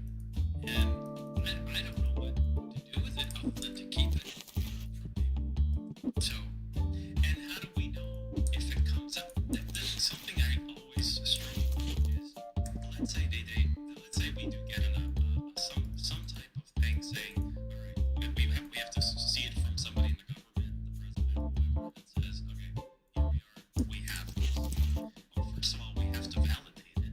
The journalists are the media is not gonna just trust somebody saying that. They're gonna go, okay, wait a minute, what are you talking about? Right? So it's not like because somebody says it, we just have to swallow it. It's like, all right, show us, right? And then when you do that, well, now you're exposing something else. What happens when we need to believe it? Like as people, what has to happen for me to believe something that somebody says? There really has to be something serious that makes me believe it. You know what I mean? Like if a president or anybody, prime minister, whoever it is, says something to me, I'll still go like, okay. I mean, show me. And then when they show it, how do I know that's actually that? Think about that. Yeah. Right? And then from there, we now have to go to another level of, okay, well, if we have to prove it, we have to bring in scientific community. Okay? That means they have access to it. What's the security parameters there? Then you get compartmentalization. Exactly. And then that stops and any that sort of stops. understanding. There you go. And that's why you have this stagnation of where you've got these people working on this thing for decades and not making any progress. Because you know how far we could have gotten if there was free discussion between all the groups working on this. Right. Yeah. But then you also have these fucking psychos like Dr. Strangelove that want to turn it into a nuclear delivery system. So you don't have to worry about them detecting nuclear bombs headed their way. You just instantaneously devastate Moscow in one shot. You don't have to take credit for it. Yeah, but we. Right. No, it's like we are not ready. Right. I know we're not ready, but we'd be more advanced if we did that. No, I mean, I agree with that. But, It's all very strange, and no one knows more strange than you. no, there are plenty of people that know more strains than me. I mean, Dennis knew more strains than me. Anybody above him knew that. I just knew a small part of it. But you, out of all the people that can talk about it, that are out there communicating about it, you have actually seen it physically. Yeah, I try to only talk about what I've seen and touched and verified. I've heard plenty of other stuff that I don't know if is true or not. And there's no sense in repeating that. Because nonsense moves at the speed of light. Right. And that's just, it's terrible. You live in a weird existence, Bob. You really do. Because you've been holding on to this and have this experience from 40 years ago that's just become a part of folklore.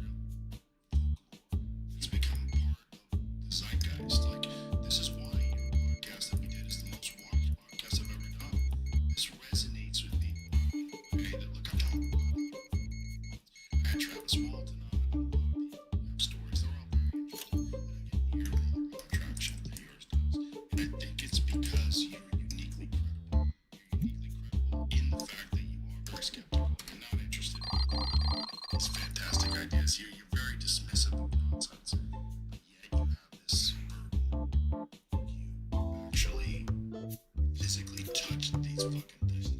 Yeah, I did. I mean, I was fortunate enough to have this really unique job. That's about it. And I am fascinated with the technology. But that's where it stops. I'm not interested in anybody else's story, although everybody has to email me. And, you know, I understand it. You know, they're looking for somebody. Hey, I saw this thing. I don't know what's wrong. Like, oh, you know, I mean, they're just looking for something, and that's it.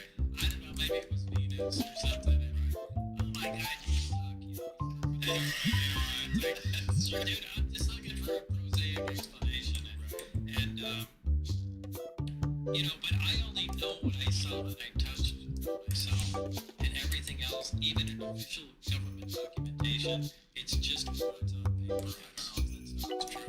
So you gotta draw the line there. Yes. But you know, I know what I did see. I know for a fact, and there is no way you can tell me that that's not real. At Vistaprint, we know you've got that idea for your business. Like the one that stops people mid-walk. But once that idea is on flags, banners, even signs, it's so much more than an idea. Print your pencil with code 20 for 20% off your first order at Vistaprint.com.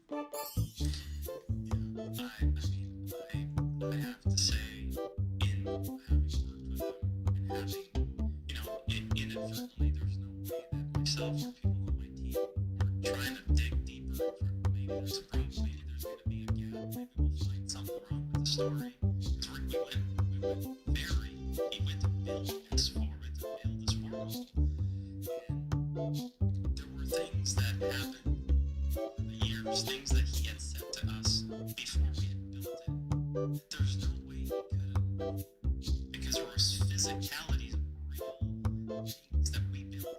When you build something in a 3D environment, you're actually building a real world. It's got light bounce and refractions like the real world. Like when you turn on the light, it does the same thing. If a material has a sheen, you see it. It's literally the same thing. It's just computing power that gives you access to another world. And he mentioned things that were absolutely impossible to know. And one of the things that two things really convinced me. One of them was in the interior of the craft.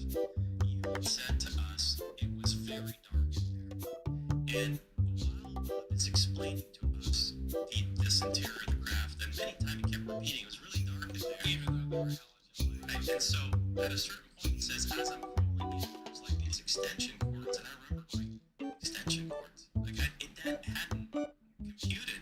And he's like, yeah, they had lights in there. And I'm thinking, it's true. I mean, there's no light switch inside this big thing. It's 52 feet. It's big.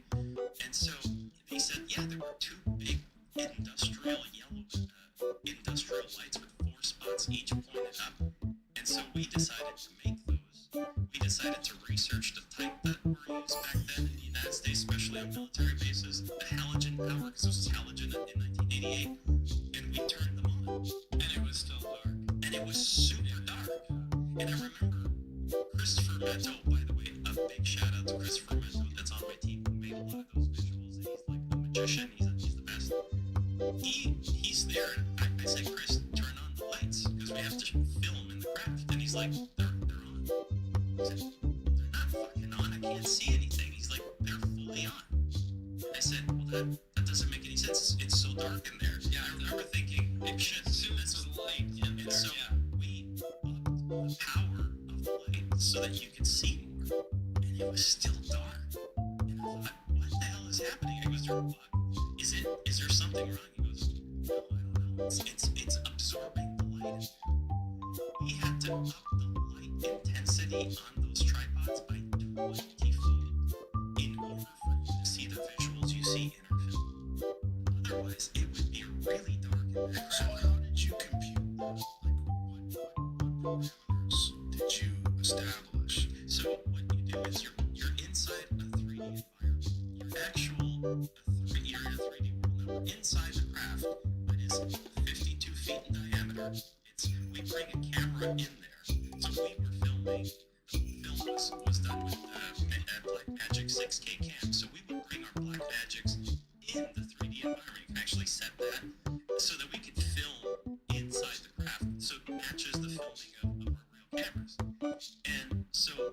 soon as the camera's on, it's the same lens, it's the same aperture, everything is as you would have it, and so you're trying to adjust for this dark room. The room is really dark. You can't really get a good look at it, because if you go close enough, you would have seen like a seat and a little bit of the reactor, but you would have been like, what's the black screen I'm looking at? So what is the explanation for why it's so dark? It's just the way the light reflects. And that is exactly, yeah, it's, when you're in that space, exactly. Here's the question. What are you making this in a computer? Right. What are you putting in that would make it absorb light that way? I didn't do that, so what we did is we spent a year with, I'm not kidding, it was like a year of trying to figure out the material of the craft, the actual skin of the craft. That was the hardest thing to do. The specularity and the reflectivity of the actual material. See the angle, yeah. And then when the lights are in there, they just reflect at a weird angle, and it never gets bright in there unless you have tremendous amounts of light in there. It's always dark. And sorry to interrupt, but that would have been, so when that happened, we have the right material, which is like this, let's call it unpolished stainless steel. It's got a little bit of usage to it just to give it some texture. It's got the same sheen, refractions of a real material like that, because every time we put a fake light in there, okay, it's reacting like that. And now you turn these big halogen lights on, and it's like the board where the halogen is hitting the ceiling of the craft, they were turned up to the room. And Bob said they were not pointed like this, they were pointed to the ceiling of the craft, so you got two of them. It's like wherever the light was going was getting eaten up by that portion of the material, so it's not reflecting all the way. So you have a 52-foot distance, and it's being lost in a maybe 7-8 foot diameter environment, an area where the light is. And we're like, why is that happening? But that's how that's the reality. He could not have known that. If he's trying to make that up, anybody who's inventing a story says there's two industrial light with bright halogen spots in there. The buyer would not say it was really dark in there. You don't know that. You have to build it. So to me, that was a physicality inside the craft that made me go, Lazar could not have known that if he was making that up. Just wait until you experience. Exactly. So I'm like, unless Bob back then decided to go in his garage, build himself a fake dome, which I don't think he did. I'm like, how would he have known that? We didn't expect that. We were struggling with why is it so dark in there? They make films, so you're used to using lighting. Exactly. And Chris was like, dude, this thing is just eating up the light. And I'm like, Bob kept saying it's so dark in there. And it just, how is that possible? What were the other things? I laugh about this with Bob all the time. It's about the flag on the craft. I've seen it. I don't remember. So, he walked into the hangar the very first time. He saw, the very first time he saw the craft, and he saw the American flag sticker on the craft. I'll get to that in a sec. I think I know, but I'll say what I think. And there's a lot of stuff. I researched a lot of stuff on Bob Lazar before I did this, and there's a lot of bad information out there. So I really gotta tell people if you really want to see what he saw, don't go read. Check this out. He actually vetted everything, so it's not the wrong information. There's a lot of detractors saying there's no way that you've seen that flag that size and it's on the groove shell. There's no way in the angle he's 5 something would be able to see it. So 52-foot diameter craft. We put it in the hangar. It's there, and my team Chris gives me the goggles once I read you and try on. And it is the very first time I go in there, and I know the craft is there, so I put them on. And now they're hoping, because they're there with notes, they're hoping I'm giving them all the notes on, no, that's not good, that's not good. And the first thing I did is I looked to my right, I'm looking at the craft. And I asked Chris to put me at 5'10", which is your height. see. And the first thing I said is, oh, there it is. And they're like, what? I said, the flag. And they thought I was pointing at a flag on a wall. And they're like, there's no flag in the hangar. I said, no, on the craft. And they're like, yeah. I said, you can clearly see it. It was clear. That was something that also made me go, yeah, this is it. This is the real side. So, had Balthazar actually seen that, the majority of the detractors out there kept saying, there's no way that angle. I can see a sticker on the top of the craft, which is on the top shell, but you can't. It's as clear as day. So those were two things that I consider to be like, you know, it's there. So I know to maybe some people that's not a lot. As a person like I am, very technical and I'm super difficult. It took a long time to do this because I'm a perfectionist and I wanted to make sure it was accurate to what he saw. I look at stuff like that because I analyze everything like that. And I analyze this story inside out. And if you couldn't see the flag, I would have been, it would have been a big, yeah, that would have been a red flag for me. I would have been like, wait, you can't see it, but you can. So you can't put enough of a value on little details like that because he didn't say this in 2026. He said this in 1989. In American books, the only thing we were able to ascertain is the fact that on military Here we go. vehicles, anything military on a if you see an American flag on the right shoulder, it's reversed because it's blowing the flag. On your left side, it's like the flag is because the wind is blowing this way. If you look at vehicles, let's say a Greyhound bus, they have American flags on each side. They have the left one on the left side and a reversed on the right side because it's the right side of the vehicle. So it's blowing because the flag is blowing the flag that way. So the reversed American flag is an actual it's the flag in the United States military on vehicles. And it has to be like that on the right side. So to say, is that the right side of the craft? Yeah, it must be because if you into the craft, the seats when you go into the craft, I can't wait for you. Inside, the seats are facing the right side, meaning the hatch is the right side of the craft. It's the only thing that came to mind. I mean, is that what they did at S4? You could put a sticker on it. I mean, it's the only logical thing we could think of. Is that's why it was there. Because if it was if it was just for identifying this is America, to reverse it. Right. So because it's dedicated exactly. This is an interesting, right? It's all interesting.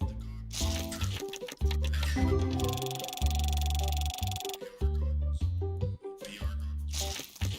Stand in your house. The hangar. It's exactly.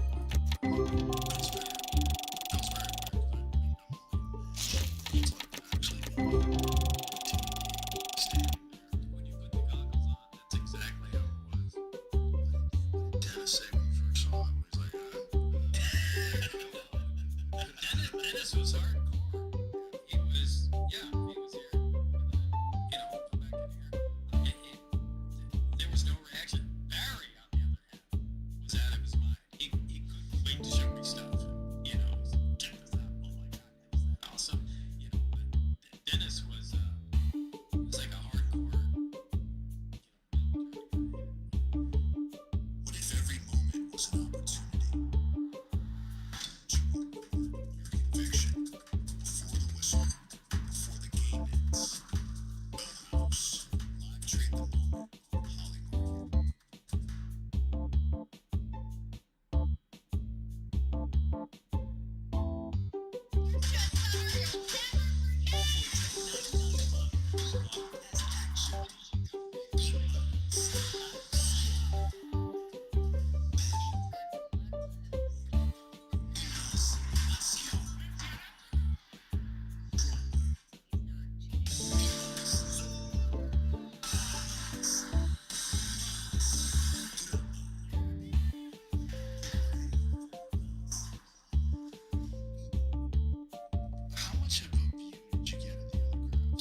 was different. Yeah.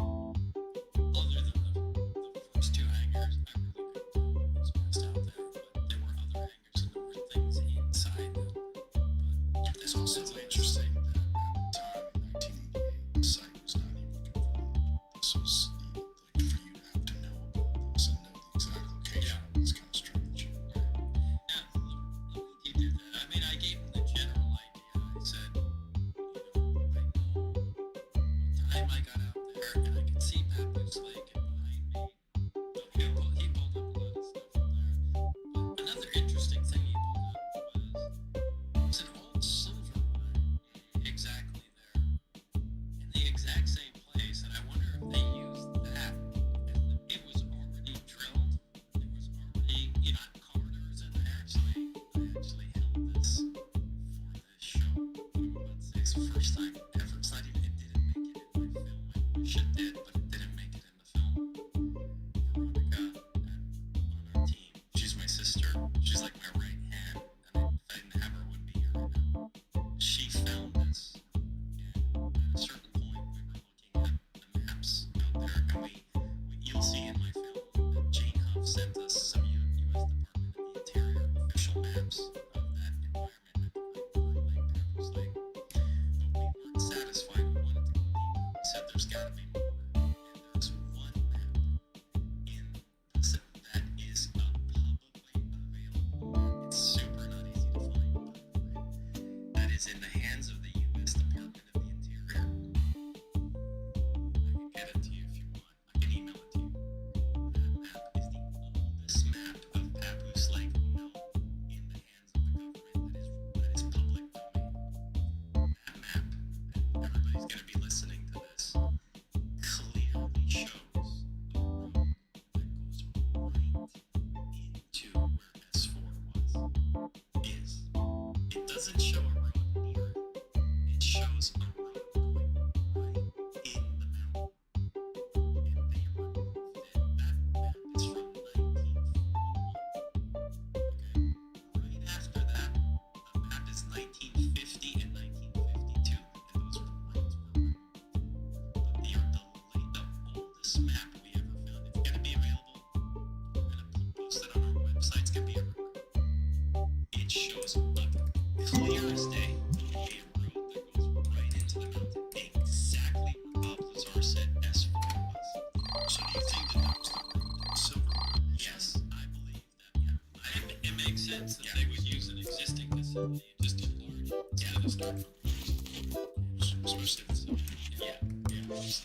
And it also makes sense that if Roswell was real, and if they really did crash UFO in 1947, in the 1950s, they'd be like, let's get rid of this fucker. Right? Yeah. If we're putting this out there, if we're building this facility out there, and if they did have it, that also makes sense that they worked on this for decades. You come along in 1988, it was happening in the 1950s, and it's still there. Yeah. I think what happened is when the CIA took over, because CIA's one took over, and opened at Area 51. I think what happened is as they took over, they just removed the road. It wasn't even because it was a credible flying saucer. I just think they got in there to remove all of that whole landscape and said, because it's there prior to them taking ownership of that land. So, I mean, it's clear that there was a road there, and then they came in, CIA said, take it out. S4 might have had already an installation. It wasn't an installation, but they probably had a tunnel in there because it was a mine. So it was an easier way to build a big facility in the side of the hill. Makes sense. It does make sense. And then there's also the advantages that you got slide doors, Right. camouflage. And I have to say, it's all good.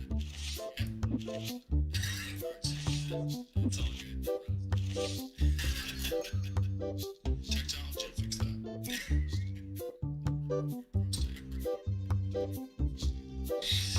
So that image that you got, unfortunately it's kind of blurry. You see something that looks very similar to what you'd expect to be camouflage garage bay doors. I got contacted by a guy called Scott Mitchell. getting contacted by everybody, Joe. Everybody was trying to get in and getting to make me use something they found that was ignoring 99 people's like is getting tiring. Everybody, you gotta listen to me. I know stuff about that. I'm like, what? I'm looking the files over. I have enough right now.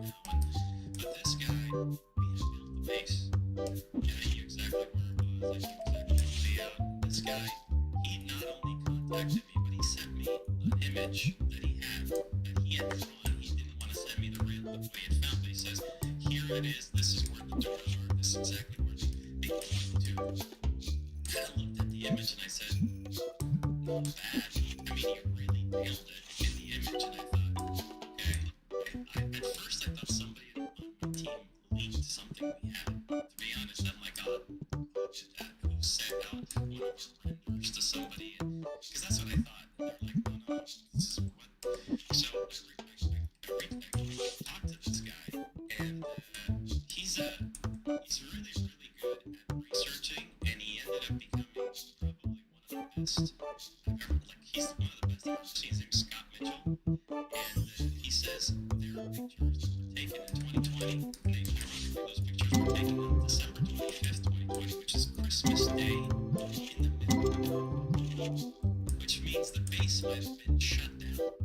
If you think about that, you know what I mean? Like, it's COVID, it's like in the heat of it, plus it's 25th of December, so there's really nothing going on there. And this private pilot in a small Cessna requested access inside the perimeter, and he granted him permission.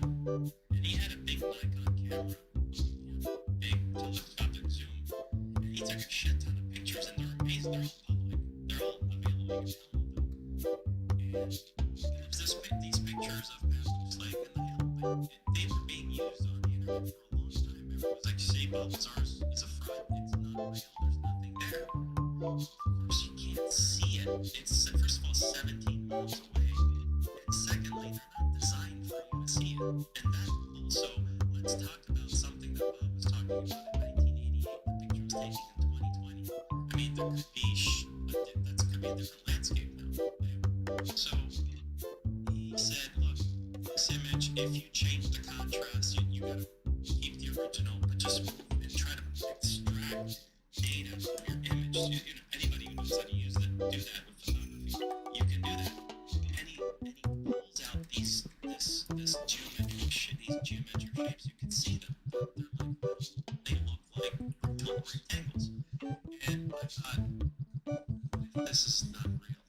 I was super skeptical, to be honest with you. I'm thinking about the picture with the doors on the hangar doors, the one that we had. And so I didn't believe it. I thought, there's no way. There's no way this is real. I don't believe it. So Scott was really cool. He said, look, man, I understand you're skeptical. I get it. I want you to do me a favor. Go online, search it yourself. I won't even tell you where it is. I'll just tell you who took the pictures. The only thing he gave us is that the picture number is 0501. That's what the picture number is. He goes, if you find it, have whoever on your team play around with it until you see it. That's fair. Because I said, okay. Because I mean, if it's out there, there's two different places it was online, and the one place we got it from was the source of it. Okay, it was from the photographer, the guy himself.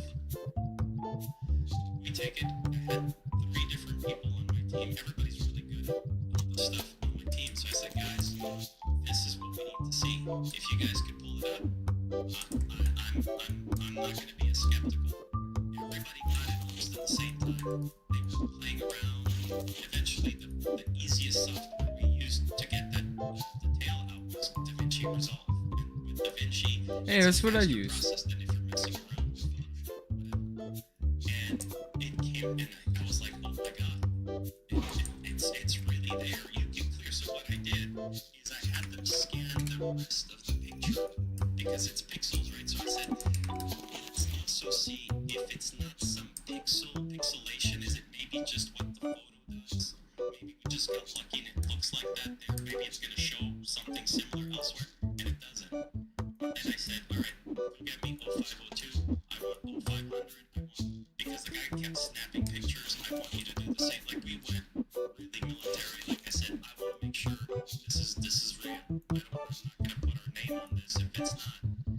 ended up being other pictures also show it, by the way. See, you went click, click, click, so it's like it's not just that one, that's the clearest one. And so at a certain point I go to Bob's house and I'm sitting there and the guy calls me. Scott Mitchell calls me and he has no idea what calls are. So I pick up, it's a video call, and he goes, hey man, what's going on? I said, well look, I said, look who I'm with, and he just like exploded because he was like, oh my god, you're with Bob. And I said, show him. And so Bob was there and we showed it. We ended up transferring the call on Zoom call, and he showed it and he said, yeah, like I remember you going, yeah, that's it. Yeah, that was awesome. Yeah, that was awesome. Yeah, that was awesome. It was really shocking.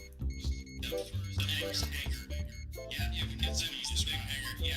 Yeah, because the first hanger's a big hanger. There's smaller ones, and I said, Jesus, the first hanger's bigger. You found it.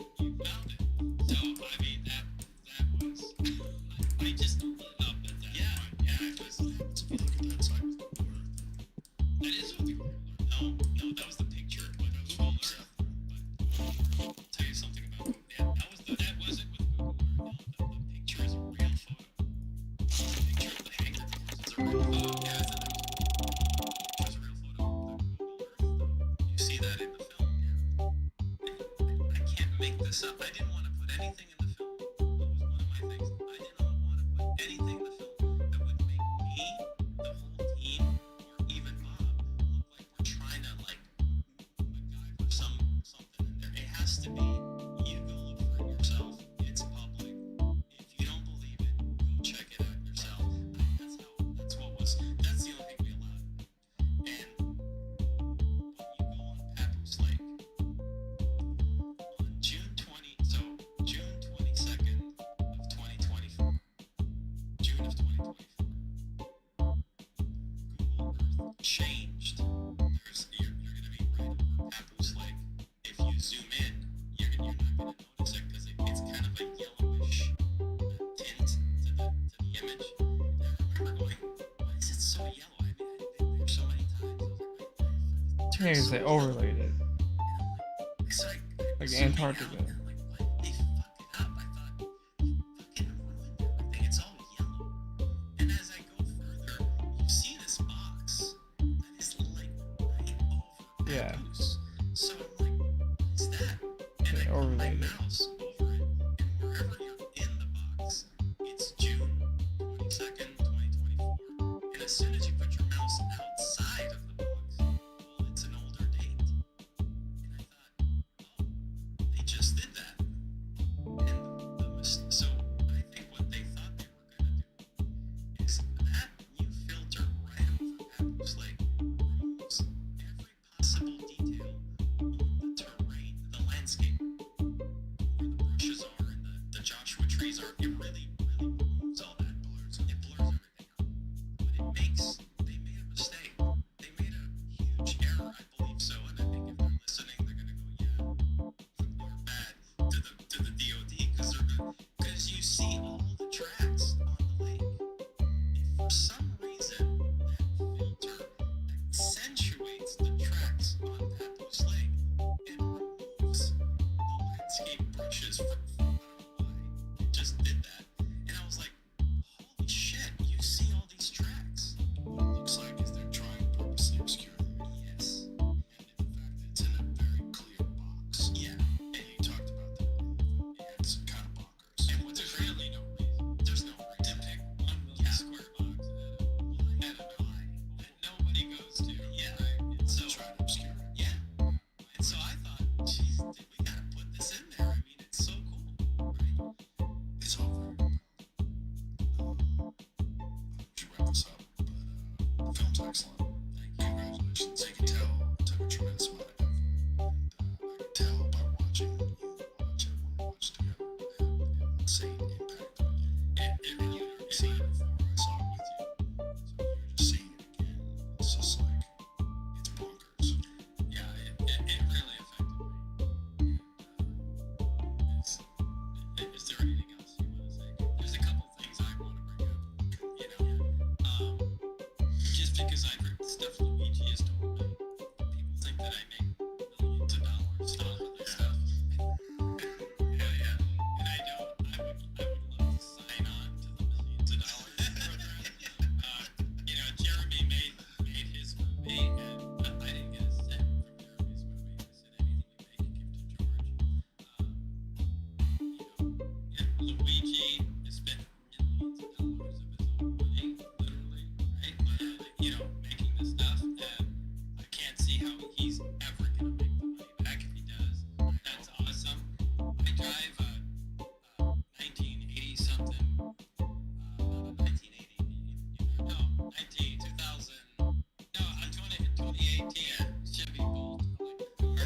It's a car you buy for your teenage daughter. It's embarrassing to drive. It cost me $18,000. You know, my house on the 10 acres cost 450 grand. And you know, back when I got it, I mean that's I worked 6 to 7 days a week to my business. I mean, if there's anyone that wants to give me about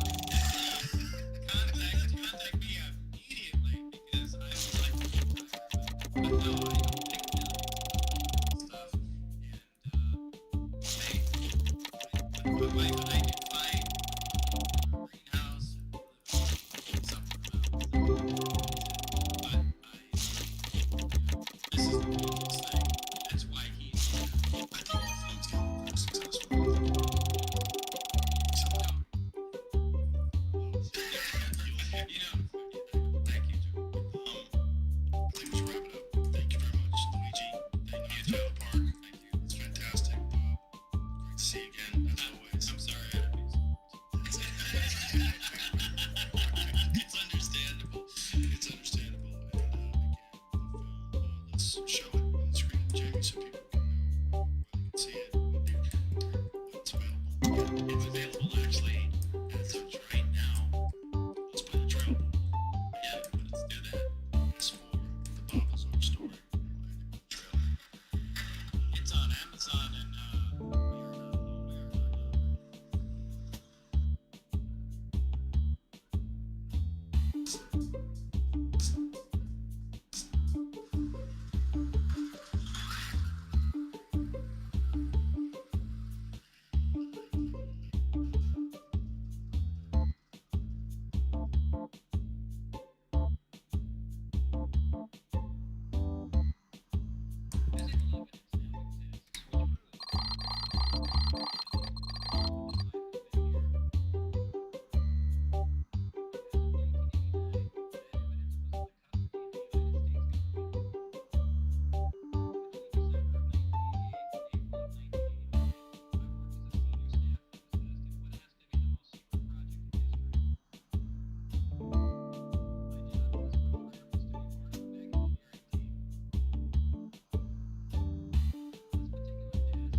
Well, I can play CS if I want.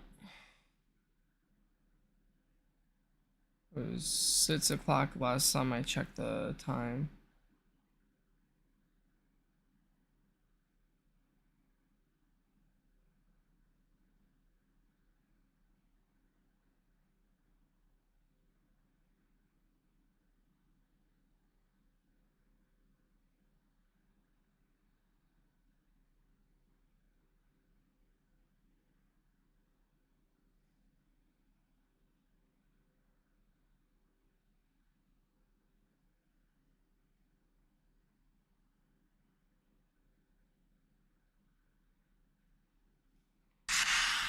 TDMA Zeus.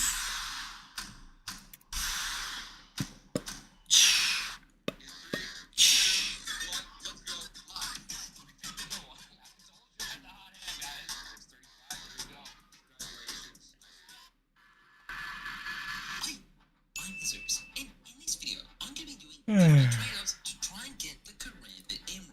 This is an insane skin, one of the best in Counter-Strike, and I have never gotten one, or any other emeralds at all, for that matter. So, in this video, I'm going to be breaking my bank to try and get my hands on one. Let's get into things. Now, this video is sponsored by Skins Monkey, the trading site where you can quickly and easily trade your skins. Just log in, add your trade link, and let's go. Select the items you want and hit the trade button. There's over 150,000 items to choose from, and if you use my code Zeus, you can get up to $5 off your first trade. And even if you're not interested in trading, the site offers free, daily, weekly, and monthly giveaways. Enter completely for free. It's a great site. Check it out. Link is in the description. So I should get some of these charms. There's so nice looking charms on these things.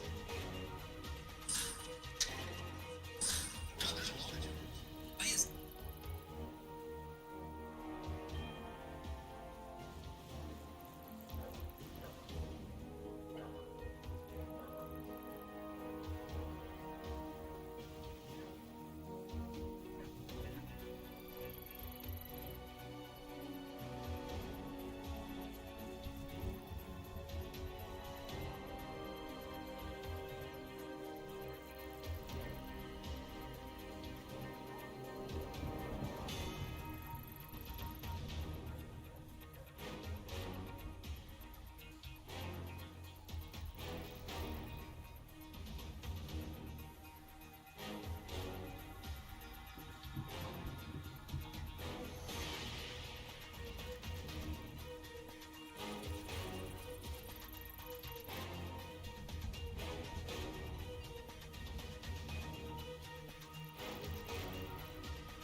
Which reminds me, let me check my Cash App.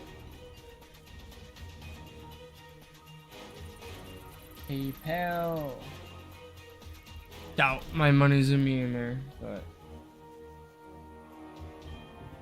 not gonna lie, if it was in there, I probably would go get fucking dabs right now.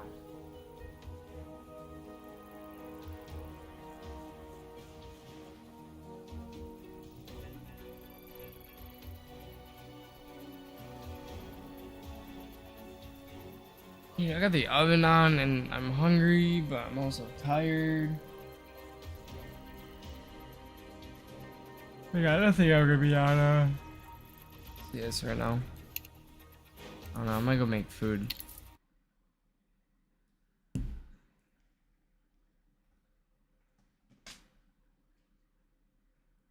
Also, seeing if Jazz will get me dabs, but I don't think she's going to. It's been like 2 weeks.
Do I make food or not?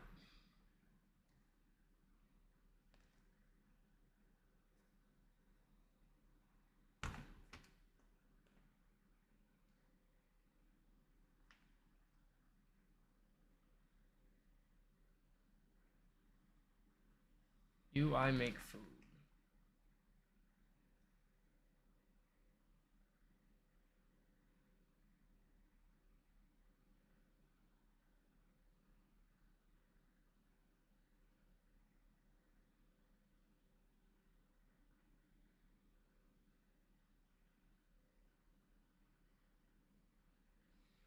Oh, do I make food? It's the hardest question of the day.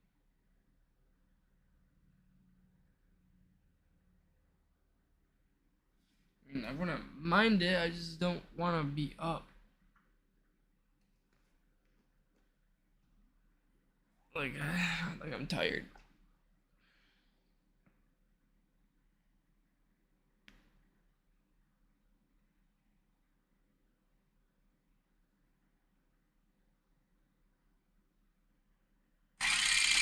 Brady's gone for 10. No! Oh, yeah! Let's go! God damn! Oh! What a goal, Mike. Clear it out. Alright, what did we do? I gotta figure this out. Am I gonna make food and keep watching videos?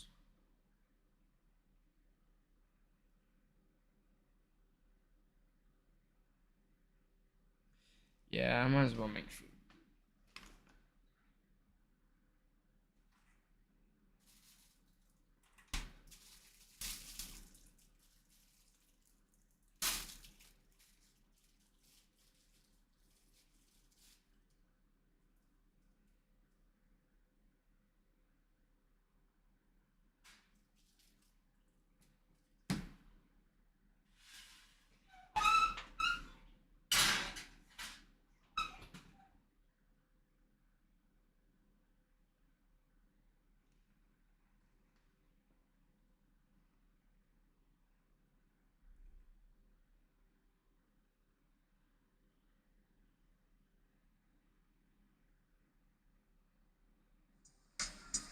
Okay, the clear didn't work that well. Me too. I don't even care. I don't even care. Just show them. Just show them. Just show them. You suck. I've been getting overprints so much, and they suck. Yeah, that was a good 20% chance to hit gloves. Not ideal. Chat over my face. Here we go. Fish. I'm in here. I'm watching.